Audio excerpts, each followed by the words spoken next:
for the ensuing fiscal year, and such payment is made into a special escrow account held at the Bank of New York Mellon, the trustee of the funds. The cover-over rate became permanent at $13.25 per proof gallon effective January 1, 2026 by the passage of the One Big Beautiful Bill Act passed by Congress on July 3, 2025 and signed into law on July 4, 2025. The fiscal year 2026 Internal Revenue Matching Fund advance of $252.5 million was based on the projected sale of 20.1 million proof gallons that the Virgin Islands rum industry indicated they will produce and sell in the United States.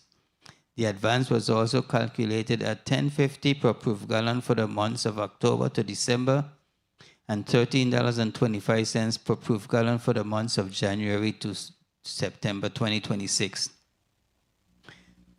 However, due to the deduction of $27 million for fiscal year 24 true-up, the actual advance received was $225.5 million. The fiscal year 2024 true-up of negative $27 million was the difference between the excise taxes collected of $203.9 million and the fiscal year 2024 advance received of $231 million. We have not yet received the final estimates. Well, actually, we did receive the final estimates yesterday from the rum companies for fiscal year 2027. We will be providing those estimates to Department of the Interior. Caribbean Basin Economic Recovery Act of 1983 provides that all revenue from federal excise taxes on rum imported into the United States from foreign sources be remitted to the treasuries of Puerto Rico and the Virgin Islands according to a formula promulgated by the Treasury. Under the formula, Puerto Rico's share of excise tax revenue will never exceed its baseline percentage of 87.6%. and the Virgin Islands share will never fall below its baseline percentage of 12.4%. For fiscal year 2025, the Virgin Islands received $5.6 million in Caribbean Basin Initiative funds. Lime Tree Bay Refining and Terminal. The authority has also been charged with compliance oversight of the operating agreements between the government and Lime Tree Bay Terminals and Lime Tree Bay Refining, which were ratified by the 31st Legislature pursuant to Act 7806. As it pertains to Lime Tree Bay Terminal operation, doing business as Ocean Point Terminals, as of May 31, they report that there were 584 persons working at the Lime Tree Bay Terminal, 417 of which are contractors and 167 are persons working on site, 97% of whom are VI residents. There are approximately 28 million barrels of storage currently online, with a total storage capacity of 34 million barrels at the terminal. As of May 31, terminal variable payments year-to-date totaled $3.2 million. 2006 year-to-date quarterly variable payments are $3 million. The 2024 true-up amount of $5.4 million has been paid, and that amount to the government in 8 equal monthly installments. Lime Tree Bay Terminals entered into a $10 million promissory note on November 30, 2019 with the government for certain property easements acquired by Lime Tree Bay Terminals. Payment on the $10 million note, payments are semi-annual and are due on June 30th and December 31. As of December 31, the balance on the note was $6.2 million. Lime Tree Bay Refining ceased operation and filed for bankruptcy in 2021 following several pollution incidents. The U.S. Environmental Protection Agency issued an emergency order to discontinue refining operations. Thereafter, Lime Tree Bay Refining filed a Chapter 11 petition in the bankruptcy court, which resulted in Port Hamilton owning and assuming the refinery operating agreement. Under the terms of the bankruptcy ruling, Port Hamilton assumed the refinery operating agreement.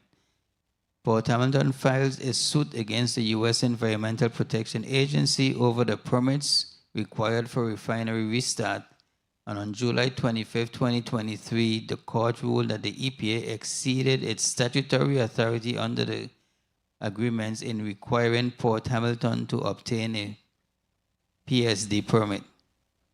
The government was notified that Crucian Energy Holdings, Inc. acquired a controlling interest in Port Hamilton, but has not been made aware of any definitive plans to restart the refinery. The government continues to remain supportive as Port Hamilton navigates its future through legal and regulatory challenges and continues to work with the U.S. Environmental Protection Agency on a safe restart for the refinery. The VIPFA Fiscal Year 27 budget. The authority's bond indenture agreements require the authority's board of directors to approve an administrative budget annually, which is used to assure the authority's compliance with all covenants entered into with bondholders. The authority's board of directors met on May 26 and approved the fiscal year 27 budget in the amount of $27.8 million, which is a 7% increase or $1.77 million more than fiscal year 2026. This is due primarily to ongoing legal fees resulting primarily from tax refund litigation for the government. The fiscal year 27 budget will be used to fund the business operations of the authority, including the Office of Disaster Recovery, such as payroll, IT systems, maintenance and upgrades, building and property maintenance, office space rental, training, professional services agreements. The authority's proposed fiscal year 27 annual budget is funded with $5 million from gross receipts taxes, $9 million in general fund appropriations, $8.21 million from federal reimbursements, $5.57 million from the authority's project fund, and $100,000 from the Frederiksted Mall rental revenue. Of the $9 million requested from the general fund, $5 million is for the authority's administration and finance operations, and $4 million for the Office of Disaster Recovery. Prior to 2022, the $5 million for administration and finance would be allocated from the matching funds. However, with the issuance of the matching fund bonds and the use of the excess revenues after debt service to fund the GERS note, it became necessary for this funding to come from the general fund.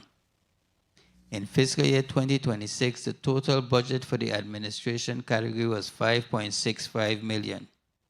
For fiscal year 27, this budget category is $6.22 million, which represents an increase of $562,550, or a 10% increase from fiscal year 2026. This increase is due primarily to the increased funding needed for insurance expenses and funding needed for rental and the overhead costs for the new St. Thomas office location at Waiko. The professional services category consists of accounting and auditing services, financial advisory services, municipal tax attorneys, legal advisors, trustees and bank custody fees, investment advisors, project evaluation and underwriting expenses. For fiscal year 2026, the total budget in this category was $8.23 million. For fiscal year 2027, this professional services category is $9.44 million, which is a 13% increase or $1.77 million more than fiscal year 2026. As stated previously, this is due to continuing legal fees for the refund litigation for the government. The total fiscal year 2027 operating budget for administration and finance is $15.67 million. Once again, we are requesting $5 million in general fund support for these categories, representing 32% of the overall budget. Again, we note that prior to 2022, the authority did not seek any general fund support. However, with the issuance of the matching fund securitization bonds and the use of the excess revenues after debt service to fund the GERS note, general fund support is now necessary to replace the funding that previously came from the matching fund revenues. The fiscal year 2027 operating budget for the Office of Disaster Recovery is $12.21 million. The proposed budget will be utilized to conduct the business of ODR to include the Super PMO and CDBG DR programs. The budget covers expenses such as payroll, staff training, additional office space expenses, and corresponding maintenance, equipment, travel, as well as other administrative expenses. Fiscal year 2026 accomplishments include completion of the fiscal year 24 audits for subsidiary units, WICO and VINGN, completion of the 2024 audits for the Tobacco Settlement Financing Corporation, final review of the fiscal year 25 audit is in progress with expected issuance by July 31, 2026. Completed the fiscal year 2025 audits for the Matching Fund Special Purpose Securitization Corporation, which brings the corporation current. The Public Finance Authority 2024 audit is in final review with expected issuance by June 30, 2026. The Virgin Islands Transportation and Infrastructure Corporation 2025 audit fieldwork has begun with expected issuance by July 31, 2026. Audits are posted on the authority's website. Upgraded the financial management system from MS Dynamics GP to MS Business Central. This upgraded system will provide financial information for all entities managed by the authority. Leveraging the capabilities of Business Central to streamline workflows and improve efficiency will drive significant business value over time. The implementation of this system will increase the overall efficiency of the authority by replacing manual processes, allowing access to the financial system from anywhere, not just in the office, or having to VPN into the network, enhance data security and compliance, and decrease IT costs as minimal infrastructure will be required. During fiscal year 2025 and 26, the authority issued 55 solicitations, 54 of which were on behalf of the Office of Disaster Recovery. Procurement continued efforts to modernize the authority's procurement policies, procedures, and contract management practices. These efforts promote consistency across procurement activities and align operations with current federal, territorial, and internal operations. Key enhancements include policy revisions, standardized procurement and contract documentation, improved file management processes to automate the storage and organization of contracts and related records, and the implementation of a centralized contract management solution. Collectively, these improvements enhance compliance, transparency, and operational efficiency across the Public Finance Authority. Initiatives in conjunction with the Virgin Islands government. $250 million line of credit. Act 8991 increased the authorization for the line of credit to $250 million. The authority has facilitated discussions with Banco Popular, resulting in a commitment for a line of credit of $100 million, which, when closed, will increase the amount available for disaster-related projects to $200 million. Virgin Islands Hotel Development Financing Corporation. In January 2026, the Virgin Islands Hotel Development Financing Corporation closed on $448.6 million Series 2025 bonds to finance the acquisition of the Westin and Morningstar Boy House. The bond proceeds were loaned to CFC-FR LLC, a nonprofit organization, to support the hotel acquisition, permitted project costs, capitalized interest during early stages of financing, and issuance-related expenses. Under the structuring framework, once the bond debt is retired, ownership of the resort property will be transferred to the government of the Virgin Islands.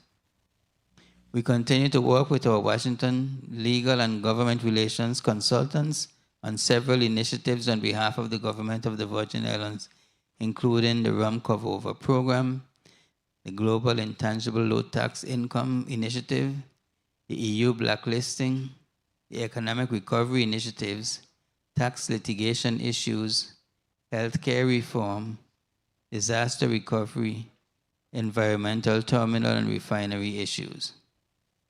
Fiscal year 2027 goals: complete the audits and complete the authority and subsidiary Kings Alley Management Inc. and Lonesome Dove audits by September 30, 2026.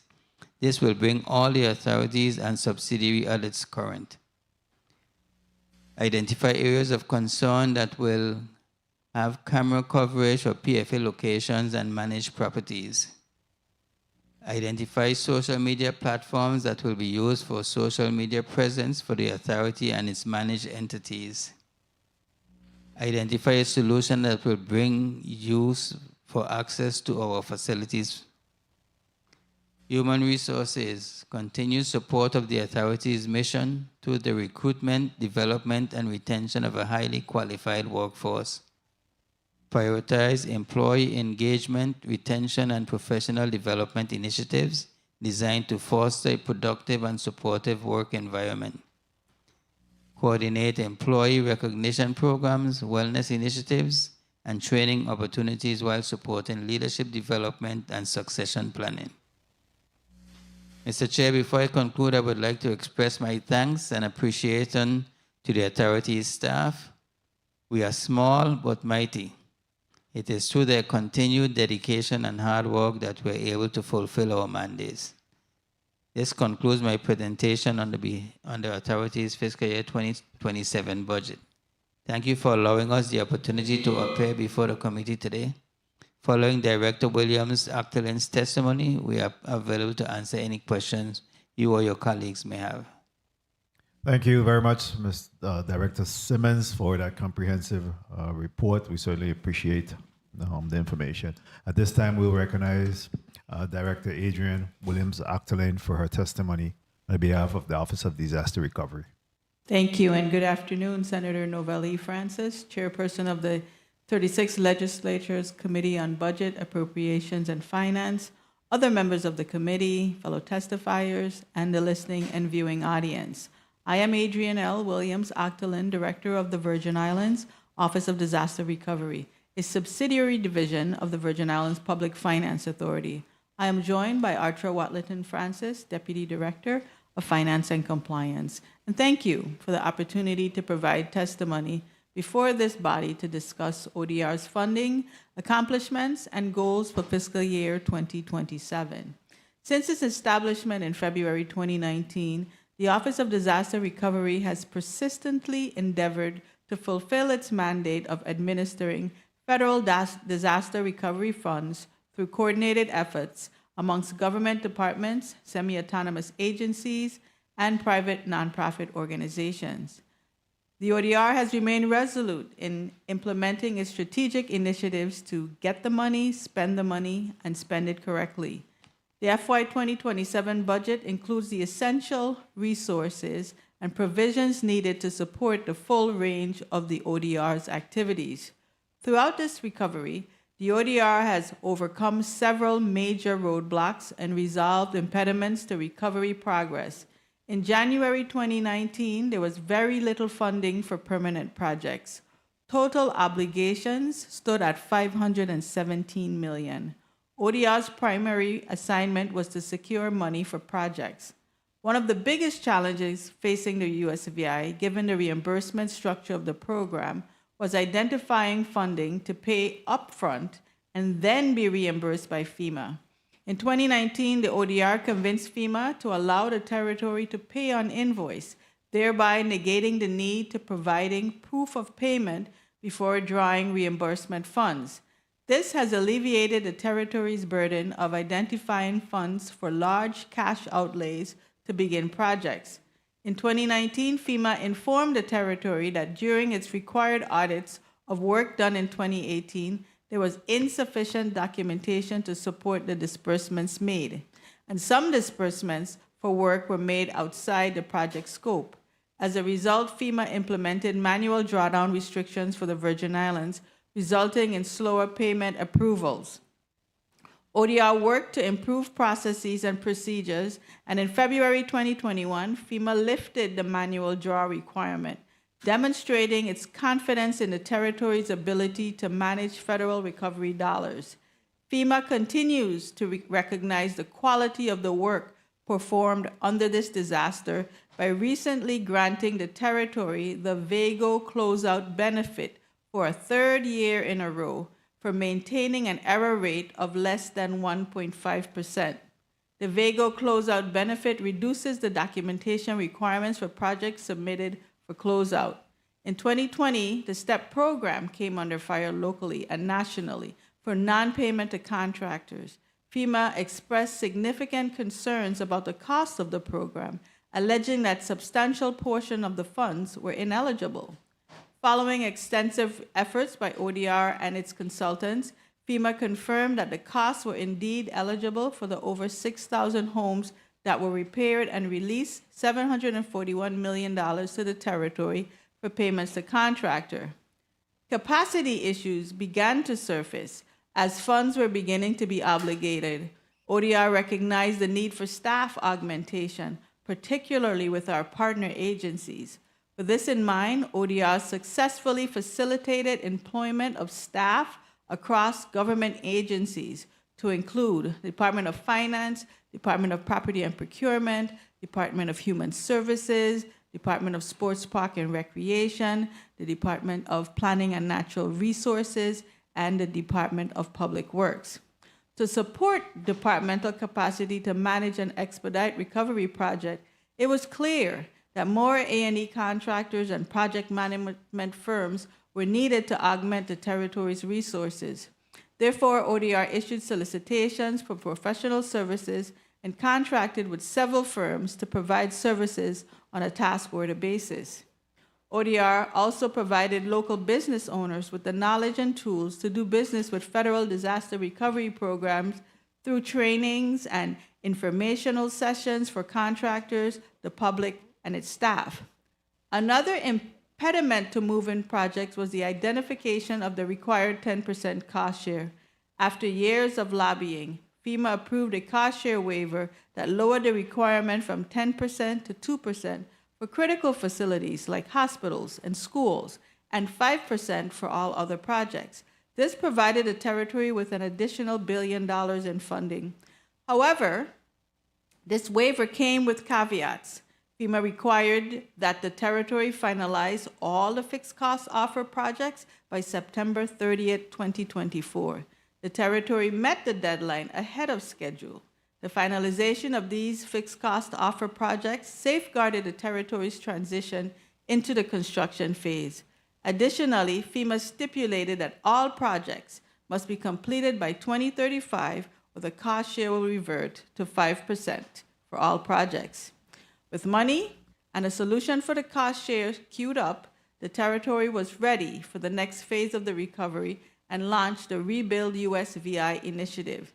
In December 2023 and October 2025, ODR held successful Industry Day events in both districts to expose both national and local contractors to recovery opportunities. The territory was successful in attracting 5 new contractors with the capacity to bond multi-million and billion-dollar contracts. Over the past year, ODR has made substantial progress in beginning complex designs, securing contractors for vital infrastructure, launching important school construction initiatives, and meeting funding commitments. We anticipate expenditure growth to accelerate significantly in the near term, as the territory currently has $8.8 billion under contract for projects that include but are not limited to 16 schools, all the territory's hospitals, healthcare facilities, and infrastructure work. To date, we have several notable accomplishments. 34 of the 38 projects in Rebuild USVI are under contract, with 3 projects in bid evaluation and 1 pending solution. Construction has begun on the former Charles Howard Medical Complex, newly renamed Donna M. Christensen Medical Health Center. Charlotte Amalie High School project was launched and major site work is scheduled to begin on June 30th, 2026.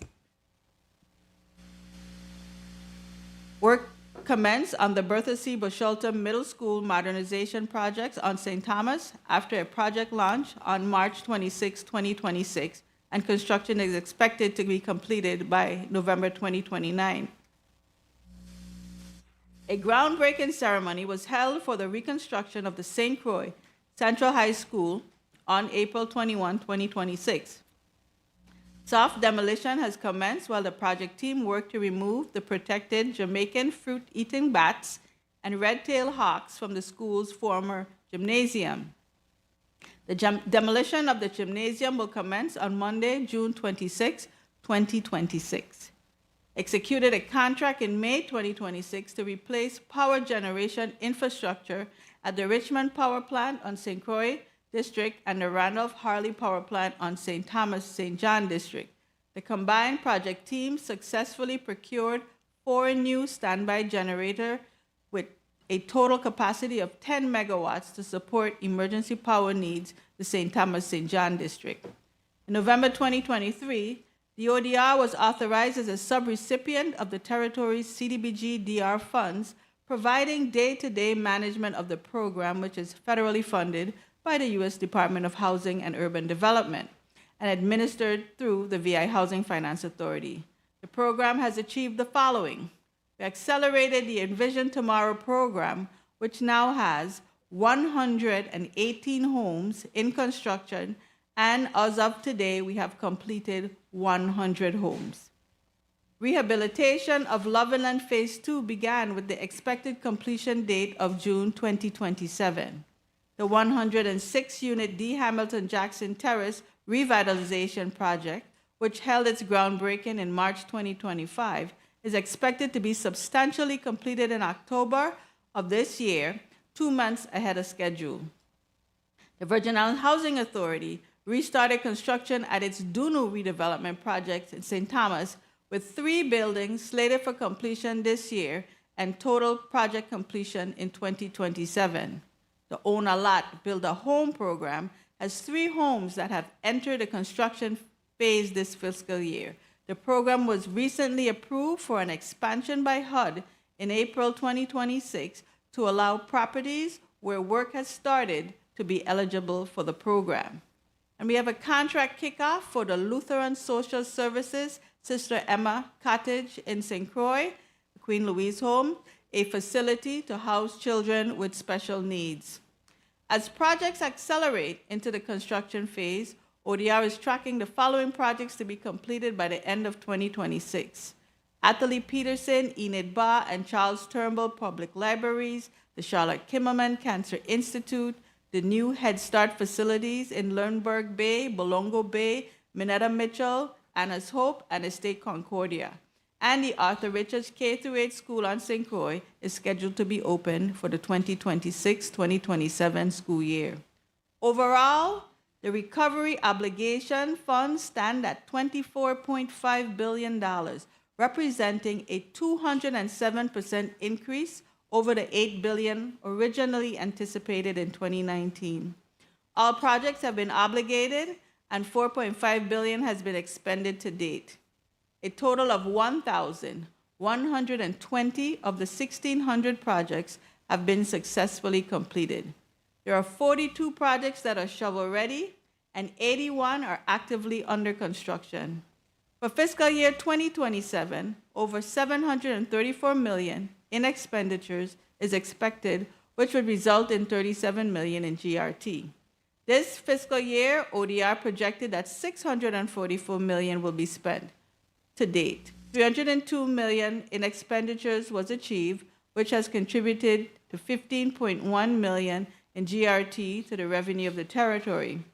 An additional $81 million in invoices are currently being processed, Recovery projects will continue to infuse funds into the Virgin Islands economy, supporting growth and development. In support of the mandate to complete recovery projects, ODR seeks this body's approval of its FY 2027 budget of $12,218,820. The overall budget is maintained from fiscal year 2026, with line items reallocated based on actuals and expected expenses. In totality, this budget covers expenses such as payroll, staff training, office space, and corresponding maintenance, equipment, travel, and other administrative expenses. Salaries represent 80% of the budget. Critical vacancies have been budgeted at 100%, while the majority of vacancies are budgeted at 50% for this cycle. A total of 94 budgeted positions has been allocated, with 30 currently vacant. The ODR is bringing several complex projects online and is currently advertising to fill positions in engineering, finance, accounts payable, construction, and project management. Additionally, to support the ongoing implementation of ODR's project management software and financial reimbursements of the recovery efforts, the ODR offered internships this summer to current students or recent graduates of the University of the Virgin Islands. There are currently 9 interns employed with the office. These opportunities can lead to full-time positions in finance and project management in the very near future. ODR's operations are primarily funded by the administrative costs of the federal disaster program it supports. However, seed and float funds are essential for enabling drawdowns and supporting the office's overall administration. Consequently, the budget request to the government of the Virgin Islands is $4 million, approximately 33% of total operating costs. The remaining 67% will be covered by federal reimbursements through FEMA and HUD disaster programs. Senators, approving the requested $4 million ensures that ODR can continue its mission toward building a resilient Virgin Islands. While navigating the complexities of recovery can be daunting, the ODR team tackles this challenge every single day, all while managing an unpredictable political and economic environment. And I sincerely appreciate their hard works, and I want to say a heartfelt thank you to my Autobots for their persistence and dedication. I also would like to thank the agencies we partner with daily that assist us in accomplishing our goals: VITEMA, VIHFA, DPW, DPNR, DPP, as well as the PFA staff for their steadfast support. And Mr. Chair, I extend my gratitude to you and the members of this body for your commitment to the territory's recovery. My team and I will remain available to answer any questions you may have. Thank you. Thank you very much, Director Adrienne Williams-Octalien, again for that comprehensive report. Almost seems like information overload. So a lot of information there. And how they say y'all ain't doing no work? Wow. So yes, before I open up the floor to my colleagues for a 6 minutes round of question, I too want to extend my congratulations to Employees of the Year, and in particular the ones that was mentioned here by the Department of Finance, Keturah Nurse, as well as Letitia Benzent. Congratulations on being Employees of the Year and standing out as going above and beyond your government service as public servant.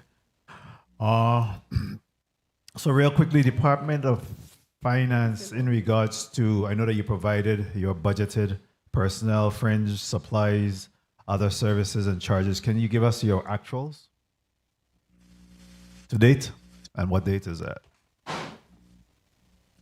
Good afternoon, Clarina Modest Elliott, Executive Assistant. One second, let's get your mic on.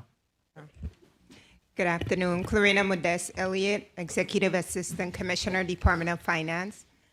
Actual personnel to date, $1.8 million, $1,859,778. Fringe, $805,581. Supplies, $153,695. Total other services, And charges. $2,836,787. Utilities? We don't have anything for utilities. Capital outlay? It was 119. Utilities is 167,983. 167,983. Maurice Wells. And capital outlay?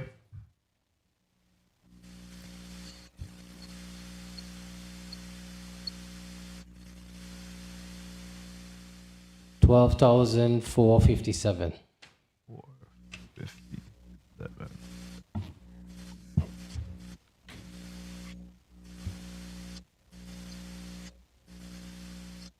And obviously utilities excluding the WAPA? That is including or excluding WAPA? Including. Included. Okay. Very well.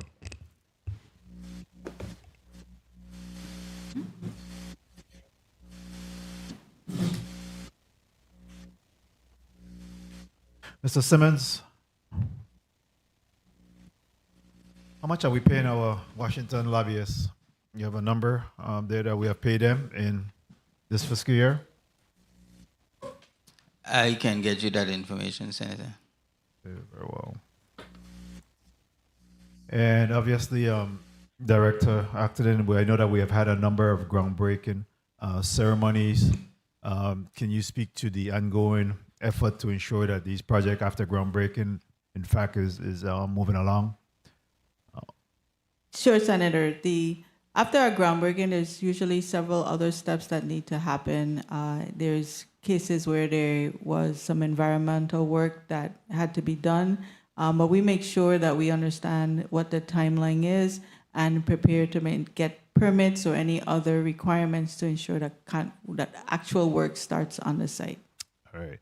And in regards to outstanding vendors payments, I forgot to get that from each of you. What do you have in outstanding vendors payment?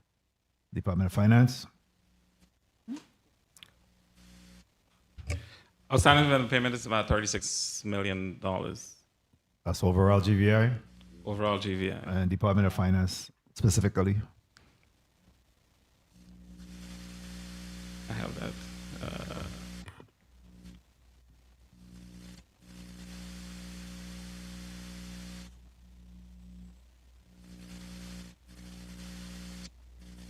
I don't have it broken out by Department of Finance specifically, but you have it, Elijah? By finance? Yeah, finance is aging. We can get that information to you. Elijah Samuel? ODR, you have any outstanding vendors payment? Archer Watlinson Francis. Media, please charge up the mics. Archer Watlinson Francis, ODR. We are currently tracking $46.8 million in outstanding balances across our contractors. Do you have that broken out by district? I do not. Everything You is do not. territory-wide. Yes, because it's all territory-wide. These are A&E and professional contractors. Services. We also- And what's the age? What's the age on those? I do need to break them out by the aging. That's our total right now. Okay. PFA, any outstanding vendors payment?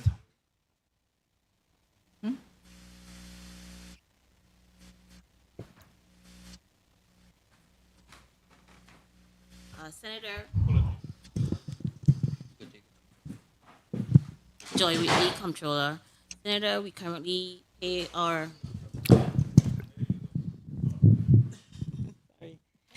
It is, Senator. Yes, currently we pay all our standing invoices, administrative that we receive weekly. We have check runs on Tuesdays and Thursdays, so we really don't have any major outstanding vendor payments currently outside of our recovery consultants with O'Brien and EY.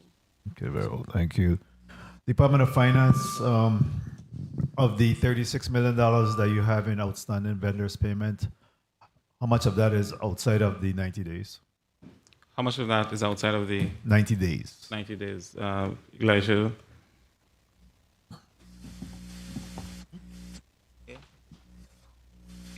To answer the previous question, we have 344,000 outstanding for finance. And the breakdown of our 36 million by 120, 90, 30.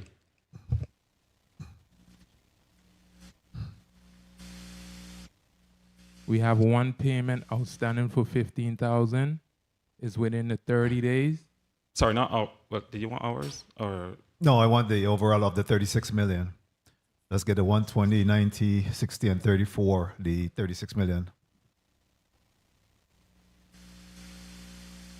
60 million outside of 90 days. How much? 16 million. 16 million out of 90, 120.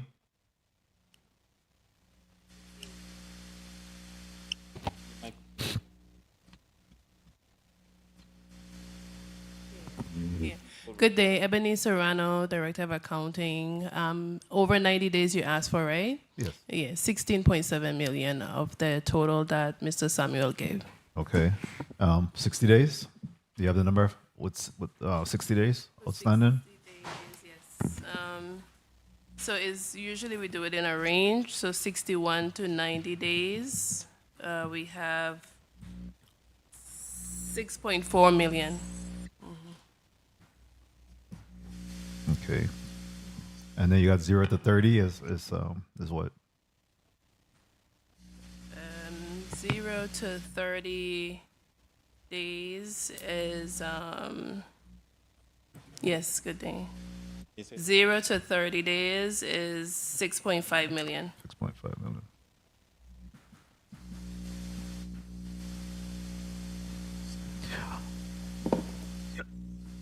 Commissioner, how are we?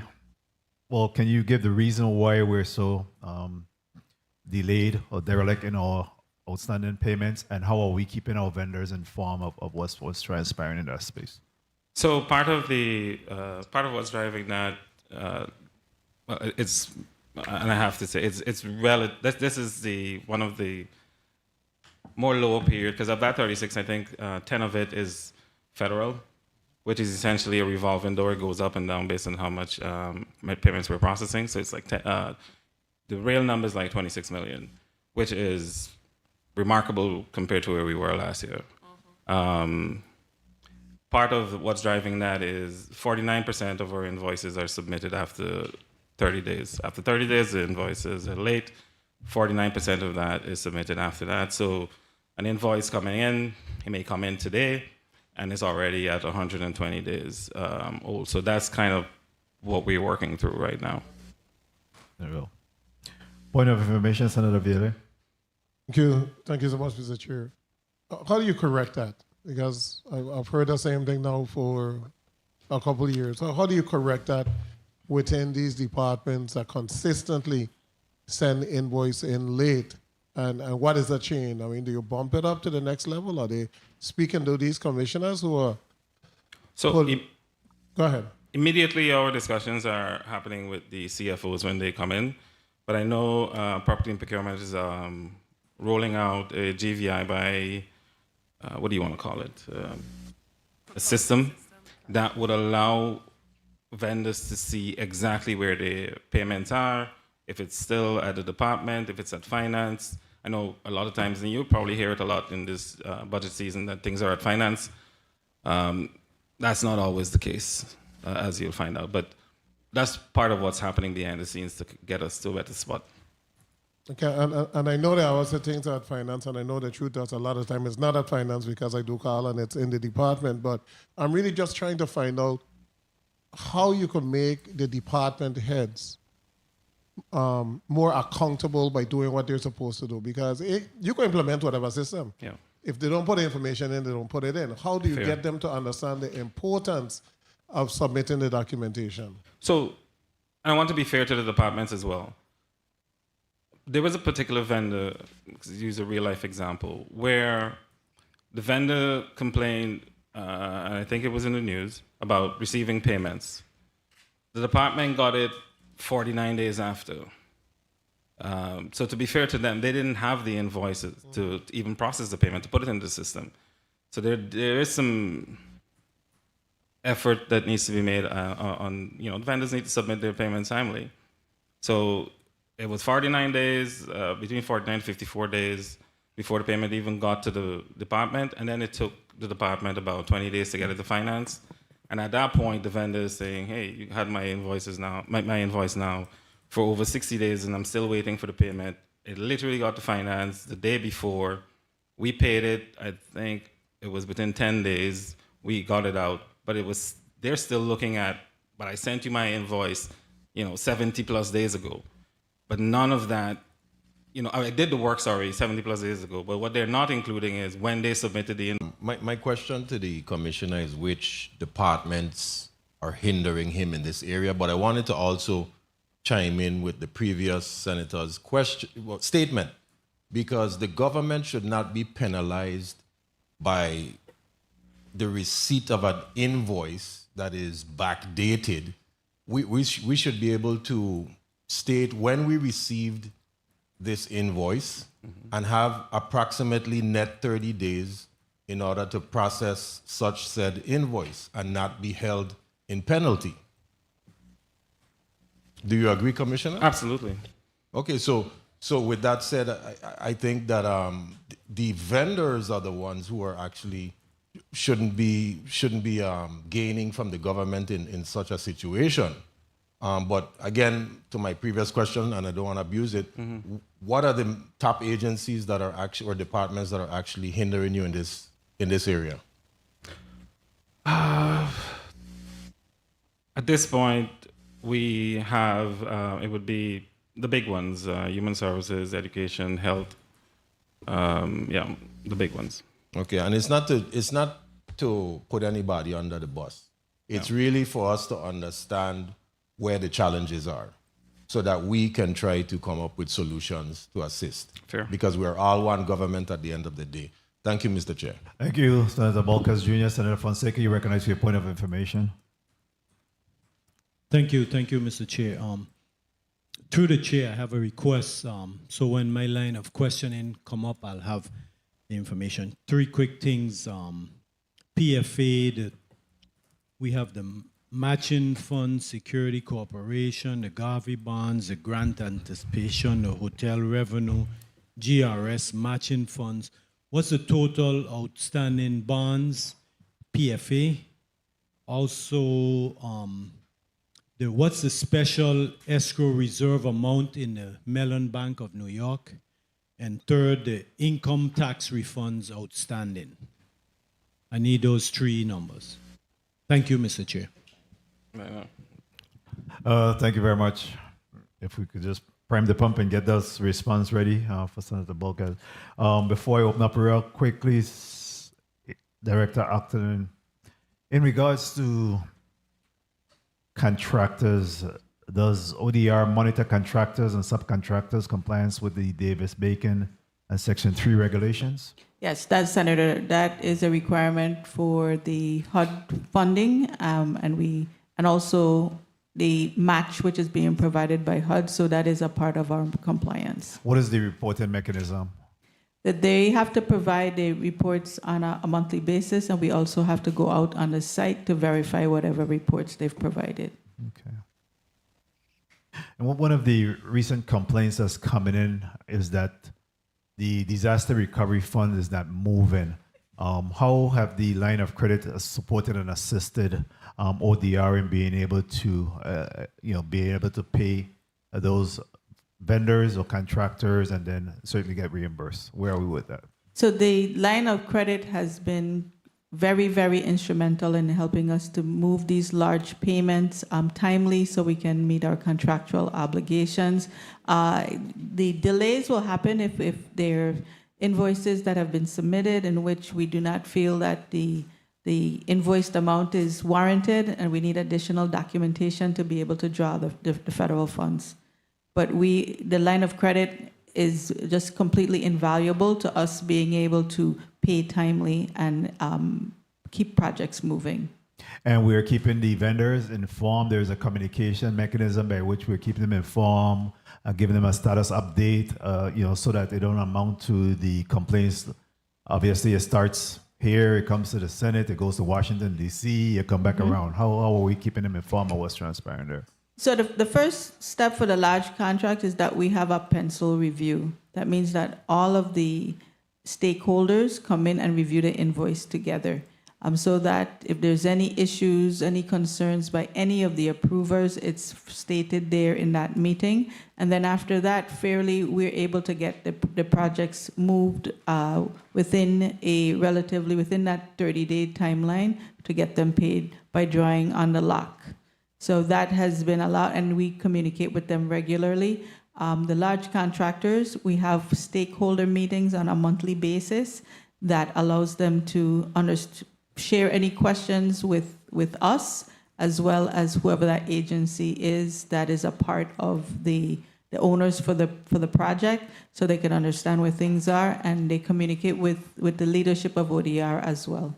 Are you satisfied that, in fact, that communication is ongoing and they meet their concerns? Because, again, we are now starting to receive the calls, and there is this level of apprehension about moving some of these projects because of the fact that they're saying that they're not being paid in a timely fashion. Well, we have to make sure that what's asked for is warranted. Right. If there's line items in the invoice that we feel that cannot be supported, then those types of conversations need to be had. But I always encourage anyone, and they can call me, if you have a payment that's pending, and I also share it to any one of our contractors, which the majority of them do, that if you have an issue, to please reach out so that we can resolve it quickly. Very well. At this time, the chair will recognize Senator Marvin Blyden. You recognize for your 6 minutes.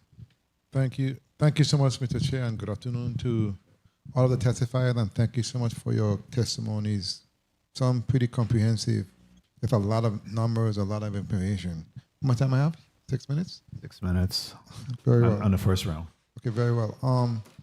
First, let me go to PFA. Good afternoon, Director Simmonds. How many vacancies do you have at PFA?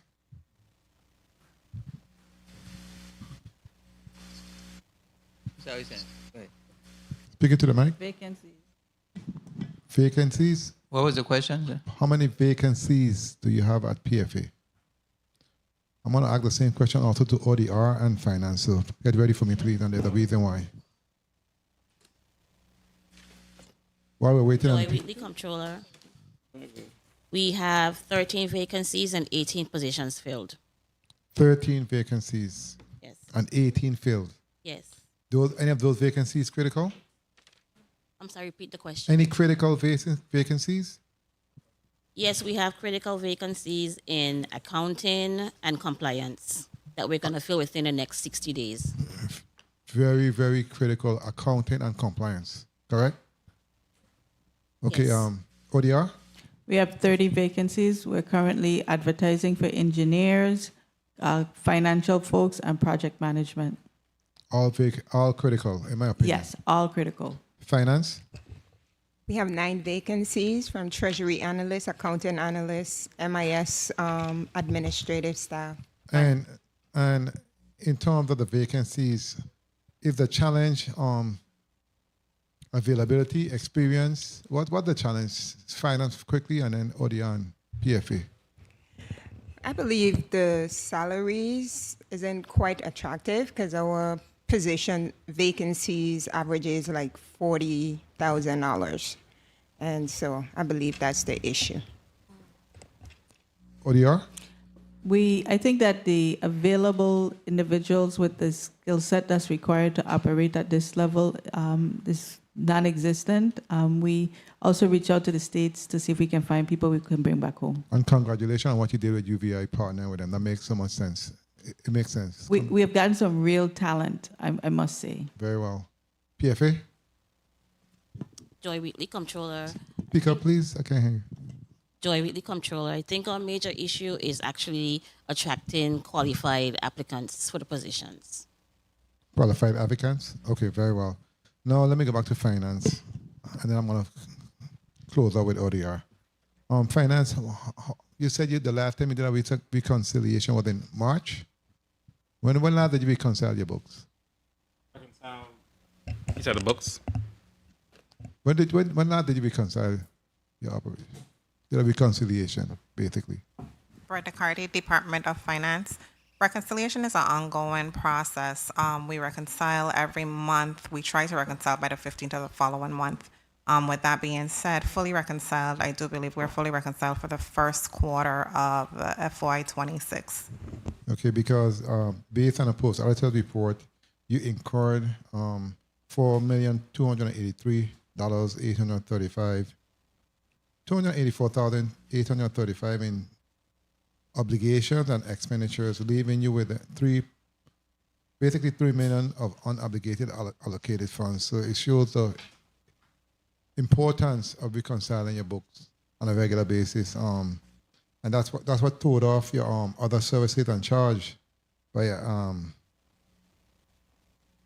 variance of $6.2 million in the post-auditor's report on page 2 of the post-auditor's report. So, and I know, as you stated, your vacancies, you need those bodies there to assist you. So it's critical to assure that we fill those vacancies, okay?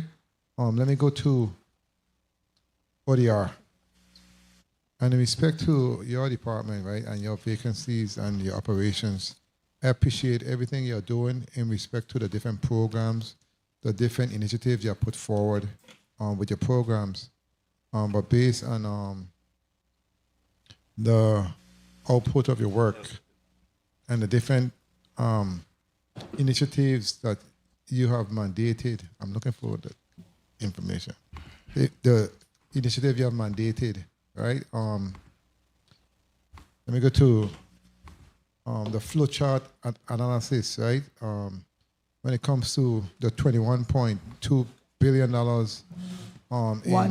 in balances that you have, are those balances, that's not a postal report, are those balances reflective of what you stated in your testimony in terms of you have until 2035 to expend those funds? Can you clarify for me? That's the first thing I need to know in terms of those funds. If you could tell us the page of Page 5. Page 5. The flow chart. The fund flow analysis.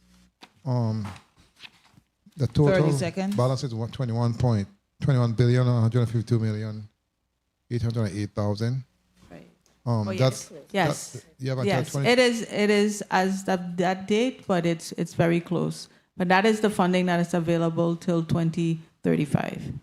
Okay, because I see you have extended in respect to expanding in respect to housing itself, $141 million, and you have $341 million left balance. That's the Envision program. And that's only for to the 20, and that Envision program is till 2029. And that's only for the Envision program, period.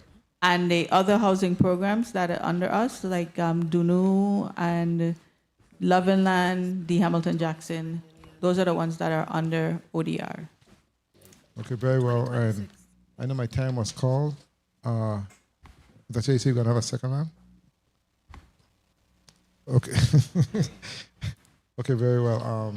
Because I know you have several other funds in terms of the mitigation fund, etc. So I'll deep dive at a point. Okay, I don't want to abuse my time. Thank you so much, Mr. Chair, for the time, and thank you so much for your responses. Thank you.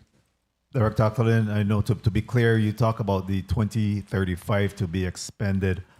You wanted to clarify that? Sure. Yes, the 2035 are the FEMA dollars. The DR funds that are being administered, a portion of the DR funds that's being administered by ODR, that's 2029. And the mitigation dollars, although we report under mitigation dollars from HUD as part of the recovery, that is administered by the Housing Finance Authority. And that timeline is actually tied to the match as well. Outside of that timeline, 2035 or 2029, then the match is increased. So yes, if we do not complete the projects by 2035, the match will revert to 95% as opposed to the 2% or 98% that we have now. Correct. Okay. At this time, the chair will recognize a point of information. Senator, you next. You recognize for your 6 minutes. You headed it. Thank you, Mr. Chair. Good afternoon, colleagues. Good afternoon, testifiers. All of you listening and present. Well, first of all, I'd like to tell all of you, thank you very much for the work being done, because again, like I said, we're going forward into a new administration, but if you don't hear it, you're hearing it now. Thank you for the work that's being done and continue to do. ODR, good afternoon. We get 100 houses yet? The 100 houses built? We have the 100 houses completed, Senator. Good. Okay, I have a post-audit report from 24 for the 25 budget. And one of the points for ODR was major power generation projects should be ready for construction, including significant capacity, utilizing renewable resources. I know the issues we're having with power generation. Mm-hmm. Where are we in terms of now going forward in the heat of the mix to the power generation moving forward in projects? So the generation projects are front and center. We have purchased, actually put down paid for the generators to be shipped that will assist with the generation capacity for St. John, St. Thomas. We've also identified generators and putting deposits on for the St. Croix generators. Okay, that is before you go, how many generators? St. Thomas, St. John, and St. Croix? There's the generators are 10 megawatts. 10 megawatts. All? For the St. Thomas, St. John. On St. Croix, the additional generation are being worked on to identify, to be able to purchase. That's the first phase. The first phase is the temporary generation that allows us to have a support. So when we take down the generators that exist now in the plant, that we have a temporary generations to run the plant. This next phase is to buy the permanent generators. So it's a two-tier process. Thank you very much for that. I just wanted to get on and go back to budget. Now, for all the entities, the departments, finance, have you had wage increases for your employees? Based on the 35? In the 26, did you have wage increases? Is it covered in the 27 if you had wage increases? Yes. Okay, you had wage increases? We would have had a wage adjustment, yes. Which union? Okay, yeah, I need to know that. PFA, you had wage increases with your employees? Senator, no wage increases in 26. No wage increases. ODR, wage increases? We didn't have any wage increases in 2026. Okay, no, because I know with ODR, PFA, I see that your ask was originally for PFA 4,200,000, and then for ODR was 250. So now PFA's ask is 5 million, correct? And Office of Disaster Recovery is 4 million. The increases to cover.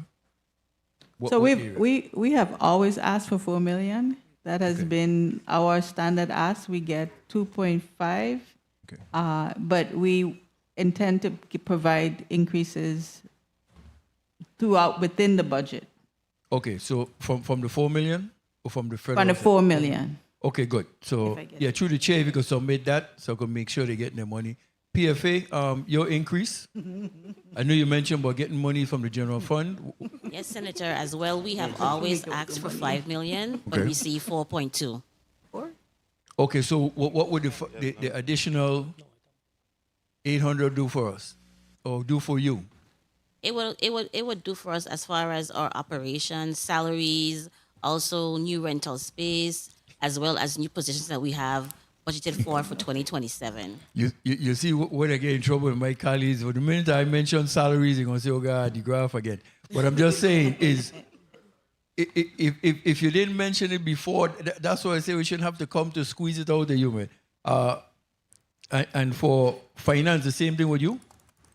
You're asking for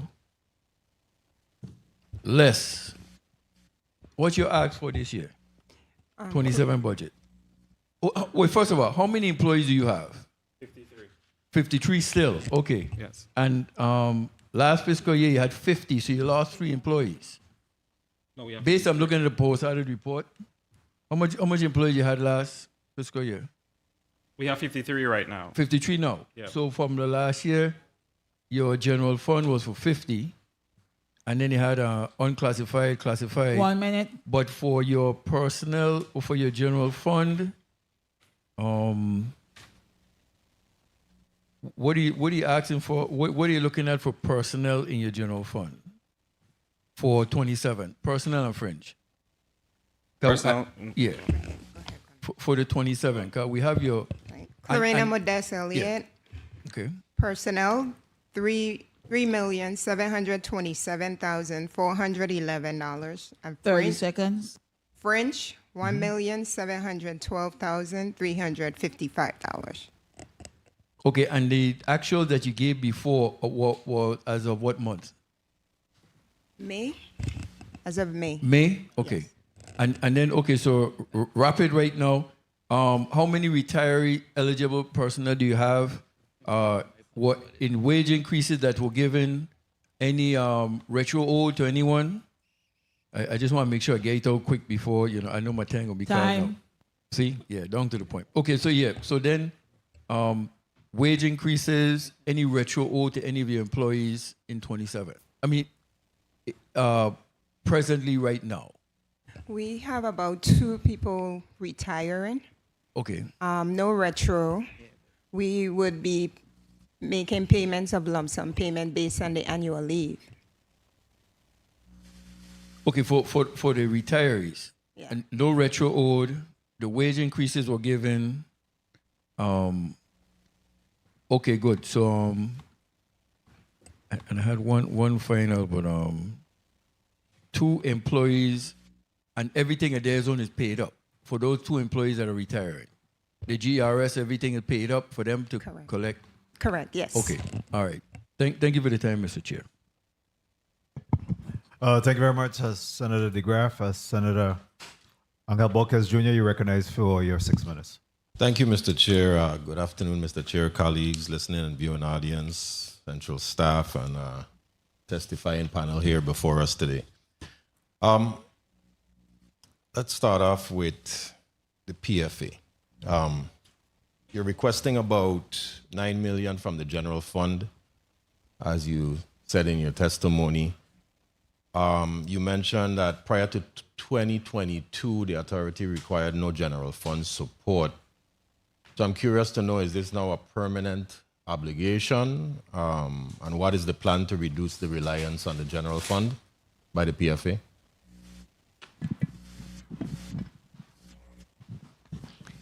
Good afternoon, Senator. First, let me say that $4 million of that is for the Office of Disaster Recovery. That is something that the government needs to understand the need for funding for ODR. We have $20 billion in funding. I don't mean to cut you off, but I understand that part. Okay, the other $5 million for the Office of for the Public Finance Authority is a commitment that this committee made when we did the securitization, and we understood that the excess monies from the excise taxes on rum was going to the GRS, and therefore the PFA could not pull out $5 million for its budget as was done previously.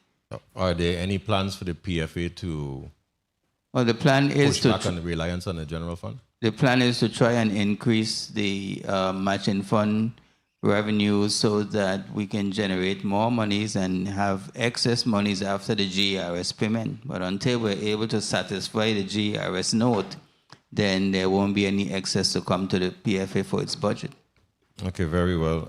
You also stated that in the 27 budget, there's an increase in tax refund litigation. How much has the government spent on litigation to date? On all litigation or on this? The PFA is only funding specific litigation for some tax cases handled by the Bureau. We are not funding all litigation, so I can only speak to those two. Please proceed. For this fiscal year, to date, we've spent over $4 million on this case. And that's just one case? Two cases, sorry. Two cases, both cases? Yes. 4 million to date, okay. Are you liable to say which cases, or is that something that's tied up in a legal matter? Yeah, I'm not, I can only speak to the sums that's paid. I'm not involved in the actual litigation. Okay, very well. Thank you. Let's move on to ODR. In relation to the 24.5 billion, as has been mentioned, only 4.5 billion has been expended. What's the single most dire obstacle right now? I know that you created the bundles, but are we fast tracking to spend more? Absolutely, Senator. It's the payments as they move into construction. There's larger amounts of dollars that will be expended. These groundbreakings that we've had signifies movement towards larger drawdowns, and we have several other projects that's moving into that direction as well. What can we expect for the school on St. John and the clinic? So the school on St. John, we're working to get the environmental approvals so that we can break ground later on this year. That is the plan. It is contingent, of course, on how quickly FEMA can give us those approvals. The clinic, as in, we want to move towards getting the demolition done in the summer. Okay, well, for Myra Keating. I'm hoping for a groundbreaking this year, so I'll keep it to that. That's both of us. Okay, very well. Thank you. In relation to the Department of Finance, Commissioner, your department's budget is increasing by 1.29 million, which is 10.4%. What's the largest driver in this increase? Clarina Modest Elliott. It's the audit. We actually 1 minute. budgeted 2.6 million because we had a contract for 2.6 million, but this body only appropriated 1.2 million. And so we're short that 1.4. So it actually didn't really increase. We just didn't get what we needed. So what is the 3.775 million for the audit services, accounting services, gas B? Am I saying that right? Right. Compliance. What do you expect these to cost? 30 seconds. Is it going to be declining by next fiscal year, or we're going to still be paying that amount? We will still be paying that amount next fiscal year. It actually went up to $200,000. So every year, whenever there's a new GASB pronouncement, we have to implement. Currently, we're working on the new leases GASB. And so we just hired an accounting firm, Cherry Becker, to assist us with that implementation. So, and that's 3 points, Mr. Chair, if I may. Thank you, Mr. Chair. So that's 3.7 million per year? Just No. In all, for everything? Oh, for everything. For everything. Yeah, Meaning the about- audit service, accounting services, gas B, compliance, all of that. Is that correct? 600. To say? Correct. Okay. Yes. And it's gonna, next year we'll likely be paying for all of those services in that amount, but what remains to be done before we can see a decline in the amount? Well, I think that's, so because it's ongoing, next year they may come up with something else that we need to improve on, and that may either keep the bill hopefully the same or decrease based on the requirement that is needed. And is there any audit findings that you expect to eliminate for fiscal years 25 and 26? Paramount is the documentation, supporting documentation. That's Okay. one of that has been plaguing us for a while, but it's not relatively low hanging, but it's something that if we were to get that rectified, we would have eliminated a significant portion of some of our audit findings. Okay, well, I'm hoping that's the case, and I don't want to abuse my time. Thank you for the time, Mr. Chair. Thank you very much, Senator Bolkes Jr. Next, we'll recognize Senator Heba Frederick. You recognize for your 6 minutes. Thank you very much, Mr. Chair. Pleasant good afternoon, all colleagues, testifier, listening, and viewing audience, my office, and central staff, of course. Let me start off with Mr. Simmonds. Good day, sir. How you doing? Good afternoon. I wanted to chat a little bit about this rum cover over here. We've got some more updated numbers I see. It runs through September 2026. So we're at 20 million proof gallons that we're anticipating.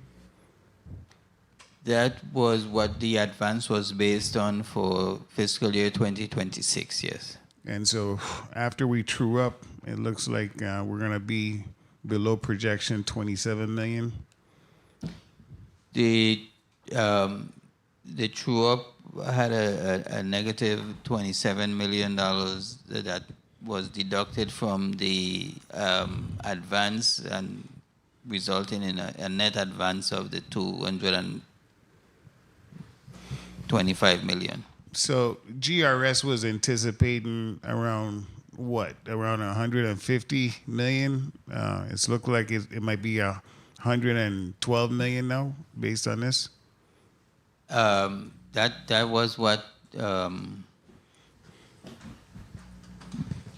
was paid in fiscal year 26. Yes, around that. Yeah. So basically, I see a decrease in proof gallon sales. I hope the trend don't continue, but it's trending that way, which means we're going to have a problem with GRS based on these numbers right here. Yes, we have not been able to completely satisfy the projection for GRS payment since the inception. So that's something else we're going to have to figure out how we're going to cover the difference, because it's going to be a huge number at the rate we're going. All right, let's go to something more hopeful and pleasant to talk about. WICO. I see we finally got an audit completed through 2024. Yes, we are. Can you tell us what was the final audit conclusion? Was it a clean audit?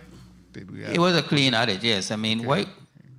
It was unqualified. WICO's audits have been clean. I mean, all our subsidiary audits are clean audits so far.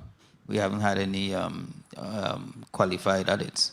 Okay, so the revenues for WICO has also been heading north, so we could see that the turnaround from the pandemic has finally left us. So now we're looking ahead for a brighter, sunny day now, right? Yes, things have been improving. Visitor arrivals are up at the dock, and I'm sure that when they come before you, they will be reporting increased activity. Yes. And so what I'm excited about, whenever I see things are going up like that, that means we could probably have that discussion about our pilot now, since that's something we've been dodging for a while, and I'm going to need your assistance with that. Well, Senator,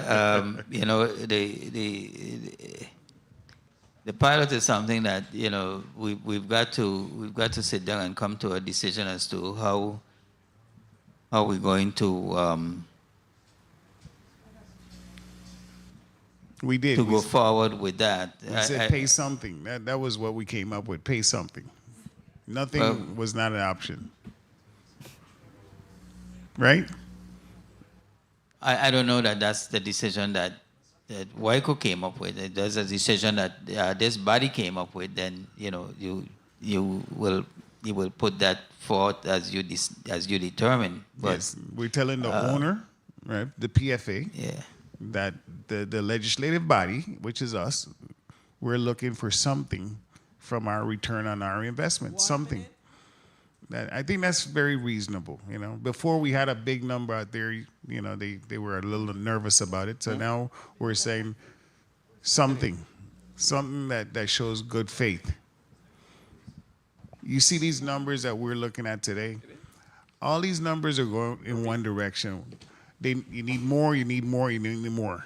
And the central government, we can't even ask for more.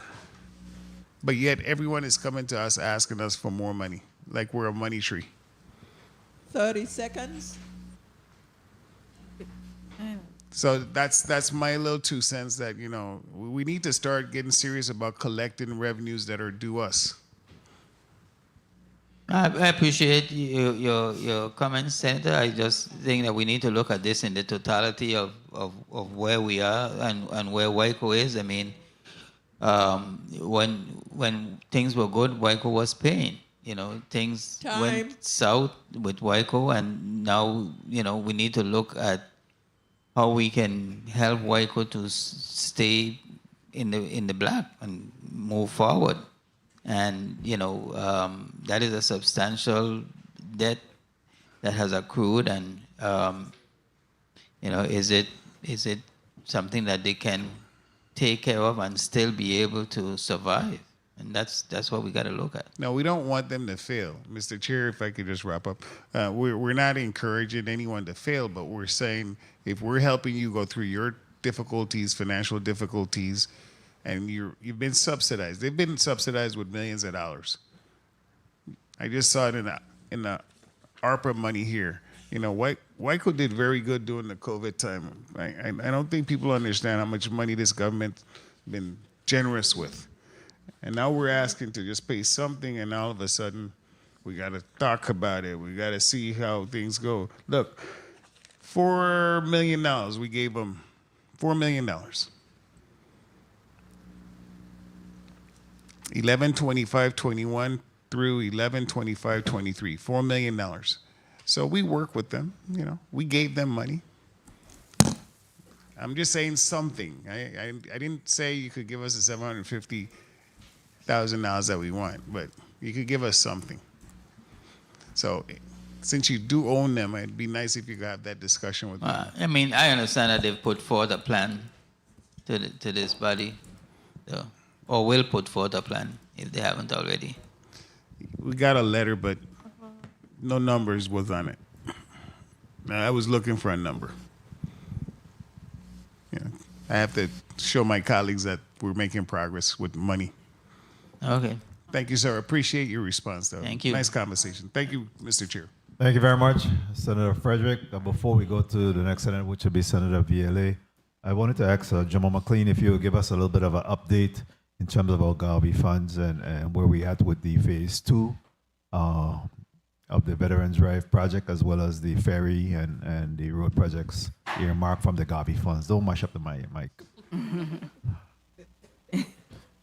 PFA full of money. Don't mash up the mic. All right, good afternoon, Jomo McLean. It's not coming. That's why we break it.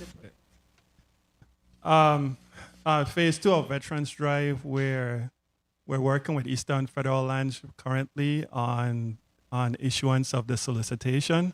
We've received all our federal permits. We received our extension on our CZM permit, and so we're just working through a little bit of an MOU right now with the Coast Guard, because we'll be impacting their operations before we issue the solicitation.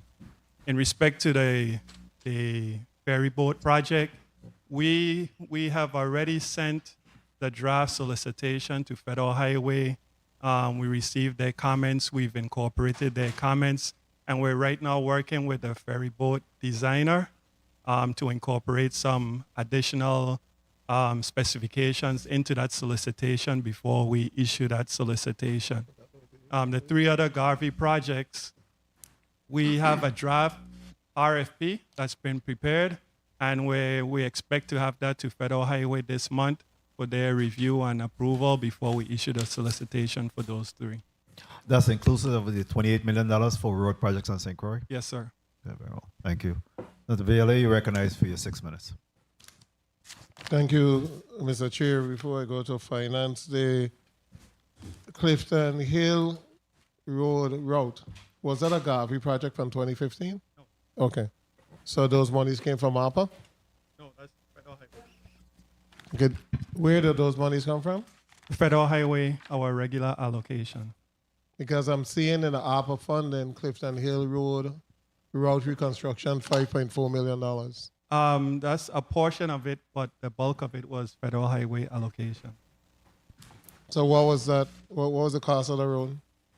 The total cost? Mm-hmm. It's approximately 13 million. And 8 million came from Federal Highway? Yes.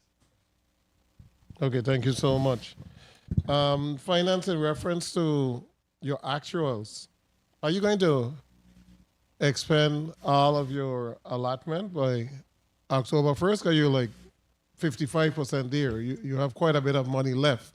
And then you're requesting an increase of $174,000 for personnel, but you're not even going to expend your personnel budget. So are you anticipating that you're going to have these positions filled as to why you're budgeting for this amount? Yes, Senator. We're actively recruiting for those positions. Okay, and we've been actively recruiting a while, but it's hard to find those type of financial individuals. The vacant positions are budgeted at what percent? 100 or 50 or 75? 100%. Okay. We're conducting interviews and hope to hire everyone before. That's very wishful thinking, because it's quite hard, as everybody has literally said in reference to finding individuals who meet the qualifications. So we have to look at that, because I know OMB, along with you and along with PFA and ODR, you are literally trying to get the same employees. And I think that is, quickly I'll put out there, I hear so many people on a regular basis saying they're not jobs, but they're jobs if you come with a skill set. If you're willing to study and come back and you have the skill set, they're jobs. You know, they're looking for engineers and everything else. Now, in reference to Ms. Williams-Octalien, I heard you said you're looking for accountants, you're looking for engineers, but you also have a large number of consultants. Yes. Are the consultants filling the void, or when you get individuals that are qualified now working, does a consultant contract decrease? Because we have quite a number of consultants. Senator, the need also is for people to manage the consultants. The consultants can't commit the government. Someone has to sign off and review. So we do need people to ensure that the consultant support is approved and we can move things forward. Can you give, if you have it, a list of the consultants and the annual amount per year? Yes. Okay. We can give that. Okay, so when I'm done asking the questions, if you could put that in the record, the super PMO with O'Brien, Ernst & Young, what is the annual amount that we pay to those individuals? The Tourism Revolving Fund. When do you think we'll get that reconciled? I'm hearing a lot of stuff. Let me just be frank on the record. We're hearing a lot of stuff in reference to the Tourism Revolving Fund, and through the chair, I'd like to really get the breakdown as to how those millions of dollars are spent for the Tourism Revolving Fund, so we can see exactly what was spent here and what was spent in stadiums and other stuff that has depleted the fund to literally nothing. But you have an idea as to when you're going to be able to have that reconciled? Good day, Ebony Serrano, Director of Accounting Finance. To date, we have reconciled the Tourism Revolving Fund for the last 3 fiscal years, meaning that the balance that you see on the fund balance, that is a carrying balance from year to year based on the revenues and expenditures. However, because we have the pool cash, we can't go back all those years to make sure that, what truly should have came out of the fund did. So I would recommend to this body, anytime looking at especially the tourism revolving fund or any fund for that matter, always take into consideration the last 4 years of the fund and the net of the revenues and expenditures. Okay, so you have been able to reconcile what, 23, 24, 25? Yes. Okay. And you have that amount? Yes. Okay, while you're looking for that, in reference to collections, a number of departments within government, collect money and must deposit money on a regular basis. Recently, you have had incidents in which monies have gone missing, monies have not been deposited for a year. In more than one department. How does that happen that nobody realized that somebody's collecting money and not depositing every single day for 1 year, 2 years? I think one instance is almost 2 years or more that they haven't deposited any funds. How does that happen? So, for a couple of them, us looking at, because it has happened for about 3 years, us looking at the report daily doesn't seem like anything is different until we start to dig, meet with CFOs, find out what you're collecting, and really getting into it, because it didn't seem surprising. It hasn't been there for 3 years. 30 Treasury seconds. folks are relatively new. It seemed normal until we started to connect with people and dig. No, I applaud whoever in your department is overseeing some of those accounts, because I think it's a result of probing by finance as to why some deposits that weren't deposited for a year reappeared suddenly in a draw and was able to be deposited. So we got to say it. I'm just saying this because there's government funds being collected, and there must be a process in place for deposits, etc. So I said that to ask that question. Do you have a process for every single entity that collects money that they must follow, and a check and balance to make sure that they're just depositing? I mean, if they want reconciling, I can understand that. But just depositing, how do we ensure, department heads ensure that every money generating entity under their watch is depositing the monies on a regular basis? Brenda Cotty, Department of Finance, Director of Treasury. So what Treasury has done is within the last month, there has been 2 trainings. Trainings were conducted over 2 days. We had 2 different blocks. And what that training did was we went over the current SOPPs on the first day. Okay, so hold up there. I know you're going to give me a really good answer, but my answer just simple. Who just asked him, did you deposit the money? Who's making sure? Because we could do all the training, but then depositing. Who has that charge been given to every commissioner, every department head, that you got to make sure that the monies that you collect in your department are deposited on a regular basis? That's all I really want to happen. You ain't got the answer. That's all I want to see transpire, that the monies are deposited. So I have legislation to move all the CFOs under Department of Finance. And directly move, where you're responsible now for those individuals. They're assigned to a department, but they work under the Department of Finance. I'm going to share the legislation with you so you could give us some recommendation. But if we don't financially correct what is taking place in government, we are never going to be able to pay our bills, because a lot of people are paying themselves. Thank you so much, Mr. Chair. Last question, Mr. Chair. Ms. Adrienne, who has the contract for the power generation infrastructure at WAPA, Richmond and Harley plants? It's a joint venture between RG and Javelin. Did RG work for WAPA before? RG has done some work for WAPA in the past. Was RG terminated from WAPA before? I am not sure about any of the other dealings that WAPA had with RG, but I know RG has performed work and continues to perform work. Okay, I'm getting information that RG was one of those companies was terminated from WAPA before, so we need to find out what was the reason. If it is factual, what was the reason why they were terminated? We don't want to end up with the next Watsila situation, where we buy new units and they don't work. So we want to make sure that whoever is a consultant for this new project, that those power generation units are going to work. Because this government bleeding money for stuff that don't work. Thank you so much, Mr. Chair. Thank you very much, Senator Vielle. Ms. Carty, do you have a mechanism by which you're able to go into agency, look at the cashier, and just do a cross-reference, check in those respective agencies to just make sure that they're following procedures, just do a random check, to see what's going on and follow the money? Do you have such a mechanism in place? Currently, there is not a mechanism in place. We have conducted a surprise pop-up or two, and we're trying to extend that across all agencies that are collecting revenues, which they'll never know when we're coming. Excellent. Yeah. Quality assurance. I mean, just to be able to go in and just see what's going on there and take a glance. I mean, number one, it put them on alert that there will be somebody coming in to check, one, and two, and then you'll be able to just look at the policies and make sure it's being adhered to.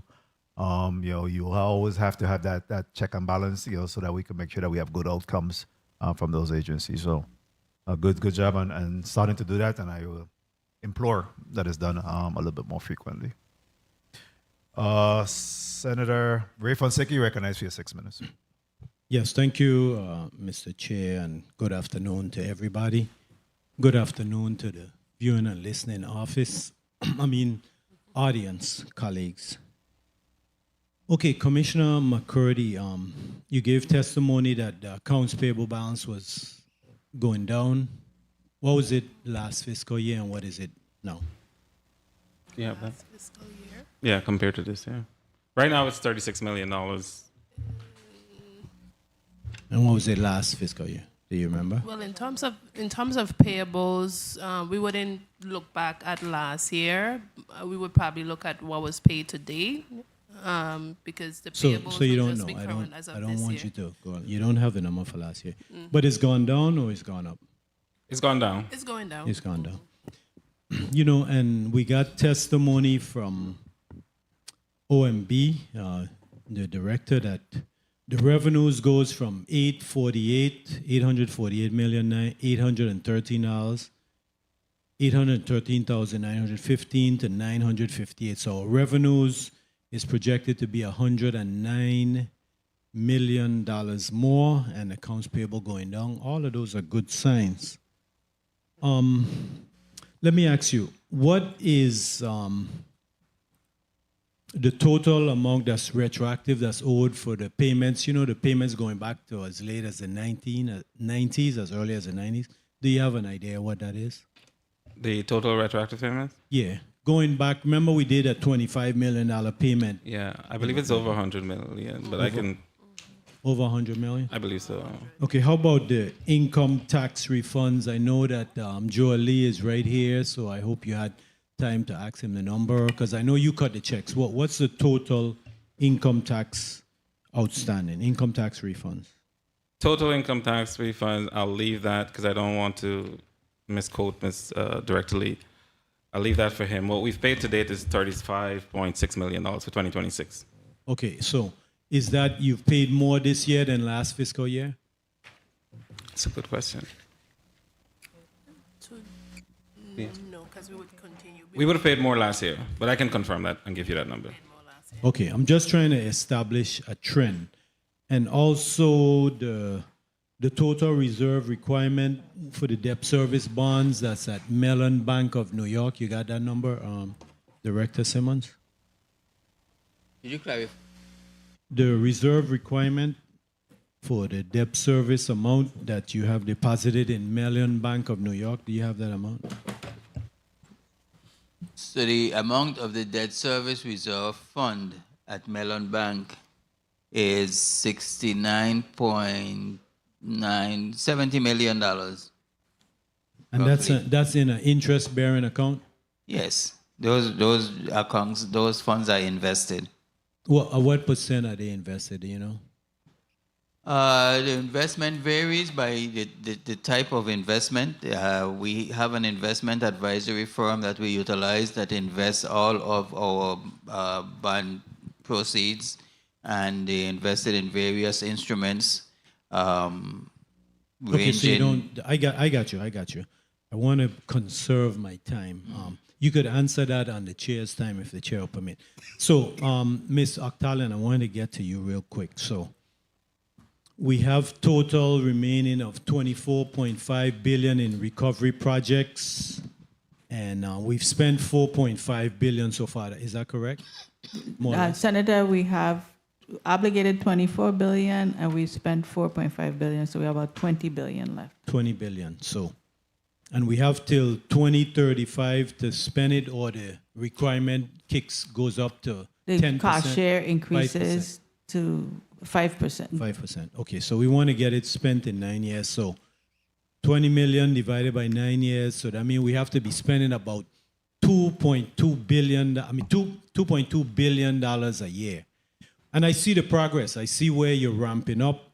So it's good. But I say that to say what that means is that this government, based on that 2.2 billion, is going to be collecting $110 million more per year. So with that $110 million more per year, I want us to pay down on that retroactive that we owe current and prior government employees going back to the 90s. Let's pay off all the money we owe to the government, because we're getting an additional $110 million just based on the ODR projects for the next 9 years. So, Commissioner McCurdy, is that something that you can see as being possible? Paying off the retro? Yeah. The retro right now, I got the 1 number. minute. It's $126 million. Those payments are important, and we should make them when we can. I don't know that we will. I think what we can do is work to find a way to put that in a part of our plan in terms of paying down those retros. Okay, you don't want to commit to that. I know that's a decision that's probably above your pay grade. But let me ask you this then. The 30 cash on hand, how has the cash on hand compared to now as opposed to last year? Has it increased, and what is the amount? Cash on hand as of today is $48 million. We're doing a little better than we did last year. So how many days is that? 12 days. 12 days. I think last time you were here, you gave us 4 days. 14. 14. Yeah. So it's worse then. Yeah, 2 days worse. But we've paid Okay, 100. so not all the signs are positive. Not all the signs. Well, it is positive because we paid out $100 million between the last time I was here and today. So that's... Okay, Mr. Chair, if I can just wrap. So you tell me, I don't want to put words in your mouth. Is the cash on hand in your estimation better this year than it was last year? We're in a better position than we were last year. Part of what we're combating is when we look at what we've collected, revenue has increased year over year from, we went back 6 years. Revenue has increased by, I think, 6%. Expenditures, though, have increased by 15%. So the fact that we're able to meet payroll and fulfill all our obligations with that reality, I think is impressive by itself. Okay, and Mr. Chair, remember I had asked the PFA to give us the total outstanding bonds. Mr. Simmonds, if you can answer that question on the chair's time, and thank you, Mr. Chair, for that. Thank you very much, Senator Fonseca. Director Simmonds, you may respond.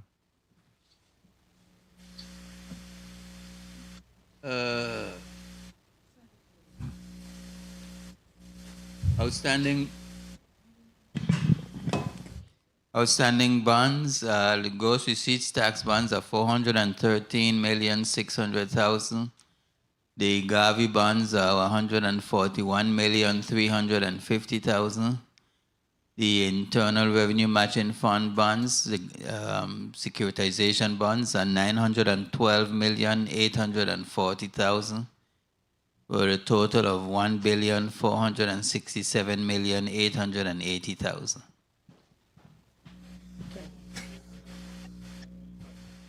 Please turn on recognize the mic of Senator Fonseca for follow-up. Yes. How about the Hotel Development Finance Corporation bonds? How much is it? Those are not obligations of the government. ODR, we're asked a question by Senator Viale in regards to the consultants and how much we're paying the cost in aggregate of those consultants. Archer Watlinson Francis. For Widow Bryan, the past year, we paid them $20,276,494. Ernst & Young, $21,896,032. CH2M Hill, $23,249,563. What's that name? You said? CH2M Hill doing Jacobs. Yes. ICF, $28,606. Baker Donaldson, $806,074.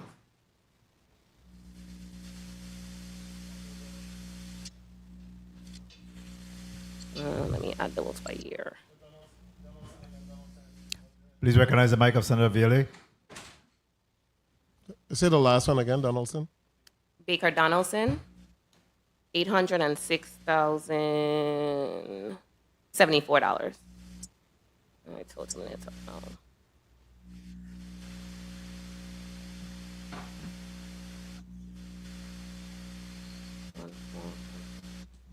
Somewhere like 65 million in the ballpark. 66,256,770. Thank you, Mr. Chair. Very well, thank you. Mr. Chair. Go ahead, Mr. Simmonds. I was just coming to you. Go ahead. You had asked how much we paid our Washington lobbyists for fiscal year 2026 to date. Yes. $629,141. $629,141. Yes, sir. You have it broken out? Yes. Senator, $260,749 for Squire Patton Boggs, $128,392 for Cowell and Associates, and $240,000 for Ballard Partners. And Mr. Simmonds, you gave the GRS securitization amount. In the bonds, that was the 912,840. The GRS outstanding note? No, that's what you asked for, Senator Fonseca? GRS matching funds. Securitization. Bonds. The total outstanding amount on that. I gave you the securitization bonds, the $912,840,000 for the matching fund bonds. Thank you. Thank you there. Commissioner McCurdy, how much do we have in outstanding bounce checks? Brenda Cardy, Director of Treasury. I'll get that to you, Senator. Okay. Well, all right, while we wait for that information, Senator Maurice James, you recognize for your 6 minutes. Afternoon. Good afternoon. Good afternoon, testifiers. Good afternoon, colleagues. Good afternoon, all those in and outside the room. In front of me is the very question that was asked about consultants. And, first I'm going to start by saying that I was looking at the hearing with my husband, and I said to him, I know Nathan Simmonds from the time I was a little girl. And he said, what? And I said, yeah, I think I was in St. Mary's School when he probably graduated from college. And I said, you see how valuable someone can be to the government of the Virgin Islands for so many years? And that we have a tendency in this age to try to push out elders. So I want to publicly say to Mr. Nathan Simmonds that I value what you bring to our government. I just want to say that because whenever you present, I always love it. So I just want to say that coming from Maurice James. And because we have a tendency to dispose of our elders and think that they're no longer valuable. So thank you, Mr. Simmonds. But now, Mr. Simmonds, I'm going to ask you this question because you've been here so many years. And when you look at all these consultants that we have been hiring. Why, and you've been here all these, why are we not, as a government, building our own capacity? We seem to be institutionalizing dependence on consultants. And when you look at the amount of money, because I was going to go through, but my colleague, Senator Vielle, asked for those numbers, I was going to call those numbers out. Why, what has happened over all these years that we have become so dependent? And when you look at the two consulting firms, Ernst & Young and O'Brien, and I brought them up in my disaster committee meeting with Director Octalien, what are we doing if we're paying so much money to these people, and yet if I were to ask, and I will ask while you're responding to me, I will ask the director this question: of the 480 outstanding projects that we have, the majority of which are major construction projects, where are we in construction out of the 480 remaining? But I'll begin first with you, Mr. Simmonds, who I really respect and admire. You've been in this government for a long time. What are we doing? We need to reduce consultant reliance and stop paying them all this money. But I'll let you answer. Go right ahead. Thank you, sir. Good afternoon, Senator, and thank you very much for those kind words. You're absolutely correct. I think we have built in this reliance on consultants and this fear of our own. We tend to think that, you know, if our own people are the ones that telling you that this is the way something should be, that something has got to be wrong with it, so you got to pay somebody else to come from someplace else to tell you what your people are already telling you should be done. I mean, and then when we do have these contracts, even though most of the times we have built in these contracts that is supposed to be building capacity, we never enforce it. So they come in, they work, they stay here for 10, 15, 20 years doing the same thing over and over, and we don't see to it that they train somebody to do the job. We have a lot of talent around here, but we're not, you know, they're underutilized, and it's unfortunate, but it's something that has been allowed to continue, and we recognize it, and we talk about it, and we mention it. We in our financial team and whatnot, we discuss the fact that we need to be building capacity, but then we have the turnover. The young folks sometimes get frustrated; they don't stay. So by the time you put somebody in a position to work with the Ernst & Youngs and the O'Briens, and they spend a few months and then they're gone, you know. I see it in ODR. The turnover is tremendous. You know, so they already called my time? Yeah, I'm sorry. Okay, no, thank you. I think you hit the nail on the head. You know, and I want to point out the reason I said that was because if I looked at, there seems to be a lot of overlap in these contracts, also these contracts that I was looking at. And I know that if they had given Marie C. James PC $3,141,088 for work from February 22nd, 2024 to February 22nd, 2027 for construction law, legal services, all I would be talking about me. You would. And yet, here we are paying these people, it's on page 14, $3,141,088. And then I'm trying to figure out what are we getting from Ernst & Young with O'Brien. Oh man. Anyway, sir. You may proceed, Senator. Go ahead and get your point out. Yeah, I really want to know of the 400. Thank you, sir. Of the 480 outstanding projects that ODR has, how many are in construction right now? Senator, the outstanding projects that I've listed in the testimony are projects that are not We indicated the number that had started, the total. 1 second.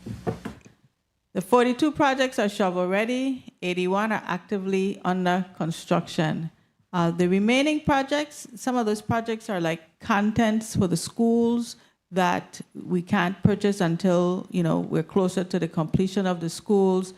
There's some projects that have to get abatement or some other type of process before we start construction. So there are a variety of reasons why those projects have not started. I understand. I can understand that that some of them are really not construction projects per se. What benefit are we getting from Ernst & Young and with O'Brien if 9 years into this, if we were to terminate their contracts, would everything just fall apart? Would we? Let me ask this. I've been using this term lately. What value do they bring? I mean, do you really believe that these aren't core governmental finance functions that we have to outsource? Because I think they are governmental functions. So we have to outsource them because we don't have the people to perform them. But if they're costing us so much, why can't we find people and pay them better? I guess this is a personnel question. I can answer if you'd like. It's very discouraging to me as a Crucian and a Virgin Islander that we're not creating a pipeline. We're not transferring knowledge from the consultants to our own people. And so, Mr. Chair, I just want to say that when I look at the pages in the post and audit analysis, and I see contracts that are so high, and some seem to be overlapping because we had a super PMO, but then I'm seeing services for things that I think that the super PMFO, I'm probably saying the wrong thing, super PMO should be doing. This is my final question. Who looks, when I perform services for a client, I have to detail what I spent per hour for them, billable hours. Who reviews these people invoices? Winston and Strawn, $3,592,356.22. Do we have someone who reviews and says, okay, they're billing us, and I have friends who bill $2,000 an hour, so I understand. You're not full, you don't have to tell me because I do have friends who bill $2,000 an hour. But if you're billing me for 5 hours of work, I need to know what those 5 hours of work constitutes. So who in the VI government really looks at these contracts for 10 million and all those millions and make sure that we're paying for the work that we're getting? Thank you, Mr. Chair. I appreciate your leniency. I really do. Thank you very much. If someone can answer that question for me, who reviews the invoices? Thank you. Thank you very much, Senator James. Director Octalien. Sure, Senator. So I do want to respond to the need. Again, I think it was Senator Fonseca who indicated that we're looking to ramp up to spending $2 billion a year. The government operating budget is $1 billion. So equal to the government operating budget is what we need to be spending with ODR and processing payments for the recovery funds. It isn't that we can't find the people. I always want to make sure that people like Jomo McLean, he is exceptional. He knows this back and front. He can rival any consultant and come here. But there's only one Jomo McLean. We don't have enough people. And this is why, and some of the projects that we get into right now are very complex. So I mandate that any of the contractors that we work with us train, expose our staff. We have training programs, we have projects that we provide to them. Now, we need staff on our side. I think this was the question that Senator Viale asked, like, why do I need engineers? I need to make sure that somebody's tasking these consultants. We are managing their time. We are managing the activity that they do for us so that the money is expended towards actual need. But we just don't have enough people. And this is not unique to the Virgin Islands. Anywhere else that ramps up, these consultants, they assist in other states that have way more capacity than us, because this is just an increase to our normal workload. And we want to just make sure that whatever the value is, that the value measures to the cost so that we can move the projects forward. So obviously a lot of these contracts have these deliverables. They do. And there's someone that's actually monitoring to ensure that they're delivering on those deliverables. And there's a check and balance to make sure that we're getting what we're paying for. Yes, we have someone who requests the services, and then someone who has to validate that the services have been provided before we can pay. And all of this is being done in a timely fashion. Yes. Thank you. Before I go on to the next senator, which should be Senator Potter, if he's still on the line, is in regards to the medical assistance program and their payments. There's some report that there's some pending payments at Department of Finance to go out to these providers. Where are we with that? Let me look into that and get back to you. Very well.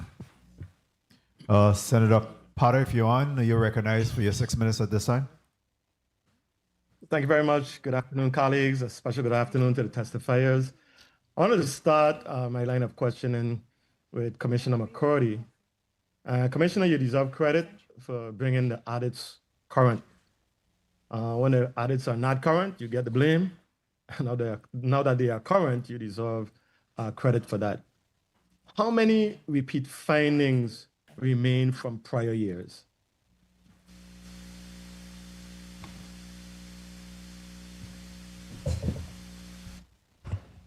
Give me 1 second. Let me pull it up.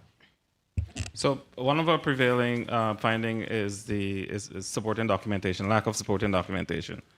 That's a recurring item ding that we get. Okay. What specific findings do you expect to eliminate in FY 2025 audit? We have the year-end close issues. We're working with departments and agencies to reconcile more periodically so that we don't have to wait until the year end to, get consultant to assist us with reconciling information from a year back instead of, just reconciling monthly. So we're hoping to do away with that. Currently, we are focusing on just getting caught up with audit issuance, and we're hoping going into 2026 that we could focus more on reducing the findings and getting better opinions. Okay. How much would you say, or do we have a dollar figure on how much the GVI has spent over the last 3 years on audit remediation efforts?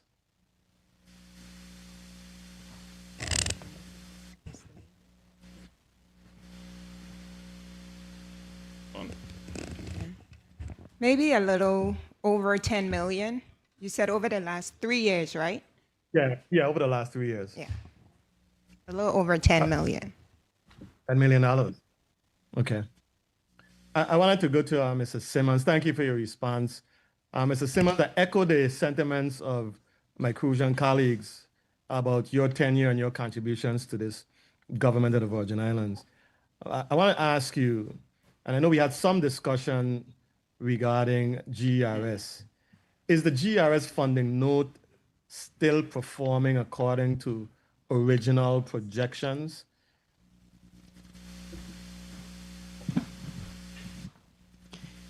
Good afternoon, Senator.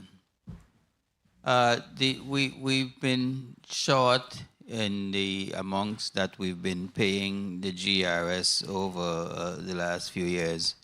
And as I indicated to one of your colleagues, the answer is really to be able to generate additional cover over revenues, whether that's through additional rum companies or just by the current companies being able to increase sales. But we have not been meeting projections. Okay. So as far as the statement that you just made, now, is there a plan or strategy or some movement on our part to maximize the production of rum, to increase the numbers? Is there a plan or a strategy in place to sort of counter the trend? Yeah, we have had several discussions with different rum brands about locating to the territory. We've had some even visit and had looking at possible distillery operations or sourcing rum from the current distilleries. But for one reason or the other, we have not been able to get that to come to fruition. And of course, in the current market environment, rum has just been slow. Sales have been declining nationwide. So it's not that it's just the rum brands locally. That's just where the market is right now. So increased marketing. We've had the discussions with the companies. We've looked at their marketing proposals, and we've had substantial discussions with them about their marketing strategies, and I think they're doing a great job at that. It's just where the market is. So I think the answer for us is to try and attract additional companies at this point. Right. Nothing tangible really on the horizon. 1 minute. But we have so much at stake, so it behooves us to try to recruit additional companies and bringing them to the market. But are there any contingency plans if matching fund revenues underperform? We're still working with our Washington team to try and get the retroactive portion of 30 the seconds. cover over that for the years when it had lapsed. So we have not given up on that, and hopefully if we get that, that would be a substantial amount that we can then apply towards GRS. But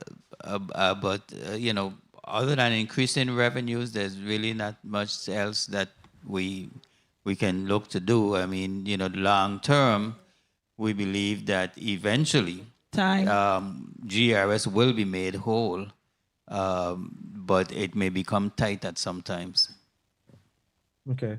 My final question, Mr. Chair, with your indulgence, to Director Octalien. I know the VIA secured one of the most favorable FEMA cost share arrangements in the nation, but that benefit really disappears if projects are not completed by 2035. Which projects currently pose the greatest risk, you would say?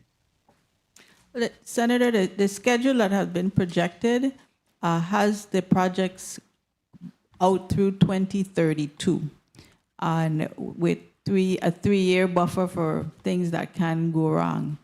We want to make sure the hospitals stay on track. They are the most intricate type of construction. The Roy Lester Schneider Hospital is out in evaluation right now, so that one is leaving the gate last. So if there's any risk that I would put to the projects, I would say the Roy Lester Schneider Hospital. But again, based on the schedule, we have a 3-year buffer that we're trying to make sure that we get everything in by that 2035 date. As a chair likes to ask, so this doesn't keep you up at night because of that 3-year buffer? Senator, it all attempts to keep me up at night because you know how project schedules are. I've seen so many different things come that we were not expecting that can throw a project off schedule. So yes, it still is of concern, and these, no matter what happens going forward, we need to really pay close attention to schedules to ensure that we get these facilities back online. Absolutely. Thank you very much for your response. Thank you for your flexibility, Mr. Chair. Thank you very much, Senator Potter, for your line of questions. At this time, Ms. Carty, do you have the bounce checks or return checks amount? I do, but can you allow me an additional minute, please? I'm trying to finalize the pivot table. Okay, very well. Sorry, Senator. Mr. Samuel has the information relative to the Medicaid. All right, Mr. Samuel. Afternoon, Good Samuel, afternoon. accounting manager. There's 3.2 million outstanding right now for my payment. And can you update us? And that's what you're processing at this time? Well, DHS has to confirm that the draw was done first before we could process any payment. Yeah, DHS is the one that's saying that these are pending DOF issuing the checks. Yes, but they have to confirm the drawdown. They have to confirm the drawdown. Okay. If someone could work on that for me in the meantime, so we could make sure we get some responses before we leave here this afternoon. Thank you, Mr. Samuel. Senator Fonseca, you recognize your point of information? Yes, thank you. Thank you, Mr. Chair. The leases on the post-audit report, PFA, ODR, 193 Altona Estate, Charlotte, Amalia, Banco Popular building. What's the annual rent for Banco Popular building? Archer Watlington Francis, $320,255. Okay. Per year? Yes, the annual amount. Okay. Post-auditor, please note. Thank you, Mr. Chair. Thank you very much. At this time, the chair would recognize Senator Clifford Joseph. You're recognized for your 6 minutes. Thank you, Mr. Chair. Good afternoon to the listening public. The first question I'll have would be for ODR. Are there any large barriers that are preventing recovery projects from progressing?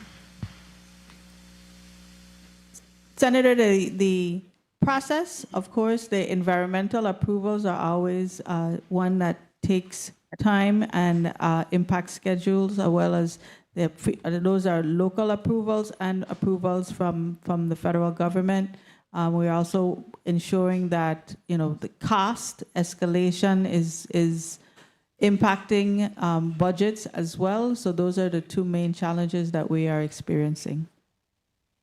And what's the percentage of the projects that are currently in the planning stage?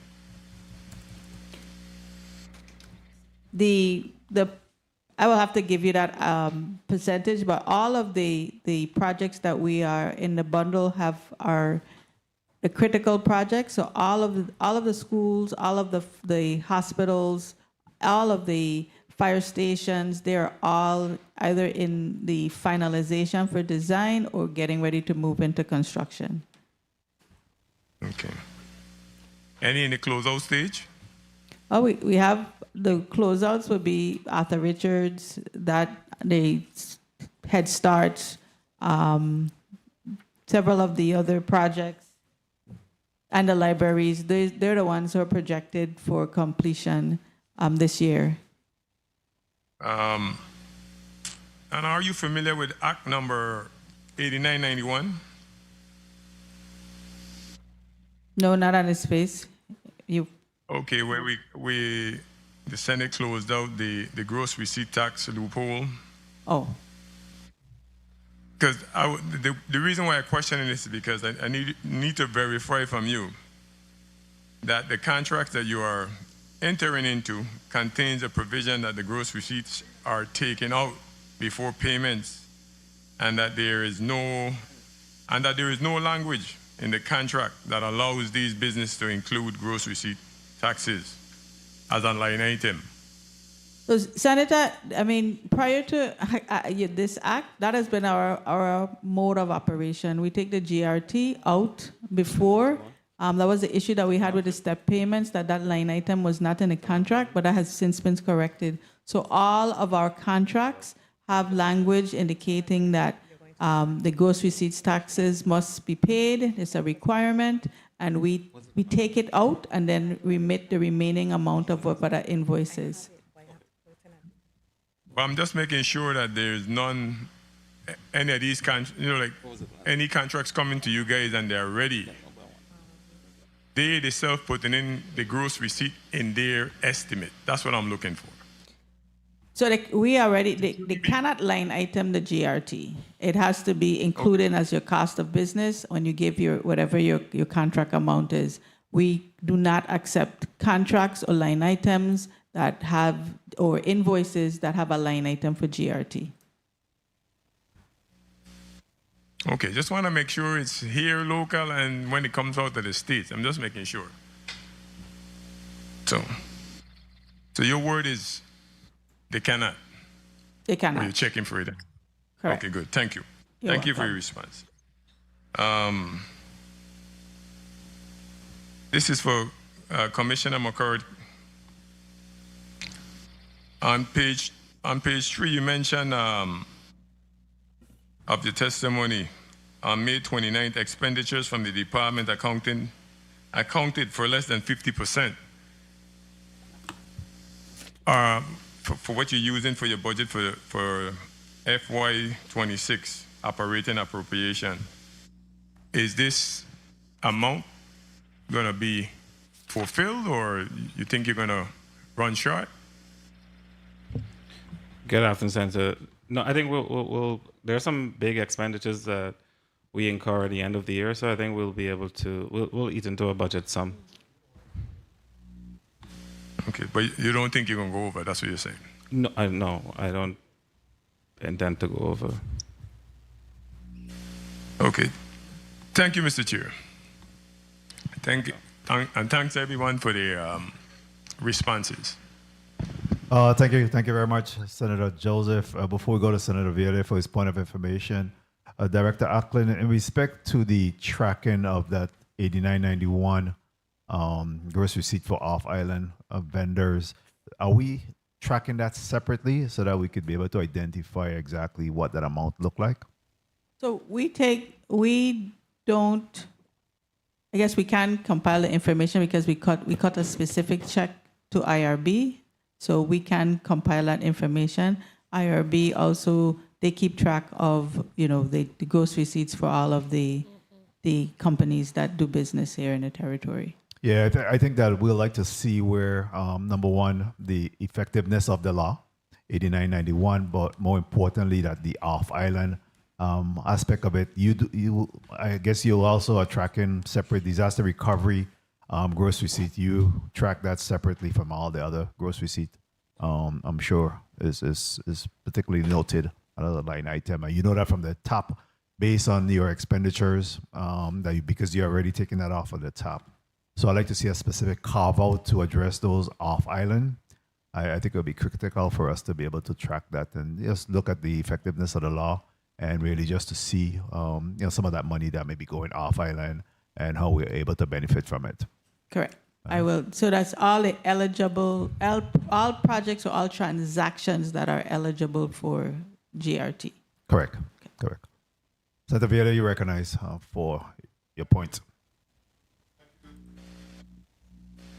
Thank you. Thank you, Mr. Chair. When you pay the contractor, I know we're taking a gross receipt right off the top, which is very good, excellent. But now those contractors have a number of subcontractors that they pay directly. How can we assure that those subcontractors are also paying the gross receipt? Because when they get paid, they're supposed to pay the 5% gross receipt, correct? Correct. Yes. What mechanism we have in place to make sure that the subcontractors are also paying the gross receipts? So we provide the information of all the subs. If you have a listed sub that we have that's listed in the contract, information is shared with IRB. We don't take an active role in ensuring that the subs pay, but we expect IRB to do that. There is, based on your point, there's an opportunity for have closer collaboration for that to happen, and we can do that. Okay, because when you look at the way the monies were calculated in the estimate for the budget moving forward, I mean, it's a very conservative approach, but it didn't even take into consideration that the gross receipt is charged to literally every entity. Correct. And if that happens, the government is going to generate substantial funds. So you can't just, if you're paying a $200 million contract, you can't just say 5% of $200 million. Because if 180 million was subcontractors, then 180 million also got to pay the 5%. So you could actually somebody could collect the money 3-4 times. And that's why the gross receipt is such a wonderful tax. But we need, business people ain't gonna take what I'm saying, you know, but it's a good tax for the 40 Islands, yes. But we need to make sure we're collecting it. And I'm just stressing that. So when internal revenue come, we'll find out the mechanism that they have in place to check and balance. And this trust system got to go. We trust everybody and they trust we. Okay, so they holding on to our money. Thank you so much. You know, even a deeper dive to that is that those subcontractors are actually paid by a third party. And there is a 2% charge assessed against those subcontractors as well that we should be able to collect from. That goes there. So, you know, when I think that the subcontractors were a little bit surprised by that because when they enter into this negotiation with the big contractor, they weren't aware that they were going to be subjected to a 2% cost associated with this third party now that's making a payment to our subcontractors. Have that information been brought to your attention? No, Yes. we're not aware of so that. So that is the information that I've received from our subcontractors, you know, that in fact that there is a 2% assessed on them by this third party that's actually making a payment on the behalf of the major contractors. So that is something else that we need to have a sight of. Mrs. Year. Point of information. So that 2% need to be taxed on the gross receipt too. Okay, so they're charging that 2% as a processing fee. So excellent. That also need to be charged. That's the point I'm trying to make. Yeah, that. Okay, I just work here with you. Thank you. Senator Joseph, you recognized for your point of information. Yes, thank you, Mr. Chair. I would like Director Ottley to submit those information from the outside contractors through the chair. The gross receipt that's collected. Okay. Very well. Yeah, the committee will send her that request so that we can make sure that we get that, Senator. Thank you. All right. Senator Gittins, Kenneth Gittins, you recognized for your 6 minutes. Thank you, Mr. Chair, and good afternoon to all once again. A few days ago when you were here, Commissioner McCurdy, we spoke about expanding the electronic payments, and you did indicate that you were expanding those capabilities to allow taxpayers to make payments outside of the normal business hours. So I wanted to find out from you what specific taxes, fees, and government payments will be available through this platform on a 24-hour basis. Good afternoon, Senator. Thank you for the question. Initially, we're going with, I believe, taxi cab. We're doing a pilot. We need to figure out which agency so that we can see how the system works. But we haven't finalized that as yet. Once we do, I'll definitely let you know. Okay, because you almost scared me there just now using the taxi cab. Wondering why would you use practically almost the worst to start this as a pilot program. So you don't have an implementation timeline? Not as yet. Not right this moment, no. We're still working with the vendor to finalize some stuff. Once you do that, though, will taxpayers be able to establish payment plans, receive automated reminders and access their account balances online? So I believe some of those services are already offered by IRB, but again, they will provide a pilot, not a pilot, sorry, demonstration on some of the things that they offer. What we have right now is just honestly high level. Here's what we can do. Once they come in, we will get a demonstration just looking at our operations and having more specific pointers on what they can provide us. So let's look at the delinquent accounts receivables now, because before government seeks new taxes and fees or revenue sources, what specific collections or collection strategies rather would the Department of Finance implement to recover existing delinquent receivables owed to the government of the Virgin Islands? Those efforts are more specific to departments. I know IRB have their process and their efforts, so I think they would be better suited to provide that information. I think those revenue collecting agencies, they have particular policies outside of fees and penalties that they apply to collect delinquent monies.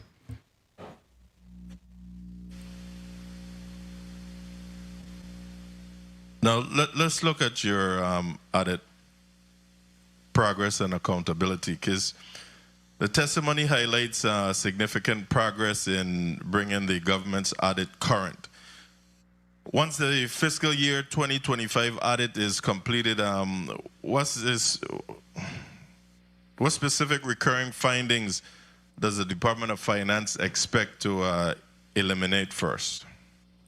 And what agencies continue to be the primary contributors to delayed submissions and audit deficiencies? Good afternoon, Clarina Modest Elliott.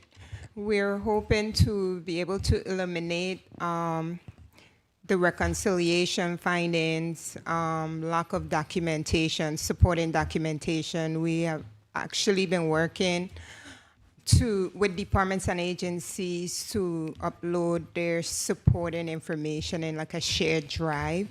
And so those are the items that we hope to get rid of. However, again, we're trying to get caught up with timely issuance. And then our focus going forward would be to reduce the finding and improve on the opinions. And what agencies continue to be the primary contributors to this delayed submission and audit deficiencies?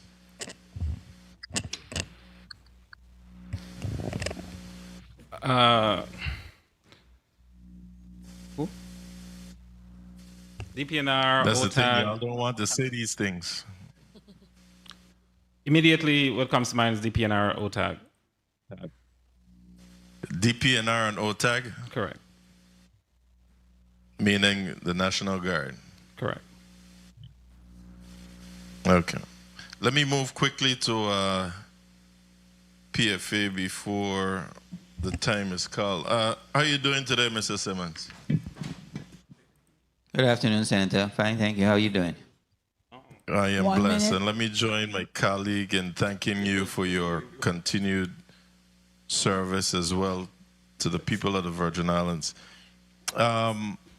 I sent a document to you on June 1st of this year, a written request regarding the availability of the eligible use of the Garvey bonds. Are you familiar with that letter? Yes, sir.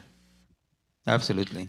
And I do have the response in my email. My staff 30 prepared. seconds. I had a couple of questions that I need to discuss with Public Works before I can send you the final. Okay, I'd like to get that response because we didn't get a response even acknowledging receipt. And we spoke with your assistant that sent the email, and she knew that it was received. Okay.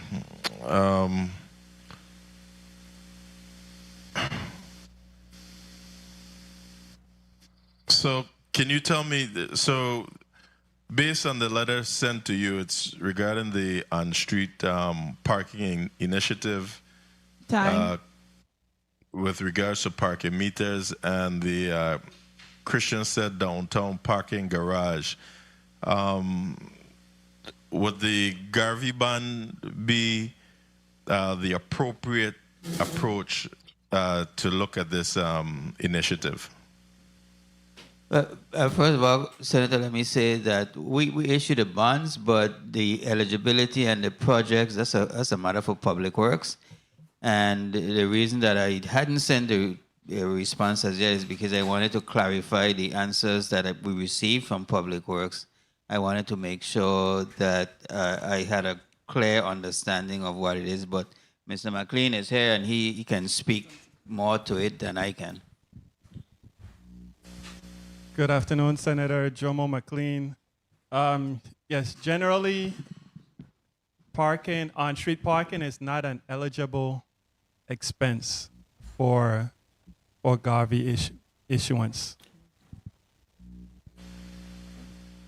So since the VATAC was created to advance transportation and infrastructure development throughout the territory, what new transportation projects has the corporation financed thus far, initiated, or even advanced during the past 5 years? The corporation was just created, and the only projects that have been advanced are the Garvey projects. So again, projects such as? The Veterans Drive Phase 2, the ferry, St. Thomas and Croix Ferry, and several road projects on St. Croix.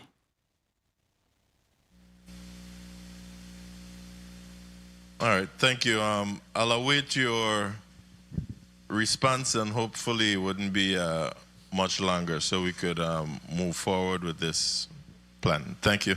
Thank you, Mr. Chair. Thank you very much, Senator Gittins. Ms. Carty, you ready for me? Yes, Senator, I am. You may proceed with the bounce check amount. Year-to-date FY26, general funds, NSF checks received was 700. Okay, can you get a mic a little closer to you? I'm not hearing you. Year-to-date for the general fund, $791,501.11. Special 791, funds, slow down. 791. 501. 501. And 11 cents. And 11 cents. Special funds, Okay. $285,391.64. Would you like year-to-date for FY25? Yes, ma'am.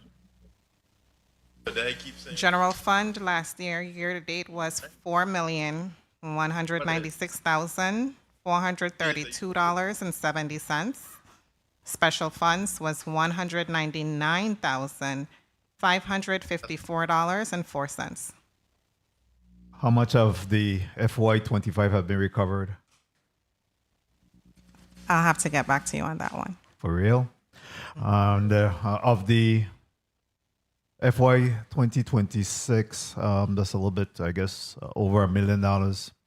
What's being done with that in terms of investigation, attempts to collect? What's happening in that space?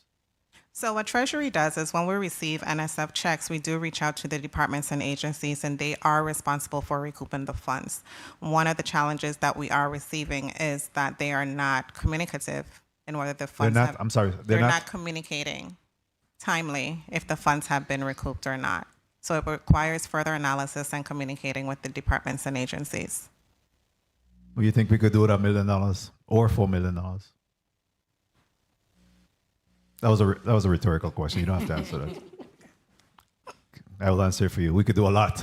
We could provide some supplies to our hospital. We could do a lot of things. So we need to address that particular issue. A little bit over $1 million this time, and the number has gone down significantly from the $4 million in FY 2025. But we still need to collect, and more importantly, we need to get a status of what's happening in FY 2025 with that $4.4 million to find out how much of that have been recoverable. All right. Senator Fonseca, you recognize your point of information? Yes, thank you, Mr. Chair. Going back to the PFA ODR lease, Banco Popular for $320,000. Where is that office located? Archer Watlington Francis, we have secured the first floor of Banco Popular opposite the lobby side in Altona. OD office is in Niski Center, right? We are transitioning from that space. We've given St. Thomas Properties notice, and we will be relocating to Banco. So you're leasing a parking space for $320,000? Parking space? Yeah. No, that's office space. Okay, so you're leasing the second floor of Banco Popular? The first floor opposite the lobby. Okay. And you're going to transition to where? We're transitioning from Niski to the Altona space. Okay, you're going from Niski to the first floor in Banco Popular? That's correct. Okay, thank you. Thank you very much. Commissioner McCurdy, in respect to the audit, FY 2023 audit report, the department developed a formal corrective action plan with milestones, responsible personnel, and target completion dates.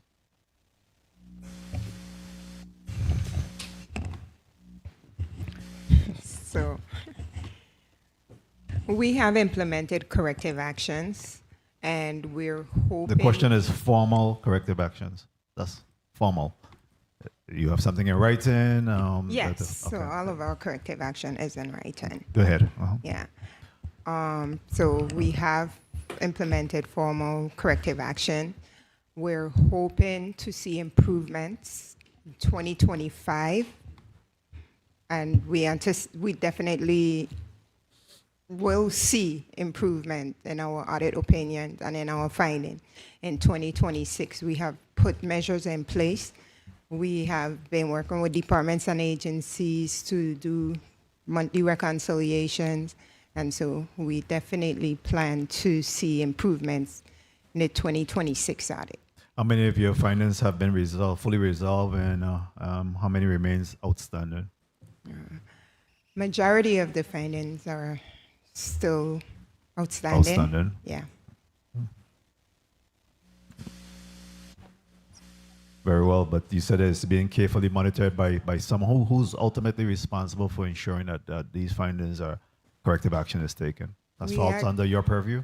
Yes, we have an audit committee, myself, AC Wells, and 2 individuals from OMB. And we also have a resource from Department of Interior that they're financing to assist us, so we're working. Are we relying on any technical support? Is there any assistance coming from some of our consultants in that area? Department of Interior provided technical assistance? Yes. Okay. Well. Colleagues, any burning questions before we wrap up? Burning questions, Senator DeGraff? Yeah, thank you, Mr. Chair. Can't let them get away, In regards to the credit cards, your auditing of credit cards, government credit cards, what are we seeing now? How is the usage of them, and any monies outstanding or any debts? What does it look like in regards to the credit cards for the government? Regarding the auditing of them? Well, by law now, you put in place a system at finance. Yeah.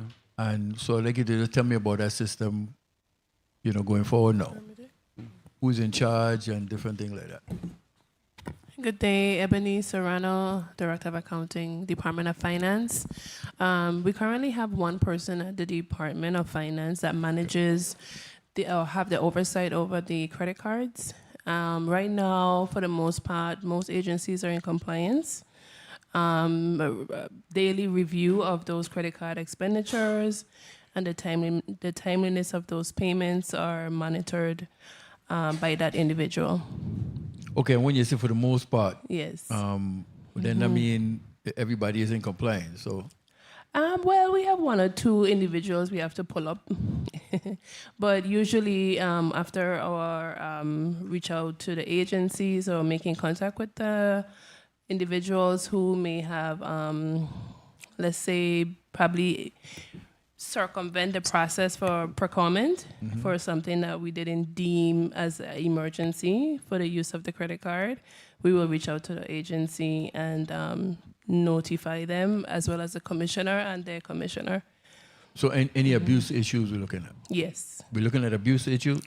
No. Like okay. I said, maybe 1 or 2 instances where we had to pull up an individual for compliance, because we don't want agencies to circumvent the procurement process if it's not an emergency situation. The credit cards are more so for emergencies. You can't wait for actual payment. It should be very small payments and that type of stuff. So we look out for those things. Okay, and just thank you.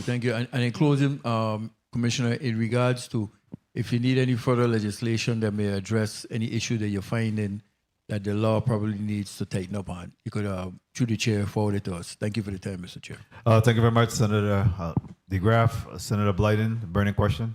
Yes, thank you so much, Mr. Chair. I think I'm actually page 5 of the post report, right? Under the CDBG-DR electrical. Is that for WAPA or electrical in general?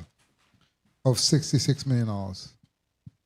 So, Senator, that is the E-grid dollars. That's with HFA. They manage the E-grid dollars. Okay, also for the mitigation funds, $588 million left. Question, are all those funds already obligated, or there's a reason I'm asking that question, because I know with the last session we had with LBJ, I was saying the mitigation funds would have been perfect for what they're trying to do there with those units, the same how we did Loveland. And the other one, are those funds already obligated, all $566 million? So my understanding that they have, all of the funds have been, I would say, allocated for specific uses. They still have to work on the process to get the authorization to use grant funds. But they've identified where all the money should go to. Very well. I'll get back to you. Thank you so much. Thank you for your response. Thank you, Mr. Chair. Thank you very much, Senator Blyden. Senator Viola, you recognized for your point of a burning question.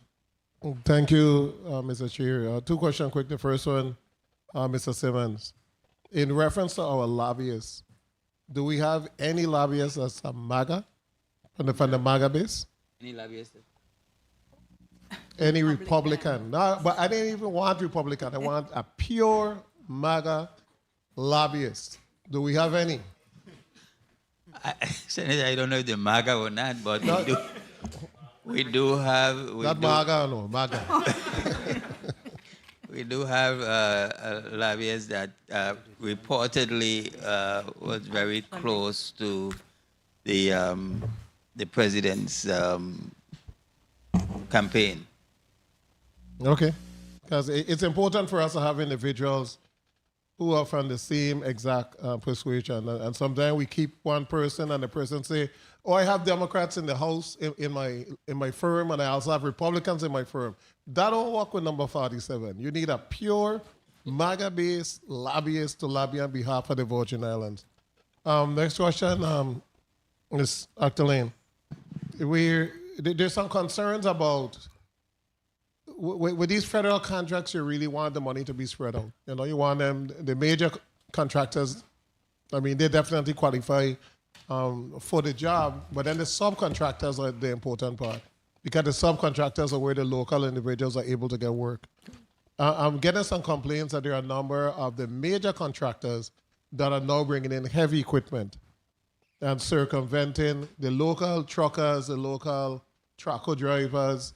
Is there any protection that we can put in place to make sure that our local heavy equipment operators are utilized? I mean, if you got those big contracts, you ain't got to go to every detail that you bring in. You got to use as much as possible the individuals that are here. Is there anything that we could do that could protect the local heavy equipment operators? Well, one of the first things that we're doing, of course, is to let them know that is the intention. And of course, all of them say that we plan to use the local contractors. There is additional costs that, of course, if you're bringing in equipment, trying to make sure that it's advantageous for them to make sure they use everything that exists here locally before they bring in outside equipment or even in outside individuals. So that is something that we are monitoring closely. And from our perspective, everything that has been committed to us from the major contractors is that they plan to use all of the local resources first and then bring in the equipment. So if anyone has additional information that counters that, we would like to know so that we can enforce. Thank you so much. Well, we have laws that's coming to codify to make sure that our local businesses are protected and that we're fully exhausting our local availability of contractors, equipment, and everything else before we go outside. We're not leaving it to chance. It will be codified moving forward. Senator Blyden, you recognize? Good. All right. So that is something that we're working towards. All right. Real quickly I saw that with your Washington team in reference to what Senator Viale was talking about with the Republican Party to address some of the issues there. I know the Washington team you talked about in your testimony, you spoke about the RAM Cover Over program, the GILTI initiative, which is a global intangible low tax income, the blacklisting, the economic recovery initiatives, the tax litigation issues, healthcare reform. In particular, I wanted to ask you whether or not Tefra rebasing, as well as SSI, two of the healthcare reform that you're looking at. Yes, Senator. While I don't have the specifics, as I indicated earlier, PFA, through our contracts, fund these initiatives, but we're not directly involved in the day-to-day review of the activities that the departments and the Washington representative and the contractors handle that end of it. But I do know that those are things that are on the agenda and things that they are working on, yes. Very well. I see that we're paying $600 and some thousand now, so I want to make sure we're getting the best bang for our buck out of that. And Tefra rebasing, SSI is something we've been at for quite some time. Yes. And impact, we right now impact our reimbursement in terms of healthcare and helps force us into the predicament that we're in with our healthcare system. So I want to make sure that. And we also coordinate that with the delegate's office. Yeah, so, yeah.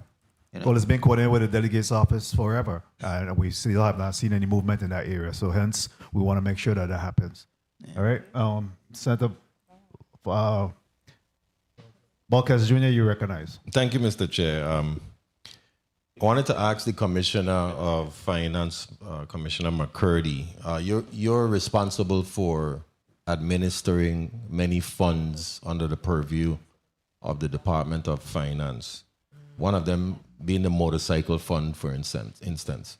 And what I've found is that fund is either not generating or underperforming. So I'm curious to know through the chair if you could provide us with a listing of all the funds that are underperforming or not generating revenues so that we can sort of get a good idea of what is prohibiting these funds from generating or if in fact they need to be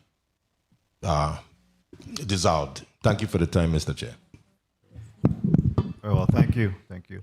Real quickly, Commissioner McCurdy, in regards to technology and automation, what does that look like at the Department of Finance? Carrie. Good afternoon. Carrie Henry, MIS Director, Department of Finance.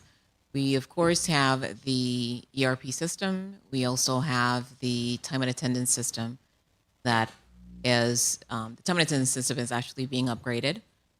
So we are in the process of implementation throughout the GVI. Very well. Any use of AI or anything like that is being contemplated to help with your work within the automation and technology field space? Outside of Copilot, not necessarily. Nothing else, yeah. And the issue of the default payment, will that fall under your purview? We've been having some discussion in regards to a default payment mechanism where if you go to the Lieutenant Governor's office, motor vehicles or wherever, and their system may be down for any given time, that the Department of Finance will have a default payment mechanism to be able to accept that payment. I'm always leery that once a person go to make a payment and then move away from that, chances of them coming back could very well be at risk. So we want to make sure that there's always a default that will be able to come to the Department of Finance to at least allow for those individuals to make their payment in a timely fashion. We don't have anything going on right now in terms of that. Yeah. That is a commissioner. That's a conversation we've been having for quite some time now about trying to make that work. Correct? That is true, and we've identified a vendor. We're just kind of working through the mechanics of it. That should be, I want to say within a month we should have something more concrete. Very well. I think that rounds out our discussion today. I'll give you each a minute to just do a final comment, and then we'll close up and bring up BIR. We can start off with you, Commissioner. All right, McCurdy. thank you very much. Thank you for the time. Thank you for the discussion. Thank you to the team, those here and those back at the office working tirelessly to get the job done. Appreciate you very much, and I know that you'll continue to work hard and do right by the people of the Virgin Islands. Thank you very much, Commissioner. We go to Director Octalien. I'd always want to say thank you to all of the stakeholders. Spending with the remaining $20 billion is not a small feat. It requires a lot from all of the stakeholders, and it is in our best interest to always work together to push these projects forward. I always want to say thank you to my Autobots, to the Office of Disaster Recovery. You do a lot to move these projects forward, and your continued commitment to rebuilding the Virgin Islands is not taken lightly. So thank you, Mr. Chair, and to the rest of this body for the opportunity to share on the progress we're making with the recovery. Thank you. Director Simmonds. Good afternoon, and thank you, Mr. Chairman. Thank you to you and your colleagues. Thank you all for the kind words. It's been my pleasure to have appeared before you. I can say that this is my last budget hearing. So I appreciate all your courtesies and the good wishes. I'll see you again as part of the governor's financial team, but that's to the extent of it. It's having served my first 16 years in government as an employee of this institution, I have an appreciation for the work that you guys do. I know how difficult it is, and I really enjoy coming here and being able to present on behalf of the various initiatives that the administration or the Public Finance Authority may wish to bring forward. Thank you all very much. Thank you very much, Director Simmonds. And I'll tell you that, well, before you hang up the mic, because I want to talk about your succession planning, but I'll say that my over 30 years in government, you have always been around. You're the godfather around here, and you'll be missed, certainly. But I know you're probably just a phone call away, right?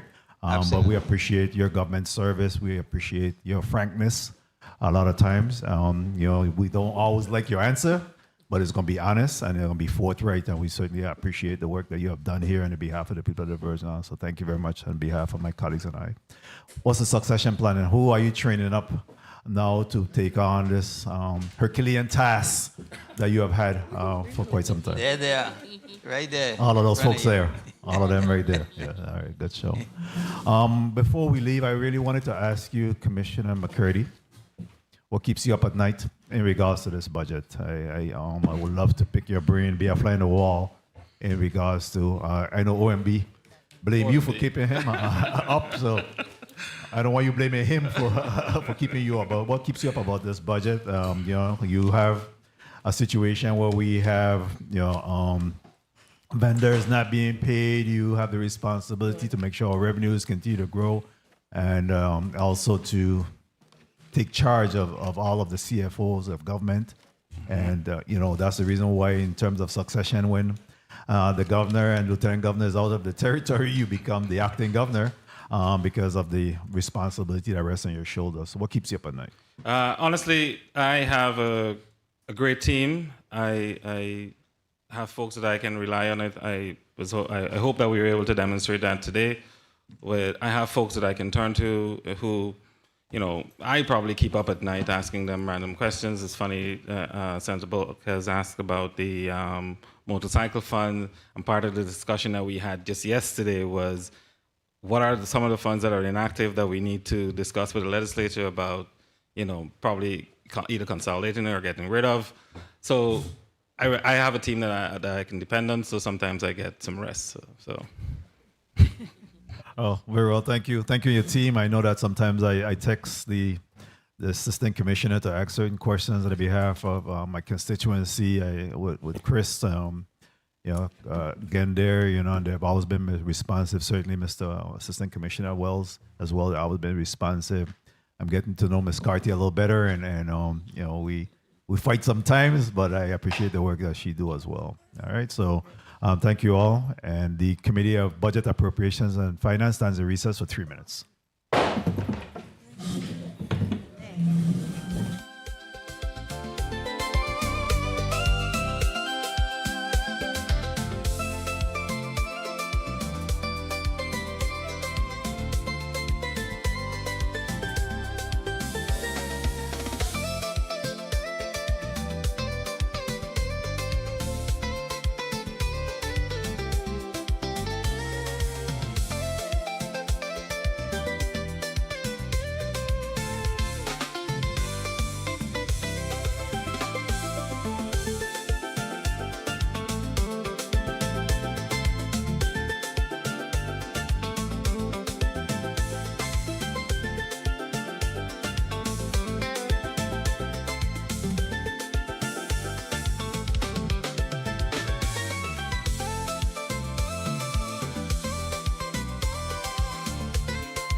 The Committee of Budget, Appropriations, and Finance is back in record and out of recess.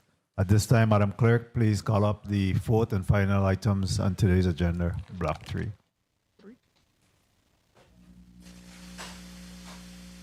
Block 3, Bureau of Internal Revenue, invited testifier, Mr. Joel A. Lee, Director. And this concludes the reading of today's agenda, Mr. Chair. Thank you very much, Madam Clerk. At this time, we do have the Bureau of Internal Revenue here before us. Director Joel Lee, who will come to you to identify yourself, check your mic, and then introduce your staff, and then we'll get your testimony. We'll start off. You could go ahead and introduce yourself, ma'am. Yes. Ophelia Hector, Human Resources Director. Good afternoon. Good afternoon, Sharima Hughes, Chief Financial Officer. Good afternoon. Good afternoon, Tammy Smalls, Chief Counsel. Good afternoon.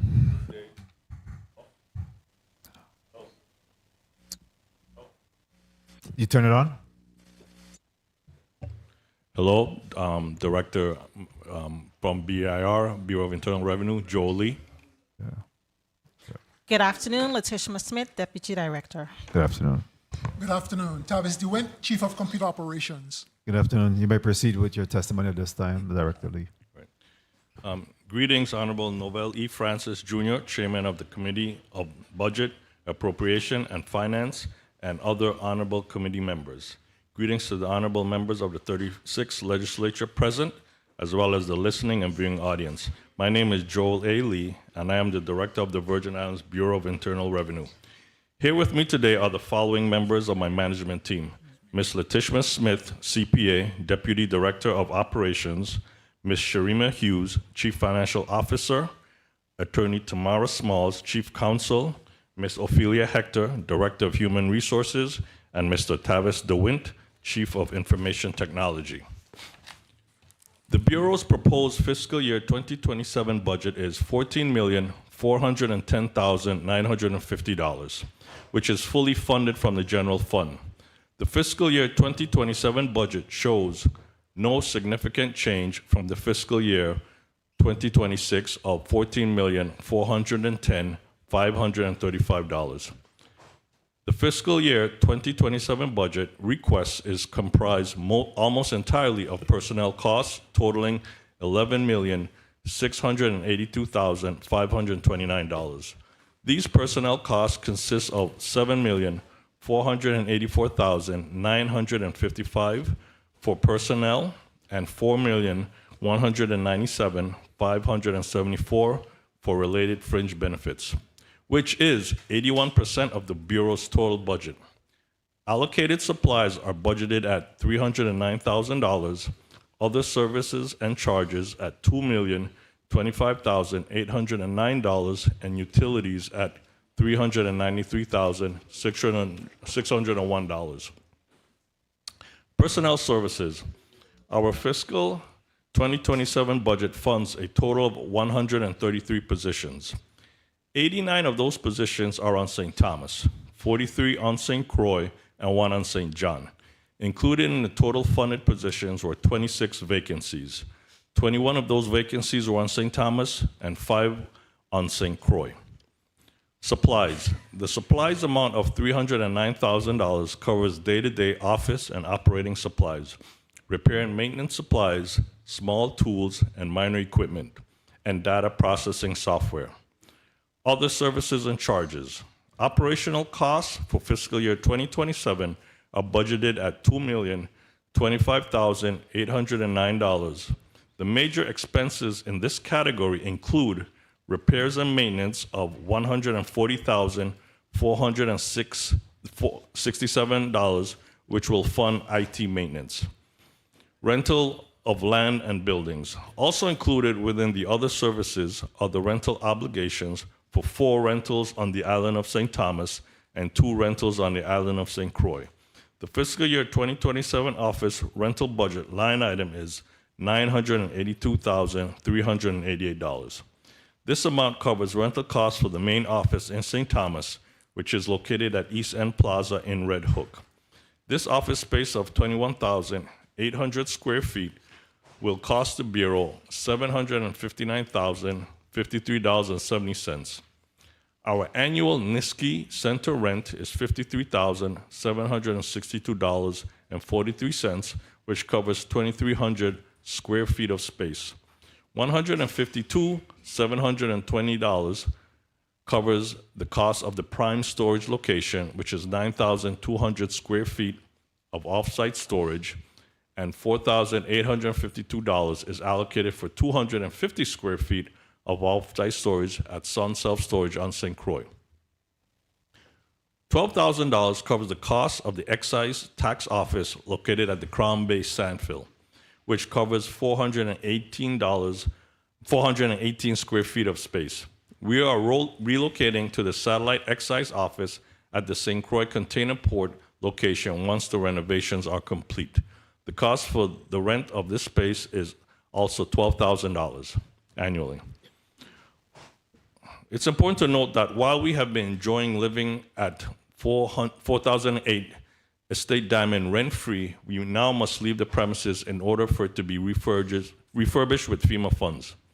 In our efforts to find affordable housing for the St. Croix staff, we have found a potential location that meets the specific needs of our employees and our customers. The location is 14,466 square feet or more of space, ADA compliant, along with a large parking lot to accommodate both taxpayers and employees. We look forward to your assistance in ensuring that our move, once it happens, can be as seamless as possible for the taxpaying public. We anticipate the need for build-out costs and annual rent for the St. Croix office in the future. Machine rentals. Machine rentals of $197,600 covers the cost for the leases of the Bureau's copiers and printers and the rental of the postage machines. As a paper-intensive agency, these items are critical to the daily operations of the Bureau. Professional services. Professional services of $207,065 include janitorial and extermination services, annual upgrades and maintenance to the Bureau's income and excise tax system, which is the heart of our operations.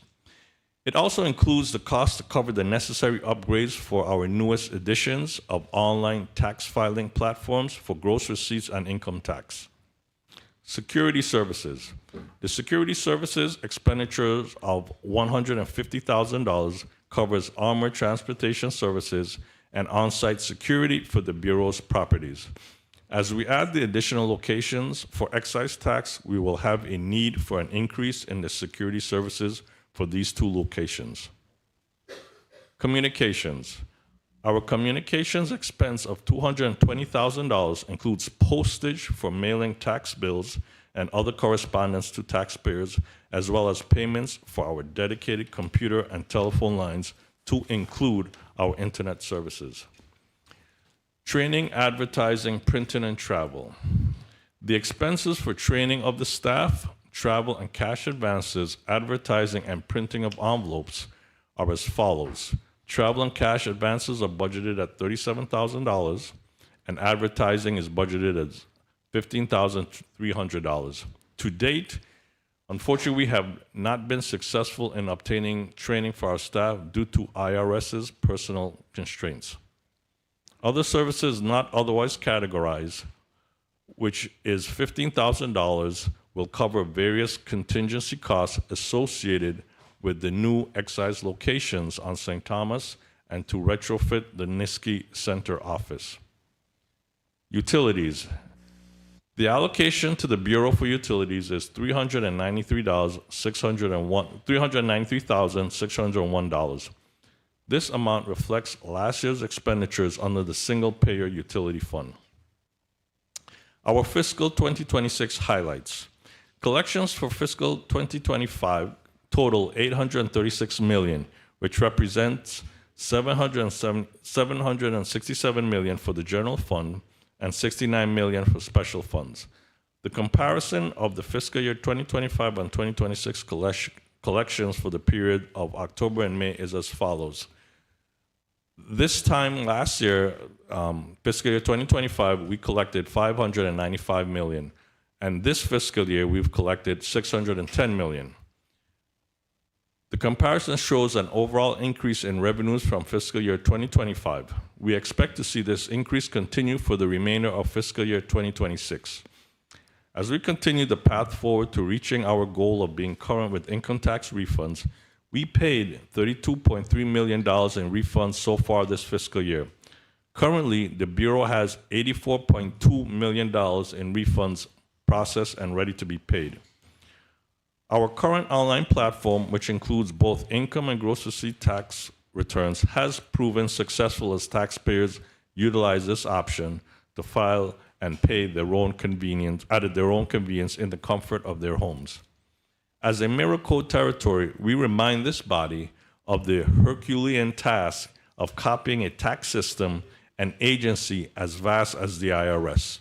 We continue to do the best that we can as we update our tax systems to conform with the new tax law changes.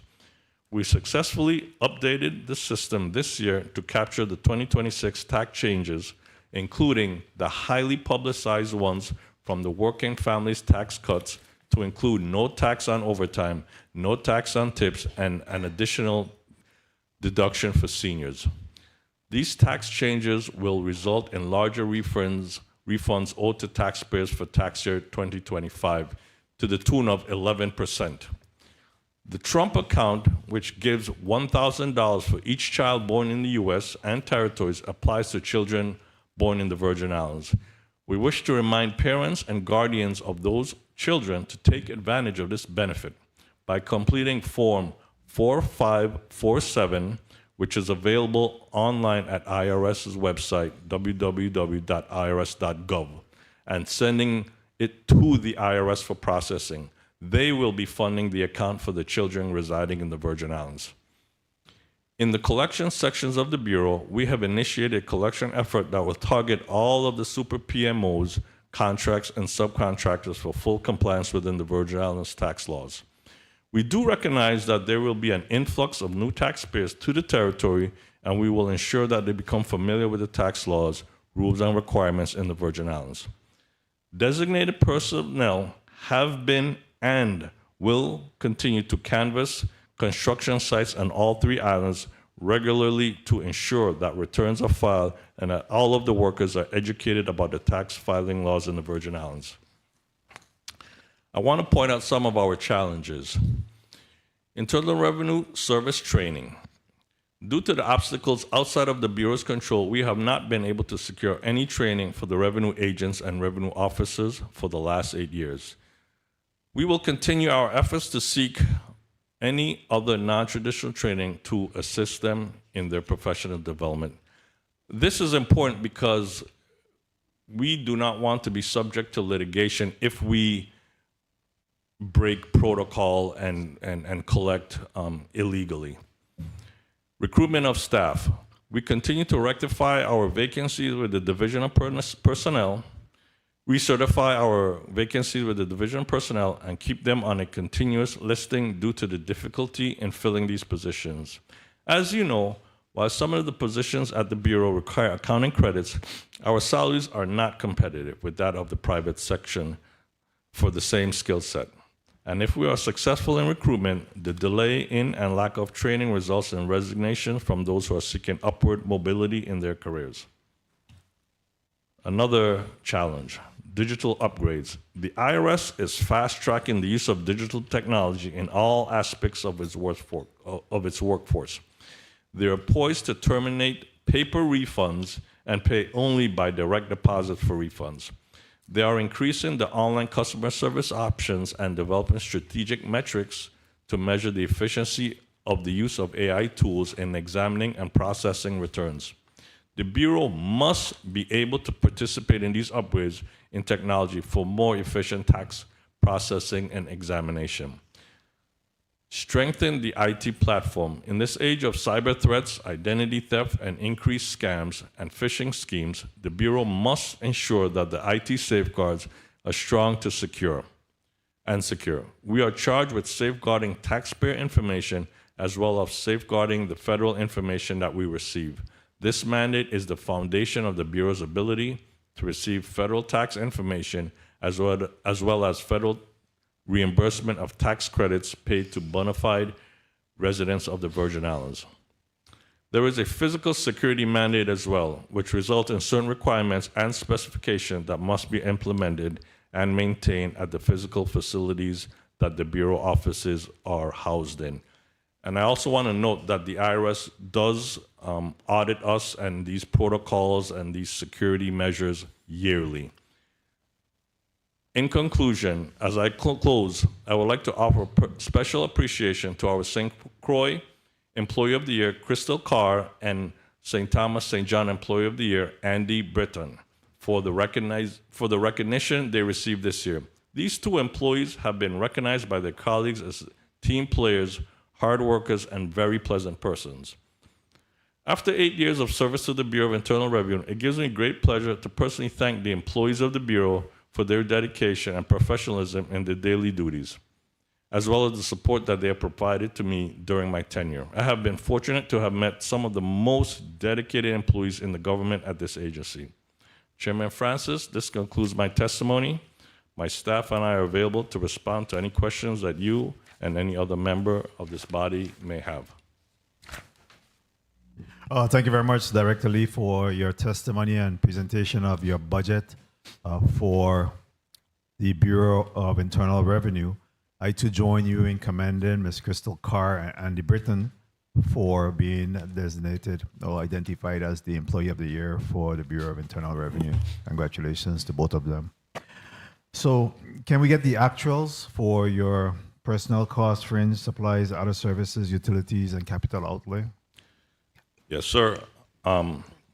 So far, my actuals of personnel is $3.8 million.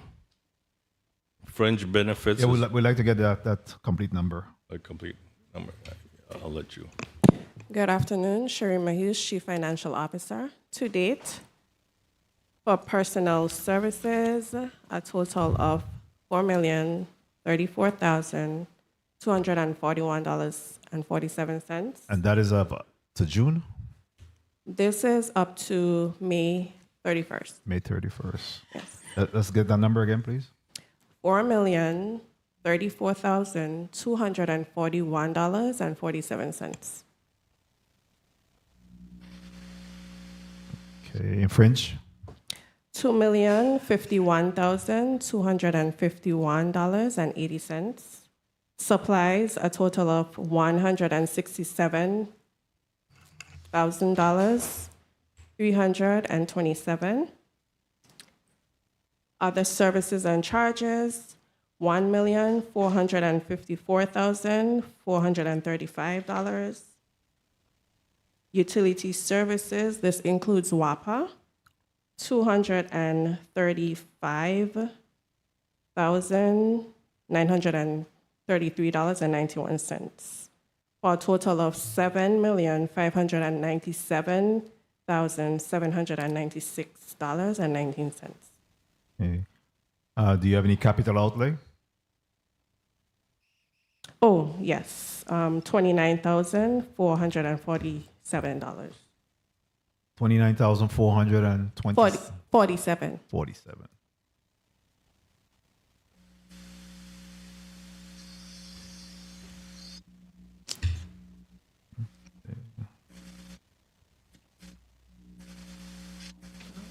Very well. And for your new location that you're looking at for St. Croix, is that in a central location, public transportation Sunny access? Isles. It is Sunny Isles area? Yes. Okay. Is Sunny Isles proper itself? Correct. In the shopping center. In the shopping center. Okay. And we said that renters is? Well, Jolie, Director of Bureau of Internal Revenue, we are hoping to get funding. So the number we have in there is really for the build out, but we are hopeful that we will be able to get some kind of funding from the IRS to cover that space. So, the reality is we don't know when we're actually going to be moving. So I didn't want to, secure that funding on paper and not move, so that's. Have you requested the funding already? It's in our budget. No, to IRS. Have you requested the funding from them? Yeah, we're in talks, yes, and we're confident that we may get it.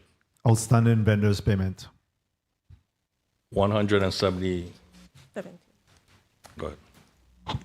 To date, a total of $117,000 are outstanding. What's the age on that? How long that's been? 30 days. 30 days. Anything beyond 90 days? Not at the moment, no. Okay.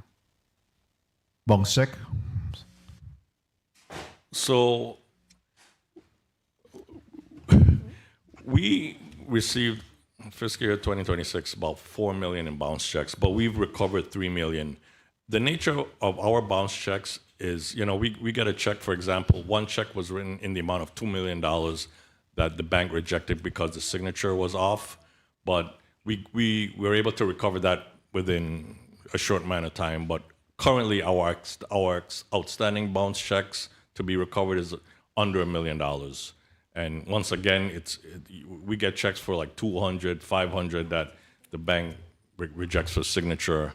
So what's being done to recover the one that's under? Well, we send them a notice and they come right in, because it's not that they don't have the funds. It's just the bank just being. So how long has the little bit under $1 million been outstanding for? Shortly. I mean, we don't have it for an extended period of time. I mean, tomorrow somebody may come in and write a check, and we'll secure it. With FY25, have you been able to recover all of the money that in bounce check for FY25? 99%, yes. So what's outstanding for FY25? Oh, I'd have to get that for you. I mean, it's a rolling balance. So, yeah, we don't separate it by year. But right now we have on our books less than $1 million. Less than $1 million total. At this time, I'll open up to my colleagues for a 6 minutes round. And Senator Blyden, you recognize for your 6 minutes. Thank you so much, Mr. Chair, and good afternoon again to my colleagues, and good afternoon, Director Lee, to you and your supporting team there with you. Thank you so much for your testimony. Director Lee, let me ask you. You said you have 133 employees, correct? Yes, sir. And 26 vacancies. Correct. How much of those vacancies are considered critical vacancies? We're collecting. All of them? Yes, all of them. Okay, how much money do we have on the street? Collectible, $140 million. $140 million collectible. Yes. And of these 26 employees, if those positions were filled, could they assist in terms of you recouping some of those funds? Absolutely, of course. So what are we doing in that respect in terms of seeing how we can hire individuals to actually assist in collections? Do you need expertise, or do you need training in terms of a son? Yeah, we do. We have to follow IRS's guidelines as well.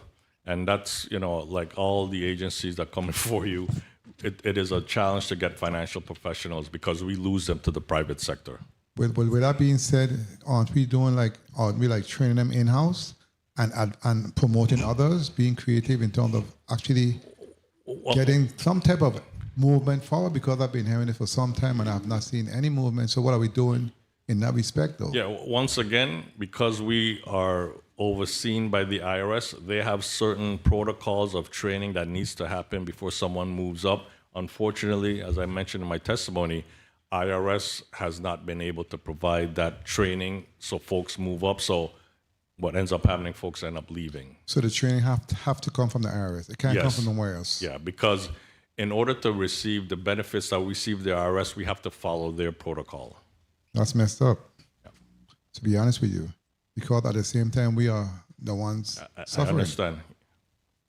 Okay, let me ask you, though, in respect to your rental of buildings, etc., I see you have here for the office space on St. Croix is you have the square footage of 2,300 square foot.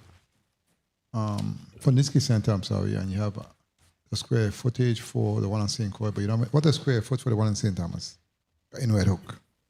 St. Thomas, it's 21,800. Oh, that's a lot per square foot. When did the contract expire? That contract ends at the end of this year. Do you know if you're looking for something else in the interim?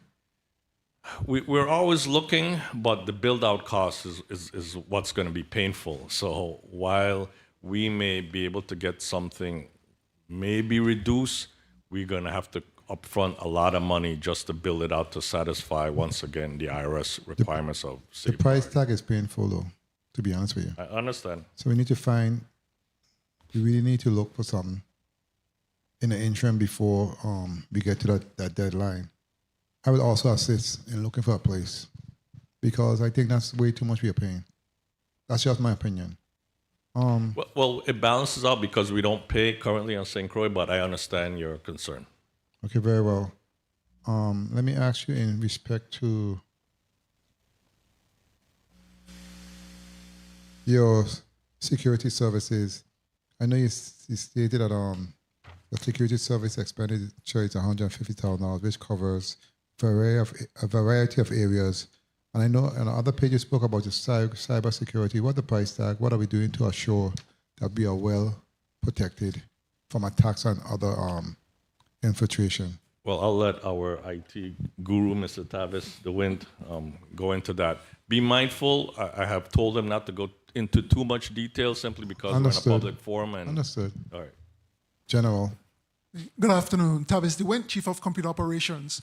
So to make sure that we stick with protocol and, of course, go ahead with the Office of Safeguard requirements, we have implemented many cybersecurity measures to make sure that we secure taxpayer information as well as our systems on a whole in terms of backups, make sure that we have secure certificates in place, also making sure that we have multi-factor authentication in place as well to secure all of our information systems. Sorry.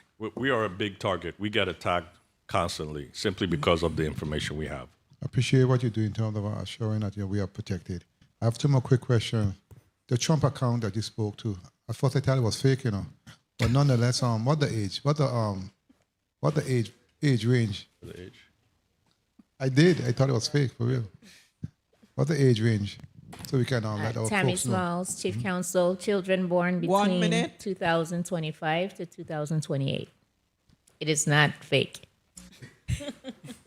I know. It will be funded by Treasury, so they fill out the form, they submit it to Treasury, and then they'll make contact to open up the accounts, and then you elect to get the $1,000 funded as a pilot program. Yeah, thank you for that.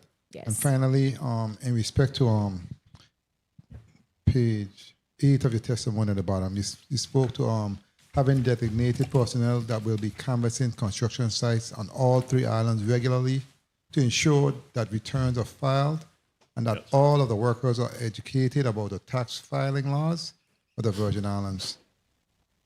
Director, are they doing that now? Yes, but keep in mind, a number of these 30 of seconds. our processes end up in refunds. So we spend a lot of time analyzing returns that end up in refunds that we have to now pay back to the folks. I mean, clearly, it's just a balance. We don't look at it as projects. We look at income levels. That's really, and that's across the territory. We don't isolate it to a project, but we look at the higher earnings. The reason why I asked that question because I'm sure if your people that are out there now, they're going to get way more than what you're saying because people talk, especially many who are getting paid cash from the subcontractors, and let me finish, we are not receiving anything. So we really need to have our folks out there on the ground to assure that everyone is paying a fair share because many of them are not paying the fair share because I visited these sites on a normal basis and you hear a lot from the individuals. And you will learn a lot. If you are out there, you're going to know what's going on because they tell you. Time. The workers tell you everything. So it's important that we really go out there and hit the ground. That's my ask and my recommendation. Thank you so much. Thank you, Mr. Chair, for the time. Thank you very much, Senator Blyden. Director Lee, have you recognized over the last several months that we have seen a downturn in income tax collection? Yes. What do you attribute that to? As I mentioned in the budget overview, we have lost some very high net worth individuals. They have moved back to the States for whatever reason, and they were a significant part of our tax base. 2 individuals, to be exact, and that's something I can't predict for whatever reason. You think those 2 individuals account for all of that decline that we have seen? Yes, Just those 2? Absolutely. We're talking to the tune of maybe up to 35 to 40 million. Yes. Yeah. And that, because of the timing, that would have been an extension payment. So who knows what we'd have gotten in October when they actually file, whatever additional. But so we miss not only a deposit that they normally pay, we also are going to miss out on their final, simply because they are taxed on their worldwide income because they're a resident here. Is there any opportunity to tighten up in the other areas outside of that? I mean, that's already gone. But in terms of the income, is there an opportunity for us to tighten up on that to make sure that we're not bleeding additional funds? Yeah, so right now we're currently above what we did last year. Had those individuals stay in the territory, we would have been very well. So, my team is doing what they do, more than last year for sure. But because of these high net worth, my fear is more may leave, and then, that's going to be a domino effect. In your testimony, you mentioned that you have $84 million available to be pushed out for refunds. What's the communication with Government House or the Department of Finance in respect to paying down some of that in the near That's future? a cash flow issue. I don't see all the needs of the other agencies, so I communicate I'm to just them. asking, what's your conversation with them, or have they given you a timeline that they believe that they'll be able to pay down any of those? Once again, as they told you, the finance team, including myself, we get a lot of surprise bills that are critical. I was trying my best to catch things up, but then when you hear other agencies don't have supplies, and so it's a I can only lobby for what I would like, but there are other agencies that may have more critical needs than I do, and I understand that. My needs would be like paying refunds, but they may have, Have we seen any return on earned income as a result of the last payment? I know traditionally what we see is... Yeah, we always get our fair share back from the IRS, as far as the credits. Are you at liberty to share what our amount was? Yeah, let me get that for you. I can share for you. Okay. Senator DeGraff, you recognize for your 6 minutes. It's about 40% of whatever we paid out. That's what about 40%. So we paid out so far about 32 million, so 40% of that is 12-ish. Yeah. That sounds like some good money to pay out. I mean, if you got 12 million. Yeah, so it helps, and I try to use that to pay out more. Right. But once again, there's other needs that trump mine.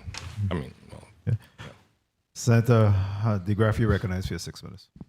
Thank you, Mr. Chair. Good afternoon, colleague. Good afternoon, Testifier. Fires all present.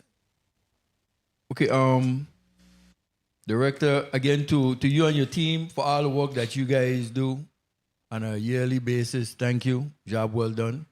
But just have some questions in regards to how many eligible people you have to retire? Retirement eligible. Yes. Only one?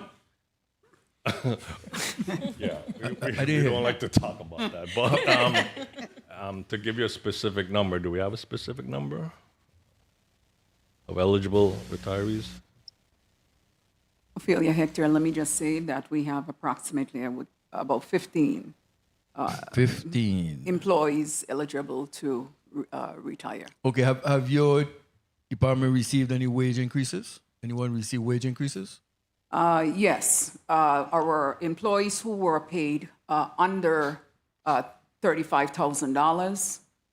They receive an increase October. You mean they were brought up to Yeah, 35? brought up Okay. according So to that's one entity. Any of them owed retro?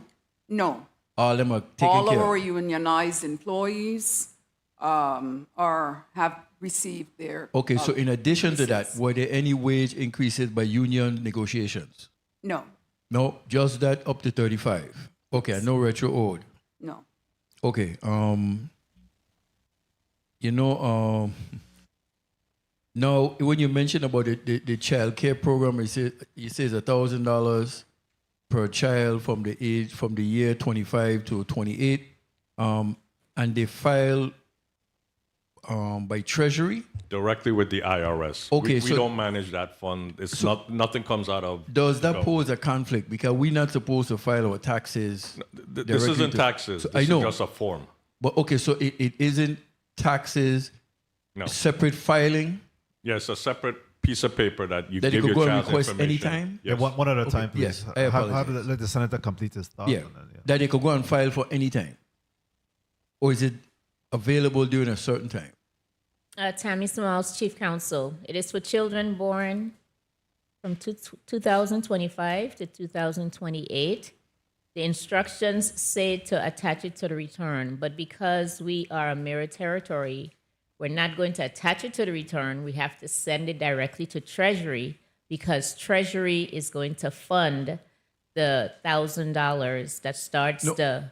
Excuse me, and Trump I got account. that. Yes. But I know it's for filing your taxes, so people might look to do it with their return.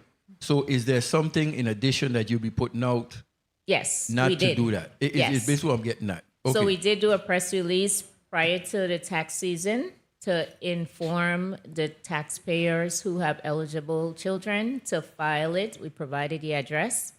And so, yeah, we're also available to, and if they come to us, we're mailing them to the address.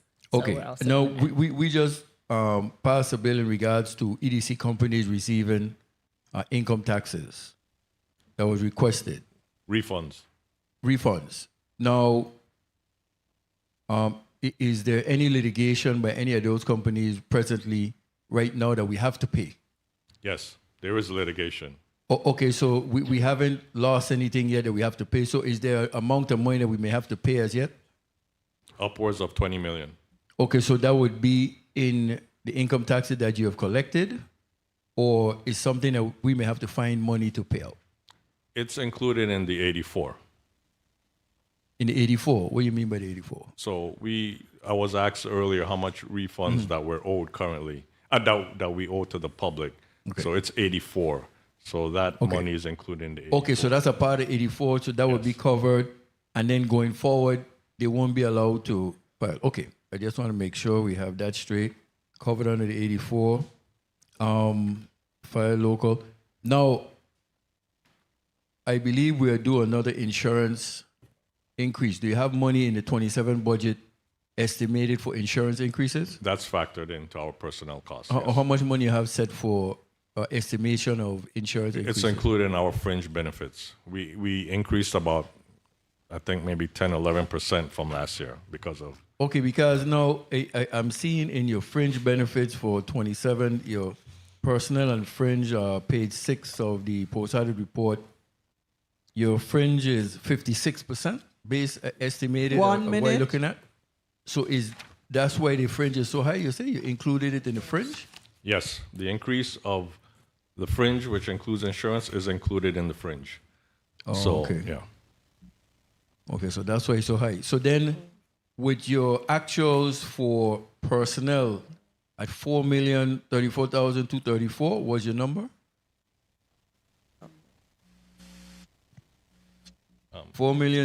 4,034,234 was the number you gave me, where you said was up to May?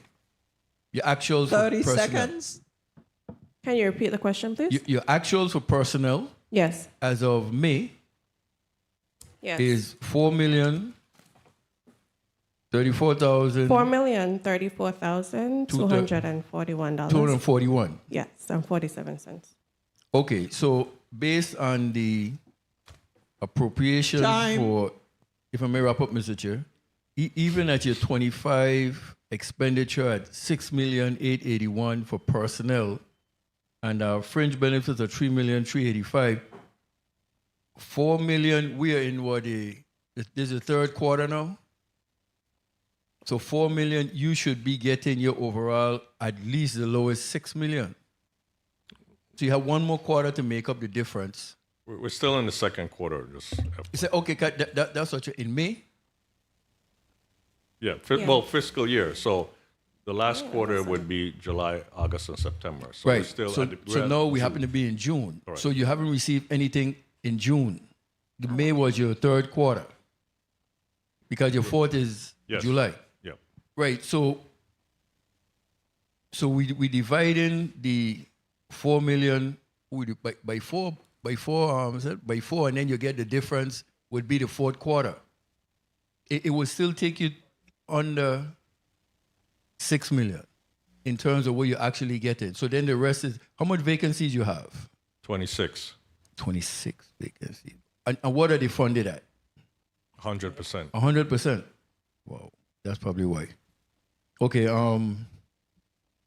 okay, my time being called, I just was getting a train of thought in terms of looking at the numbers. So they're well under the amount that are recommended for personnel and fringe. Thank you for that. Thank you for the time, Mr. Chair. Thank you. Thank you very much, Senator DeGraff.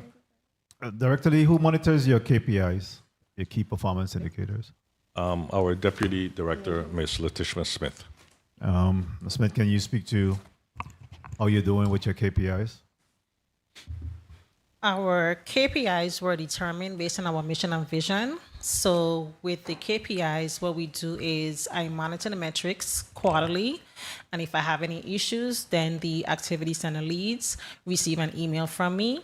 But right now, based on our employees on hand, I think our KPIs are okay. Are you meeting the mandates of your established KPIs? Yes. Director Lee, how would you grade your collection efforts?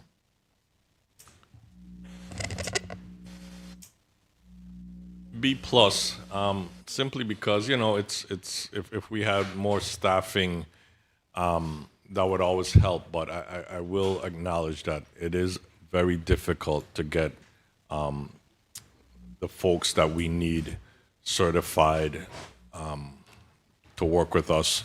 We may have somebody perfect in all aspects, then we find out they haven't filed here, they've been filing in the States, so that disqualifies them. So we may have good candidates, but because of our IRS requirements, one of the things you have to be in tax compliance, we lose them because of that, because that's a requirement on our end.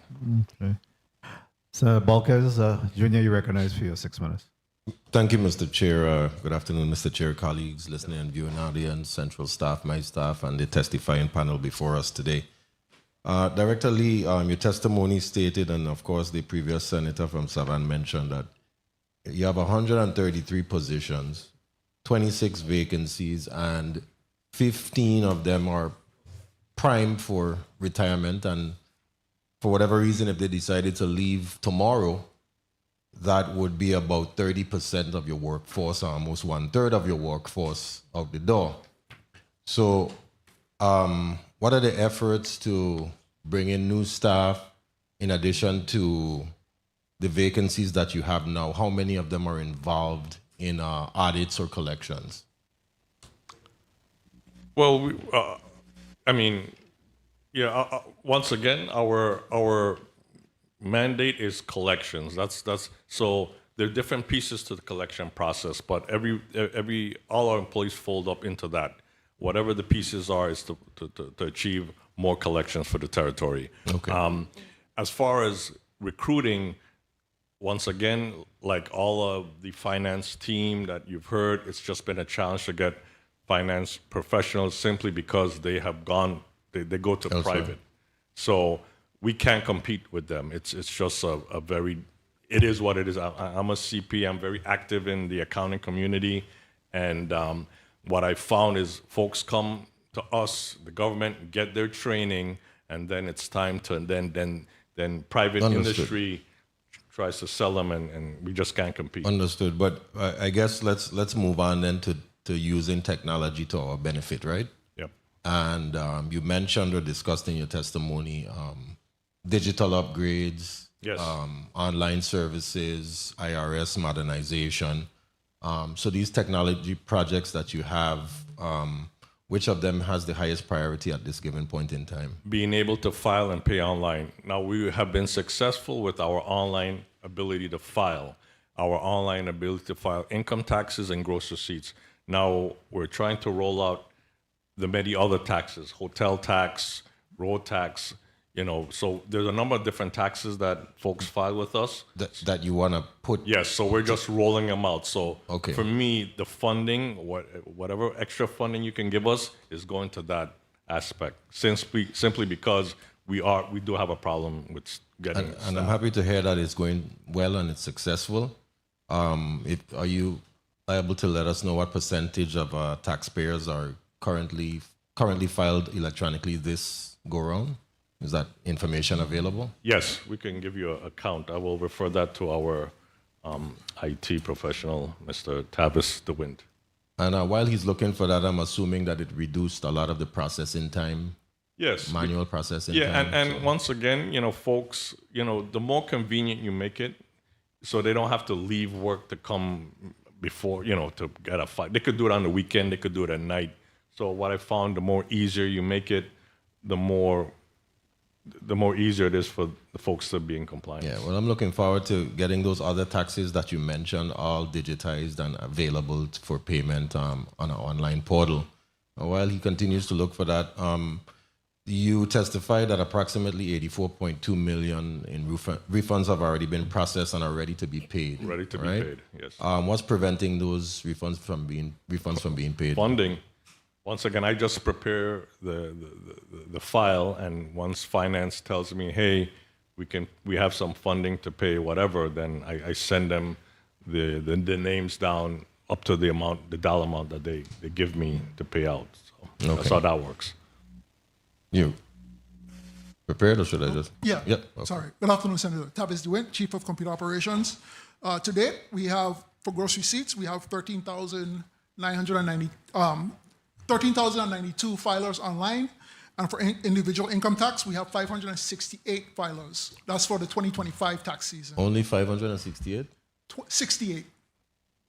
Only 568? Yeah, this is new, so folks have to kind of warm up to the idea. A lot of us are still old school. We want that stamp. We want that confirmation. A lot of folks aren't trusting the government with computer systems just yet, but I think as we make it more, as time progresses, it's going to become, also, bear in mind, not mean to cut the director off, it's also that we allow, like, for example, CPAs that might file multiple people, so we don't have the breakdown right now of the amount of returns, but these are the registered filers that registered for the tax season. I understand now. So the CPA can just go in and file multiple. Very well. Okay, noted. To the chair, if you could provide that information Sure. to the chairman of this committee. Also, how many, or how much, I should say, revenue was recovered through enforcement between fiscal year 25 and 26? You have that information? I don't have. I mean, that's all we do, really. So that's. I'd have to. When you say enforcement, I mean that's kind of everything we do. I mean, if you're saying what's the difference between walk-ins and enforcement, I'll have to get back. 30 to seconds. you, which I don't mind. Okay. For sure. Okay, But I'll get that. to the chair, just to sort of get a general idea of how that pans out. In relation to any unresolved collection cases, how many of those do you have currently? Well, as I mentioned, we have 140 million on the street that's collectible. A number of businesses have shut down for whatever reason, moved away, but we see 140 million that that we can grab, and unfortunately, once we go after them, they may shut down because they just don't have it, and then we're kind of stuck because they leave. And Mr. Chair, if I just one last, I appreciate it, Mr. Chair. What additional revenue do you expect from the Super PMO Contractor Compliance Initiative? Well, gross receipts, the good thing about gross receipts, we get it off the top. So that's easy. But once again, getting the subs in line and getting the workers to file. But once again, what I found, I did a preliminary deep dive, and a number of the workers are actually due refunds. So I don't want to spend my time or my team's time chasing refunds for folks, you know what I mean? So that's why we look at high income earners. And so that's kind of where we're at. Okay. All right, well, very well. Thank you for the responses, and thank you for the time, Mr. Chair. Thank you very much, Senator Bolkes. Next, we'll recognize Senator Frederick. You're recognized for your 6 minutes. Good afternoon. Thank you very much, Mr. Chair, colleagues, testifiers. Pleasant good afternoon, listening, viewing audience. My office and central staff, pleasant good day. I always get excited when I speak to someone who is the best value for our government. You guys are the best value, one of the best value, if not the best value for what we pay you guys, for what you're asking, $14 million. And you're nice enough to give me a return of $836 million. Double it. You know, that's how I see. So it's a good value for the government to make sure that RB is fully staffed and functional. I apologize for the conditions of your workspace on St. Croix. It's abominable. It's embarrassing, but hey, the next space I know is going to be nice.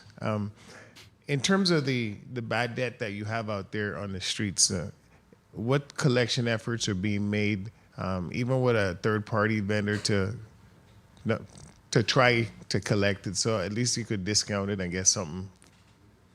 The problem we have with third party is we are forbidden by federal law to disclose taxpayer information.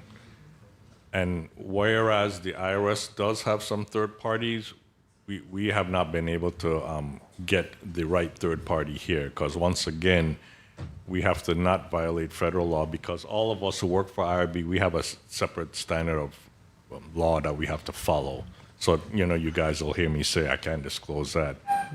So likewise, if I disclose it to a third party and taxpayer, we could get sued, and I have no defense. Well, it's more so not that they're going to take the full charge, but that they will be the one who brings together the debt, the obligation. Even disclosing a name of somebody who owes is breaking the law. Okay, because when I lived in the States, they did it all the time. So for some reason, the water makes a difference, right? Okay, so it's on the street. It's probably just bad debt now, right? Yes. All right. So when are you going to take it off the books then? You just can't keep carrying it. No, and that's an excellent question. As an accountant, I agree with you, but you can't just write it off as in the government world.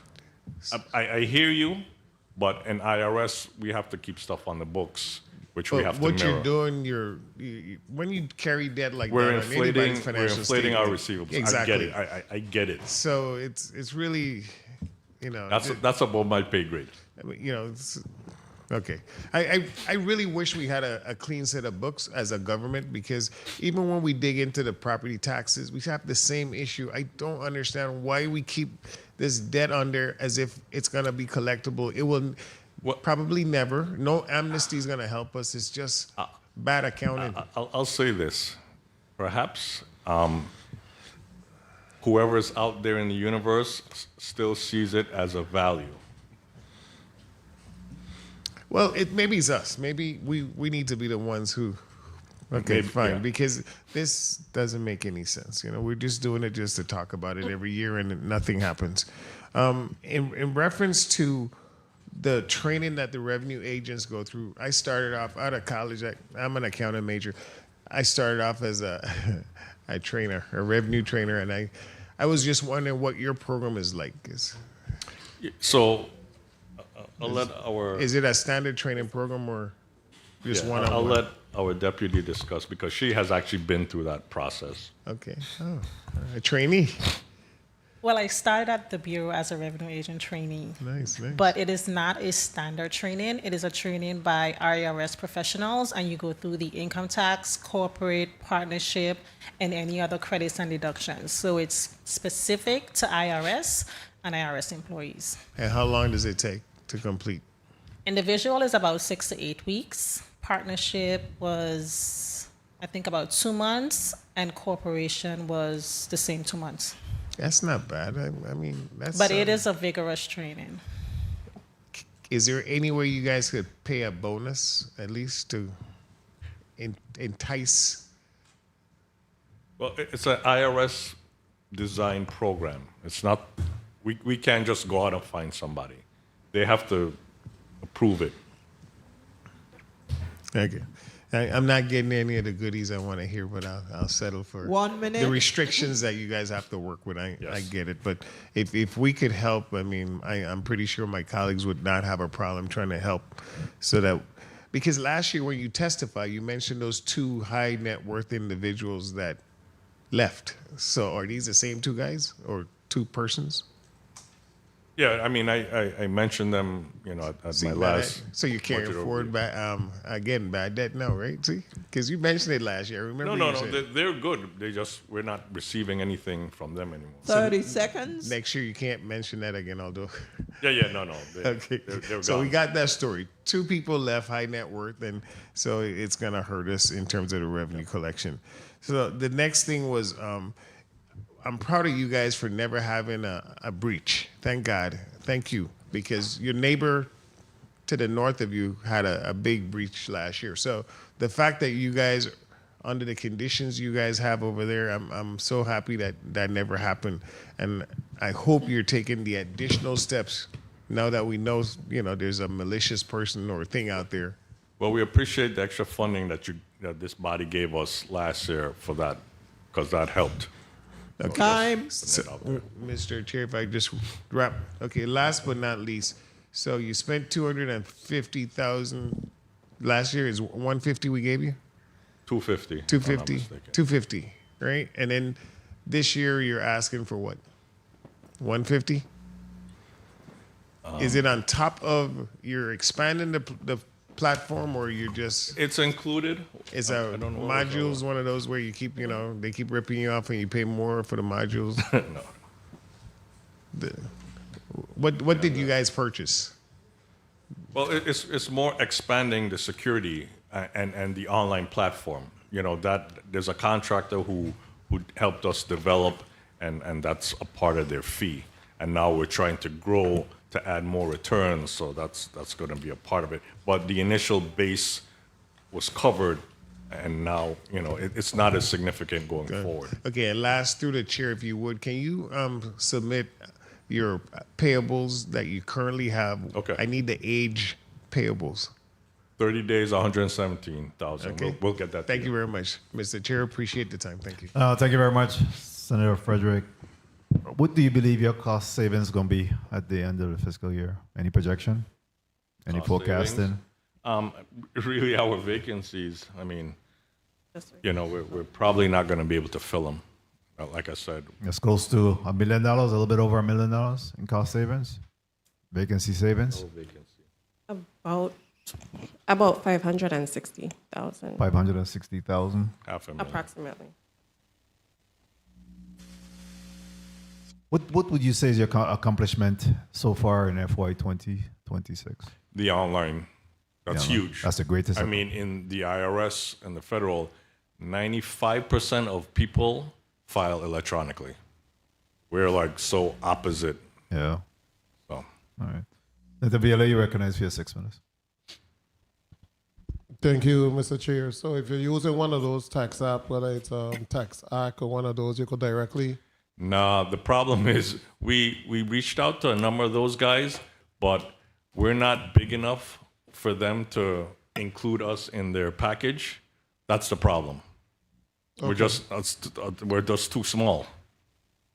Okay, so the app that you're using isn't as user friendly as No, TurboTax and those others? it's a simple. So if you use TurboTax, you can generate a PDF. So we allow you to upload your PDF, but it's not a direct link from a software that transmits directly to us. Yeah, but that's good. If you could upload the PDF, Yeah. it makes it a lot easier. And we could then. electronically sign, yeah.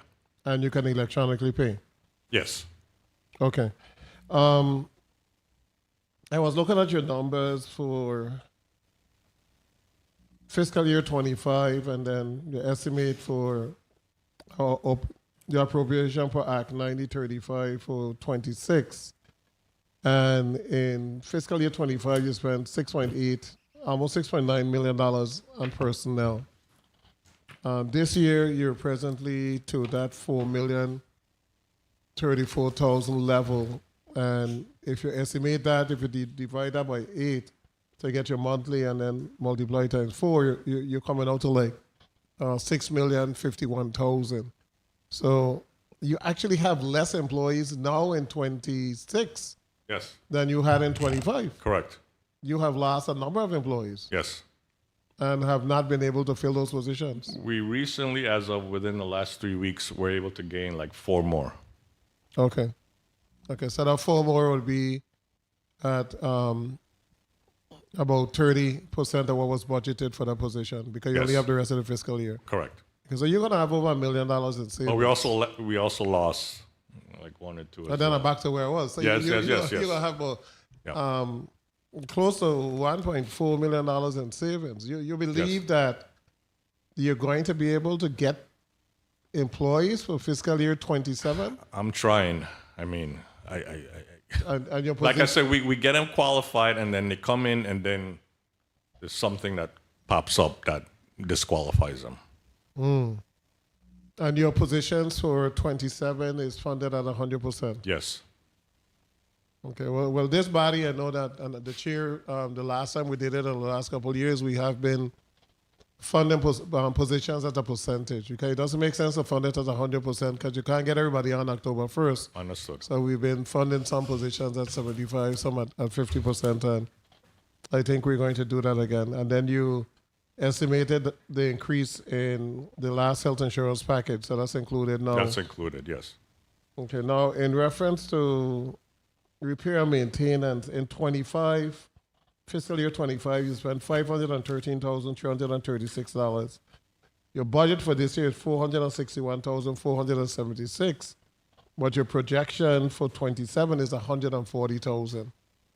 You're going to be able to survive after you're spending an average of almost $400 and something thousand. How are you going to survive with over $300,000 cut? No, we won't be able to survive with that, but because of the budget constraints, we were forced to budget at that amount. Okay. So then what you need to say is we need to take some of the cost savings from the vacancy when we cut it to 75% and backfill that area. So what is the amount that you would need to prepare to have that repair and maintenance? What's the amount? Probably the same as last year. Okay. Because it wouldn't really affect your budget overall. Understood. If we look at how we're going to do the vacancy. And the same thing, I guess professional services is pretty close. Well, what are you spending on professional service this year so far? You have $299,000 budgeted. So our main professional services, I mean, we rely on an outside computer coder, and that's key because when you hear on the news IRS is doing all of these changes, he's the guy that helps to do. If we don't have him, because our software is so old, there's nobody that can do what he does. Okay, now when you're speaking about the possibility of moving to the property on St. Croix, you said that there's a possibility that the IRS would pay some of the Correct. rent? We are in talks, and they understand our need. I've been able to develop a good relationship with them, so that has helped the conversation. I used to live in D.C. and it's like, hey, you can't develop that relationship for Red Hook. They could pay half a Red Hook them $700,000 contract. I'm on St. Croix. Sorry. I'm kidding. You have the good attorney beside you, St. Thomas. I mean, See if they can. The IRS have a lot of money, man. Everybody getting tax break now in this administration. 1 minute. So maybe they'll be willing to put some. Now, I hear your argument about some high worth individuals leaving the island. Yes. It's only a one-way flight. Ain't got nobody coming. And why I ask that is when we, and colleagues, those of us who've been here 5 terms ago, the number of EDC beneficiaries have grown exponentially. 30 It was seconds. like 40-something. It's now up to 90-something individuals. None of those coming with a word where we have all broke EDC beneficiaries. None of them in a worldwide. I didn't say there were EDC people that were leaving. Okay. But I'm asking the question now.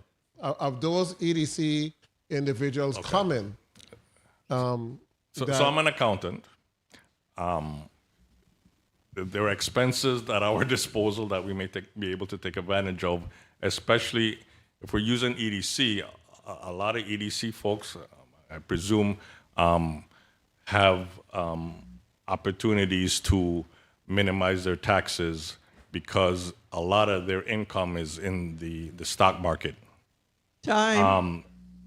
Folks who may have left may be contractors that have huge activities in the VI that are no longer here. And do we have any contractors that now have huge activity in the Virgin Islands that live here? But they may not live here.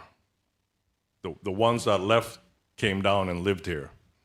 So while you see big projects going on, those owners, may not choose to Let me live ask here. a question to your legal counsel. We recently passed legislation to attempt to close the tax loophole for EDC companies being able to claw back taxes. We have had a number of cases in which the government of the Virgin Islands have not been successful and have been mandated to pay monies back. In your estimation, is the legislation totally legal according to the tax laws?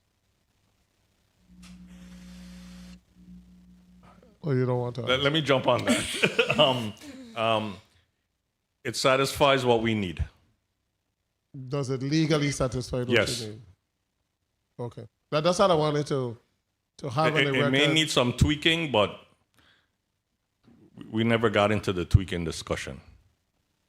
Okay, because we felt that it was such a need that we didn't want to lose any other case or any other case we file against the government of the Virgin Islands. So are you going to be submitting to us the tweaks necessary to make sure that that bill cannot legally be challenged? Well, we suspect if it does get challenged, they're going to have to cite IRS, which may not be entertaining it simply because they are EDC beneficiaries.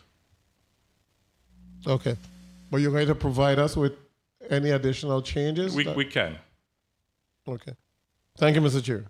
We don't see it being a problem, just FYI. I think we're good. No.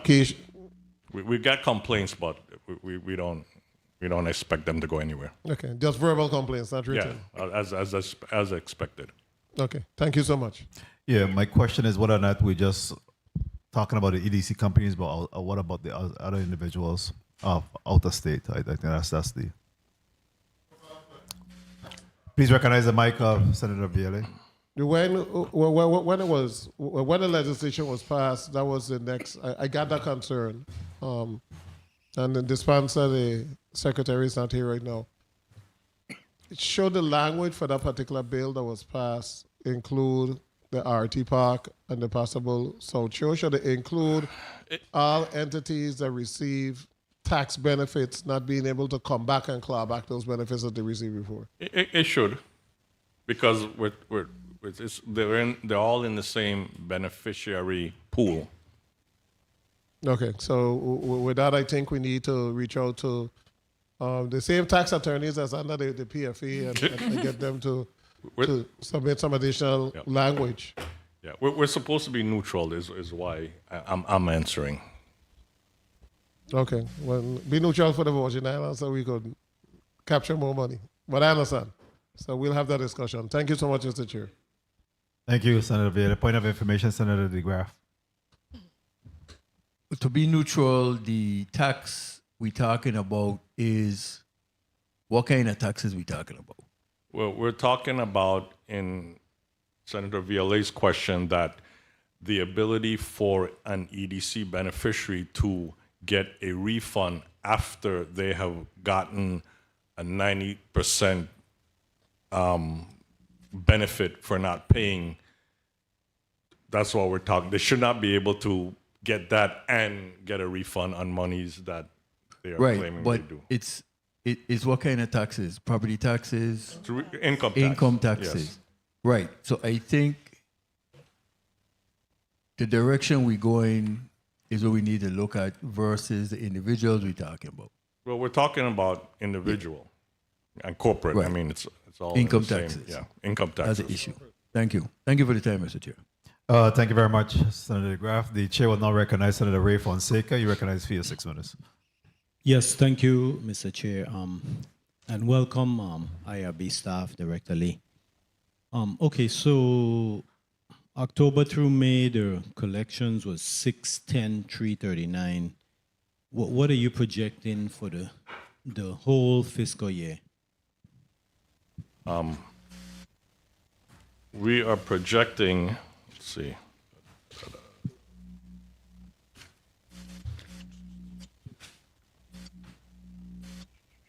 Can you hold my time, Mr. Chair? Yep. I know.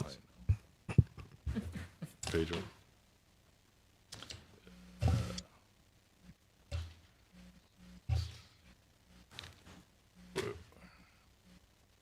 I'll let you answer.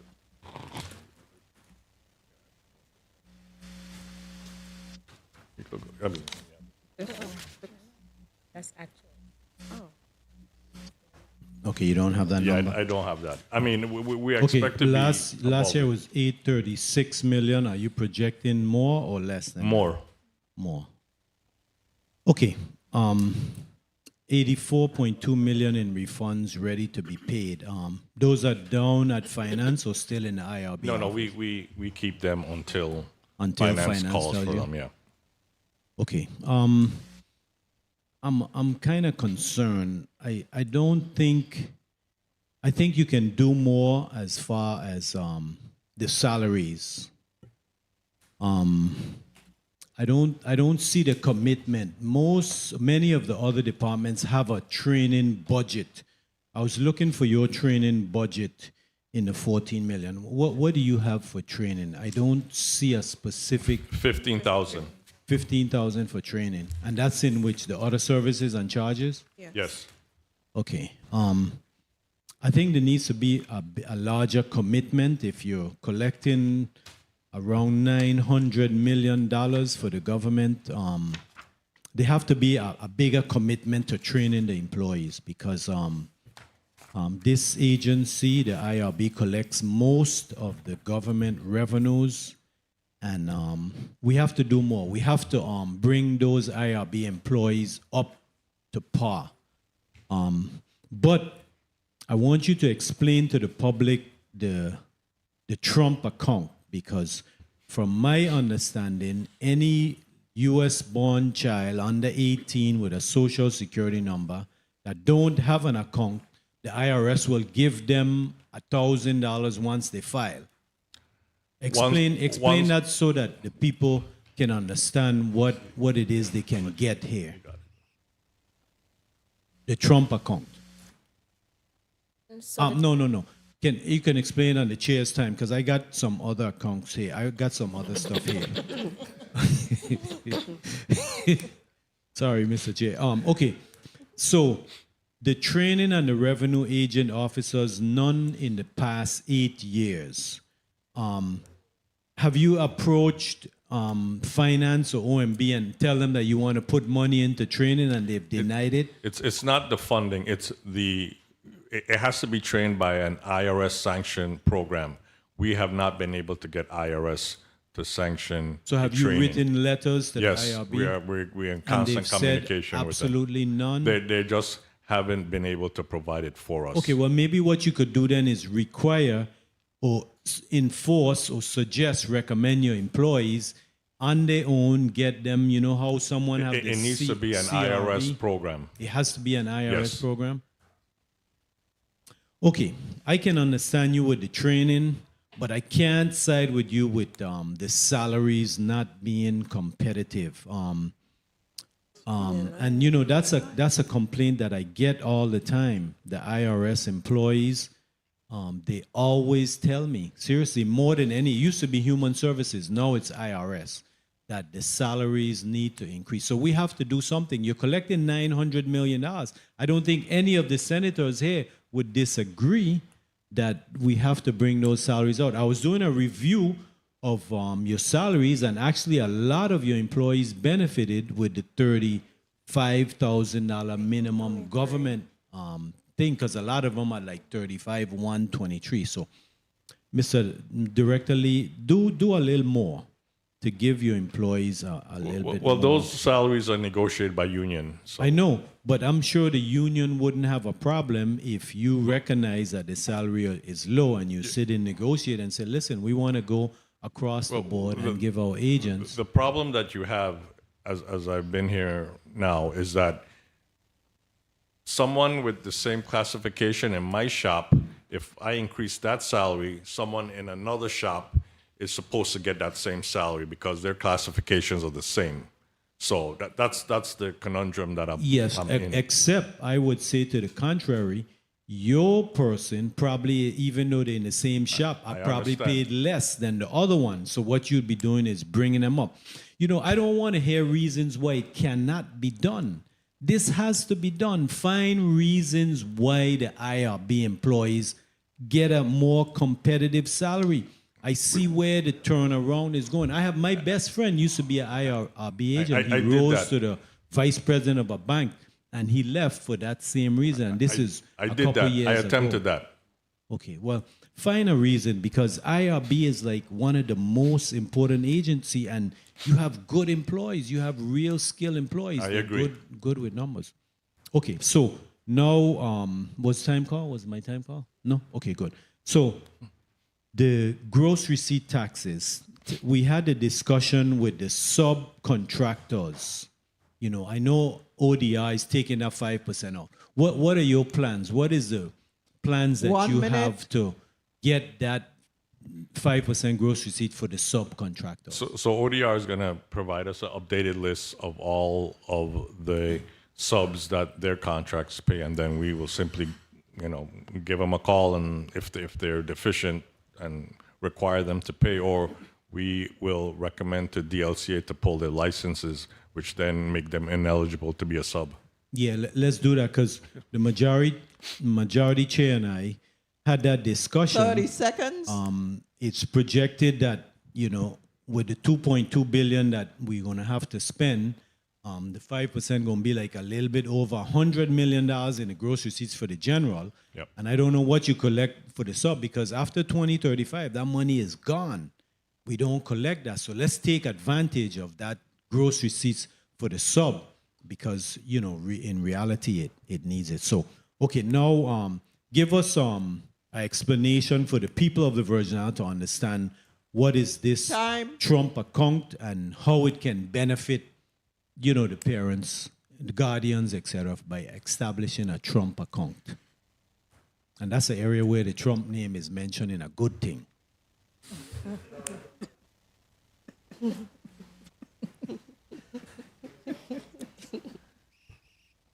Tammy Smalls, Chief Counsel. The Trump account is a $1,000 IRA that is set up for children born between 2025 through 2028. You must have a social security number, be a U.S. resident, U.S. citizen. You submit the form to the IRS. Treasury will reach out to the parent, the guardian, the adult sibling, the authorized person that's setting up the account on behalf of this newborn child. Treasury will fund the IRA account at $1,000, and then they have requirements where the parents and employers can add money to the fund, so that by the time the child turns 18 years old, they'll have this Trump account in their name. awesome parents and guardians. So for all of the young Americans, the Trump account will give your children a head start in the financial area. So let's get them Trump accounts for our children. Thank you, Mr. Chair, for the time. Thank you very much, Senator Fonseca. Just real quickly before we go to the next senator, which would be Senator Maurice James. I had a situation yesterday, right? A package came in for me from American Airlines. I went down to retrieve it. I was told I have to go to customs, I have to go to excise tax.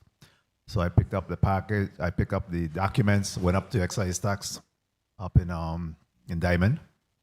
Filled it out. When I got there, of course, the clerk informed me that I could have done this online and then go back down. What are you doing in terms of marketing that type of information to individuals so that they'll be better customer service friendly, so you don't have that situation where they have to drive from one end to the island to the next end and then go back down? How are we handling that? You know, that program has been in place probably even before I took this seat. So that's always been out there. Now, if you're saying maybe we need to put it out there some more, but folks who, like yourself, who probably don't use it I have as never, frequently, that was my first time you know what I experiencing mean? it. It's, Yes. you wouldn't know, but My folks wife who- usually handled that kind of stuff. Yeah, Yeah. so folks who, He has an account. yeah, folks who are in that world knows, and they could do it 24 hours at their convenience. So that's already out there. Yeah, so we need to do marketing because we're now expecting, we have a lot of new people on the island. We have seniors that may go there to retrieve a item, a cargo that might come in, you know, or maybe even establish a kiosk that will be available for us, for those individuals then to be able to access a website and get it done there, you know, so they don't have to go back and forth. So this is our move to container port, on St. Croix, and then Stanfield, Crown Bay, and St. So we are moving towards that. But I still wouldn't address the cargo that's coming into the airport, right? Yes, you know, that's not as frequent, Right. and most folks may not want to go through their online. You said seniors, they are not hip to getting registered online. They just kind of used to stamp the stuff and pay. I'm just trying to find a way that we minimize individuals having to do that double drive, or maybe we'll put a sign up by the airport. Yeah. I guess. Yeah. All right. Very Tammy well. Smalls, that actually has been in place since, I want to say 2013? 2012? Yeah. Sorry.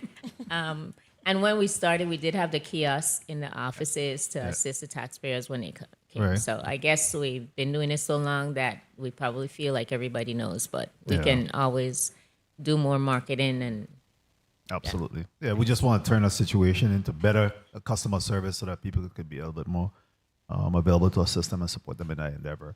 Senator Maurice James, you recognize for your 6 minutes. Thank you, Mr. Chair. Good afternoon, Virgin Islands. Good afternoon, colleagues, testifiers, everyone in and outside the room.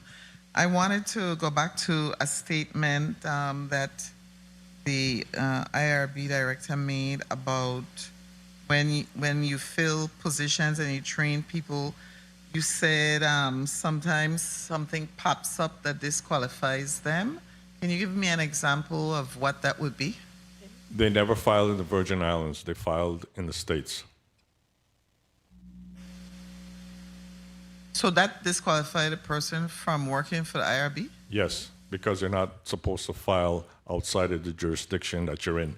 A lot of folks file in the States simply to get a refund a lot quicker because, unfortunately, we're behind. But you're not supposed to file outside your jurisdiction simply because your withholdings are in IRB. When you file in the States, you may get a refund quicker, but then at some point, IRS is going to knock on your door and say, hey, you were never a part of, there's no withholdings from you. We want our money back. So that is wrong. So that may have been like unintentional, and so I'm foreclosed from working for IRB? Once we could As a look result. after, but 3 or 4 or 5 times, yes, that is a problem because you're supposed to be in compliance with IRB if you're going to work at IRB. I understand.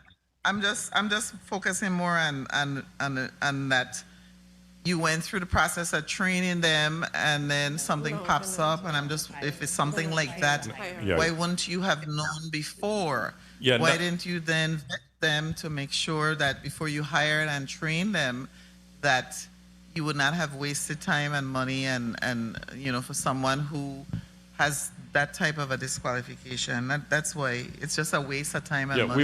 they wouldn't have gone to the training point. That would have been a part of the interview process before they got onboarded.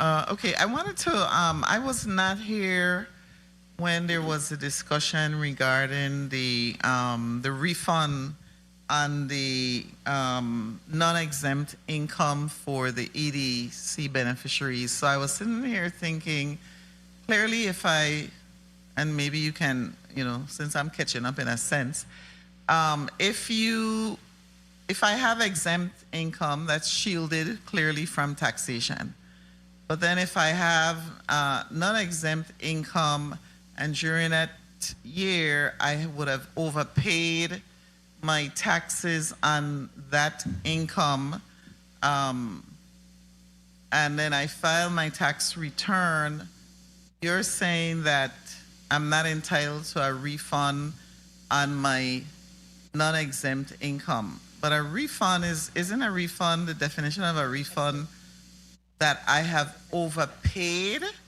and therefore, based on my tax bracket and liability, that money is my money. I'm just trying to, I know I'm playing catch up on this one, it has already passed, but I was trying to just process it in my mind sitting here. Because then I would find as a regular person, don't even think about an EDC beneficiary, a regular person, if you said that to me, then I would find a way not to overpay you during a year on my non-exempt income. You understand what I'm saying? I was just sitting here thinking that I would find a way not to overpay. I would find a way to underpay, quite frankly. I just wanted to get you, if my thought process is I'm not thinking this thing through right, correctly. And I know it's already, I wasn't here for the vote. It's already went through. Just wanted to get your opinion on the way that I was thinking about it. I would find a way not to pay you as a government. People find ways all the time not to overpay because you take so long to give them refunds anyway. It's like, okay, I'll make sure I don't overpay the government. Any thoughts on that? Tammy Smalls, Chief Counsel.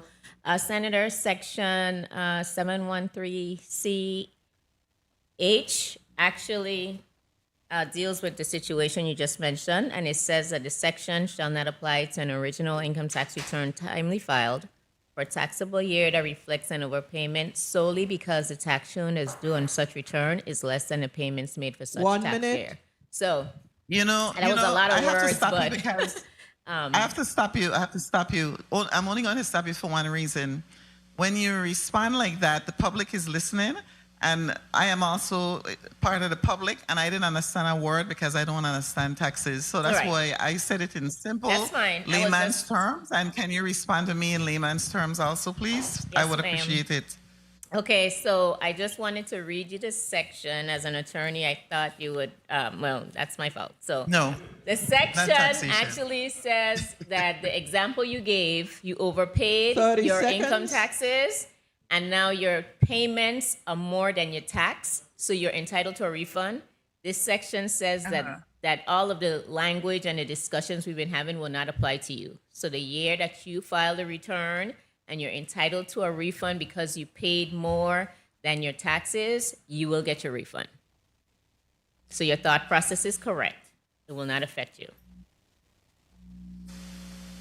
Okay. All right, thank you. And by the way, Time. not tax law, please, not Maurice James. I know. I will hire an accountant. Yes. And that's why I don't do criminal law either. I'll hire a criminal defense attorney. Thank you, but thanks for the explanation. You're welcome. I appreciate it. You're welcome. Thanks. Thank you very much, Senator Maurice James. Next, we'll recognize Senator Milton Potter. You're recognized for your 6 minutes.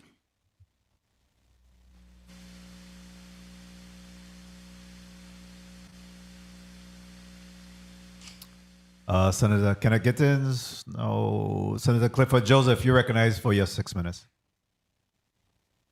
Thank you, Mr. Chair. Good afternoon to the testifiers. First question, well, through the chair, I would like for the director to be able to submit to us.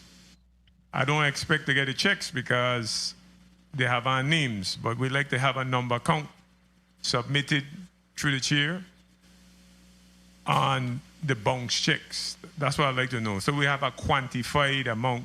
When you give us a number amount, we want to have a quantified amount in checks that represent the number that you were saying that's bounce checks.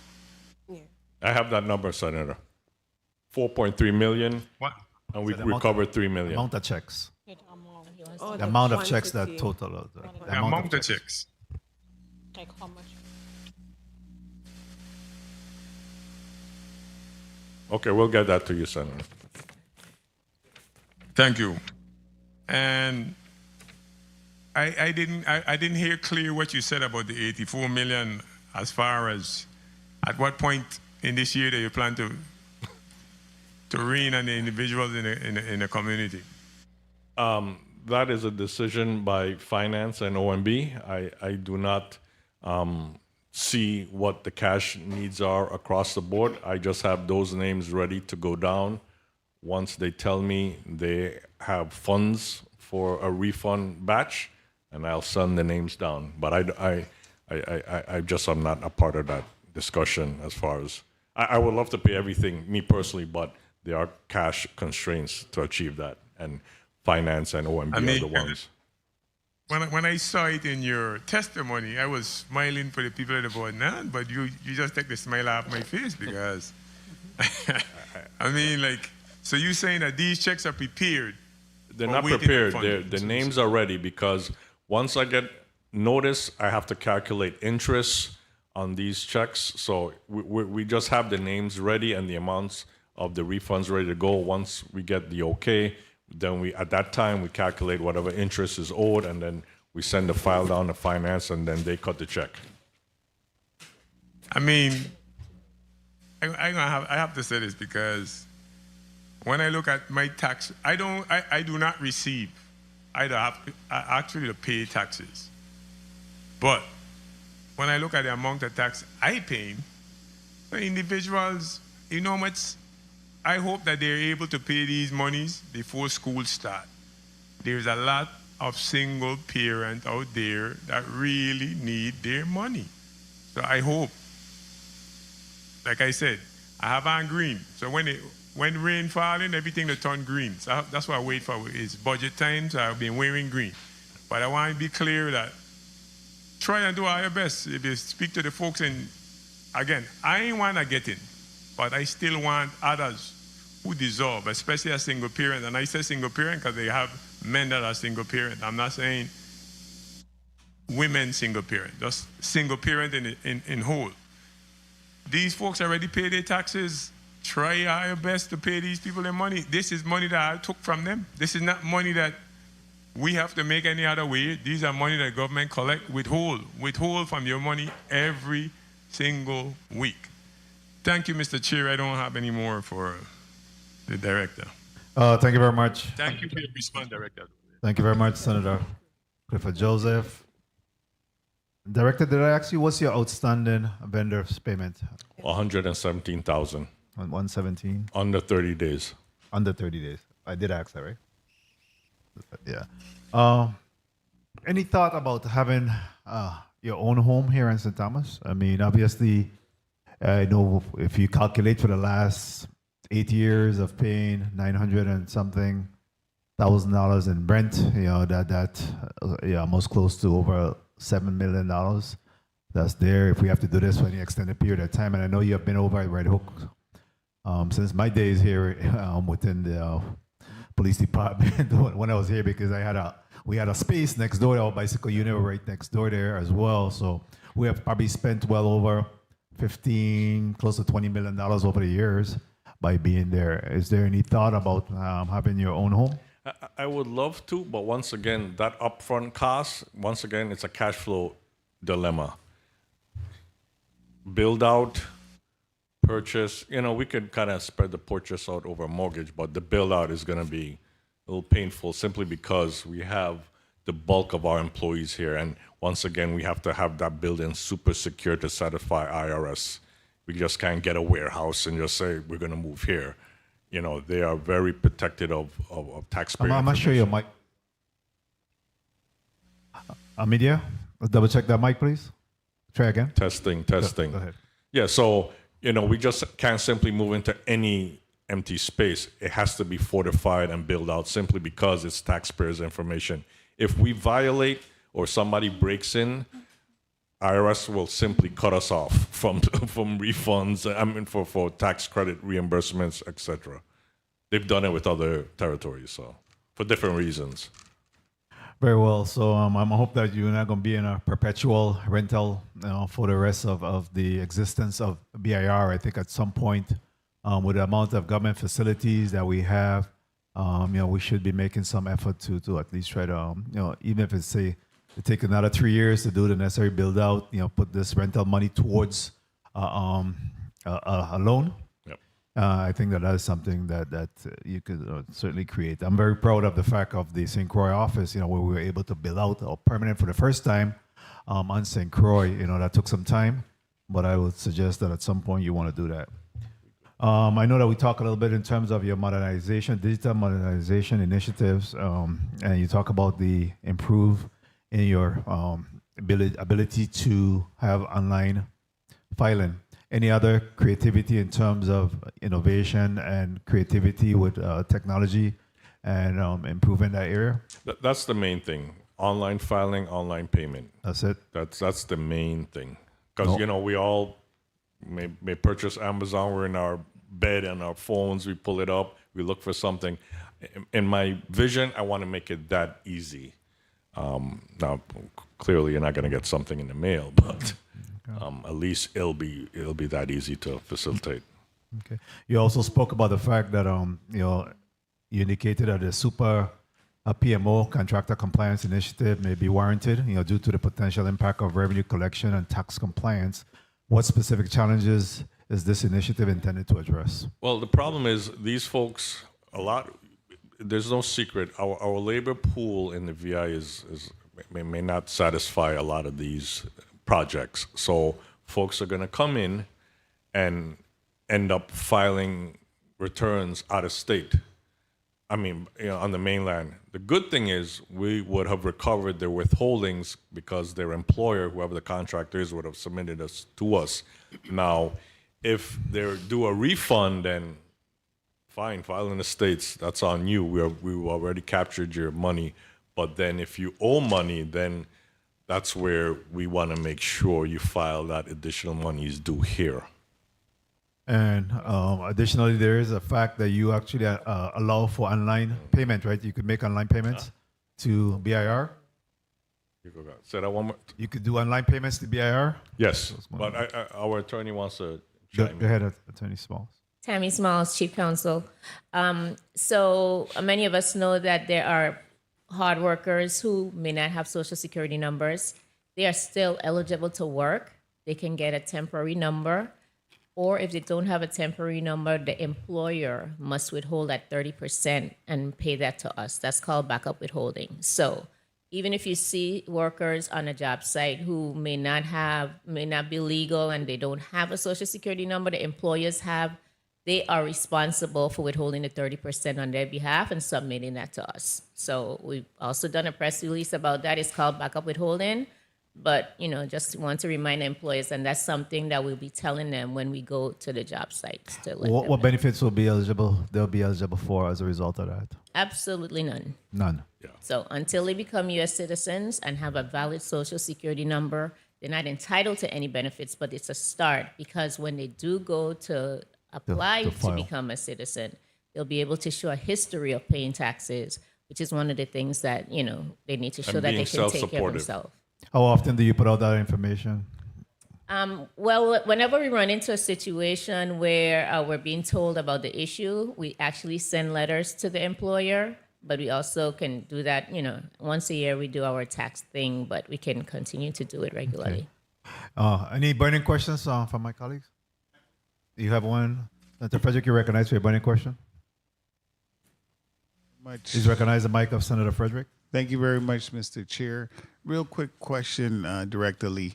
When you're submitting your revenues that you estimate your agency will be generating for the year, is it the ones that we talked about at the revenue estimation conference, just the general overall, or does it include bad debt that you think is collectible? Yeah, it includes all of the above. I will, to be frank, one of the things that I found has been a little difficult, while we all appreciate these developments of projects coming to territory, they quite haven't started when they're supposed to, for whatever reason.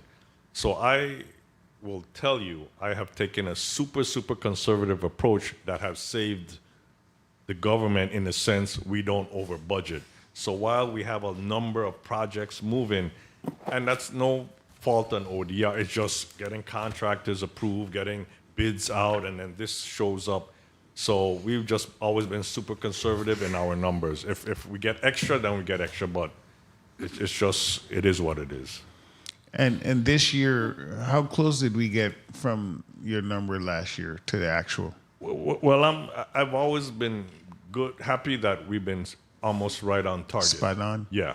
Okay. So we've never estimated expenses. Now, as you guys heard earlier, we get these surprise invoices from agencies of prior years that I couldn't account for. So on the expense side is where we're off, because that cuts into our conservative monies for now.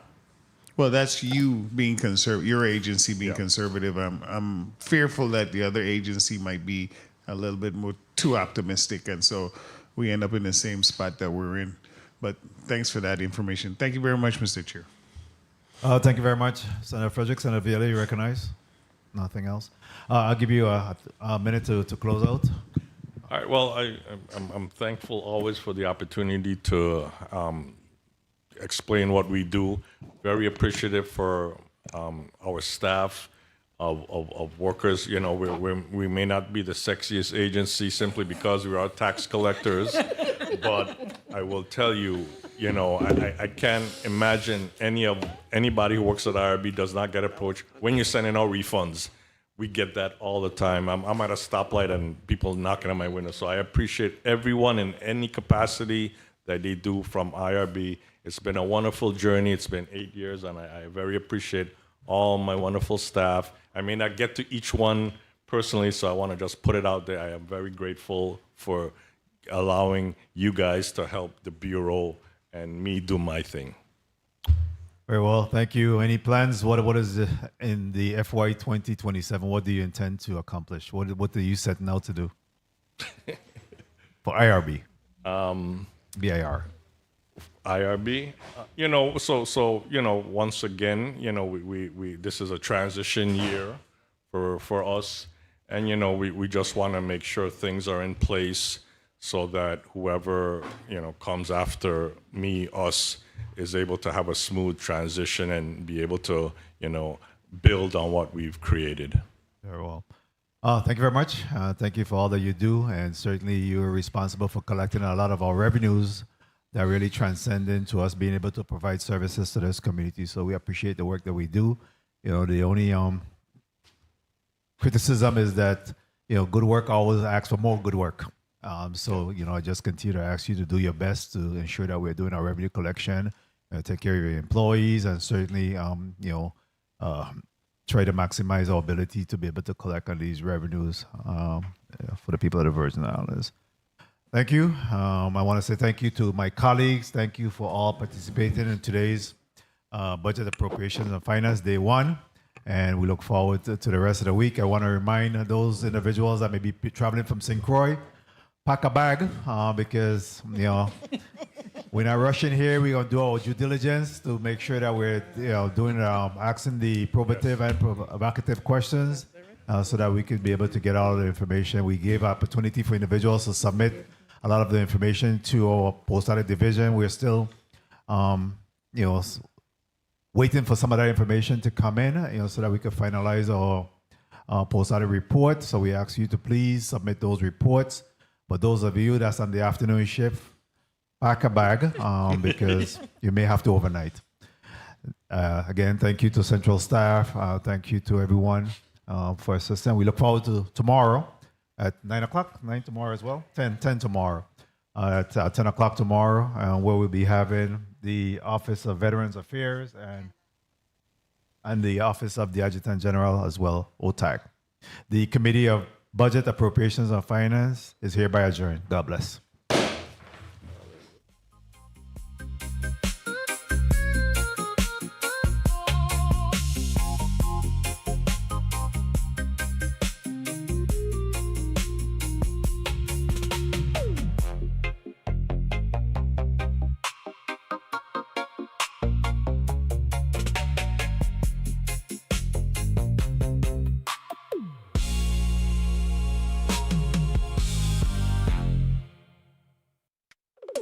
V to the world.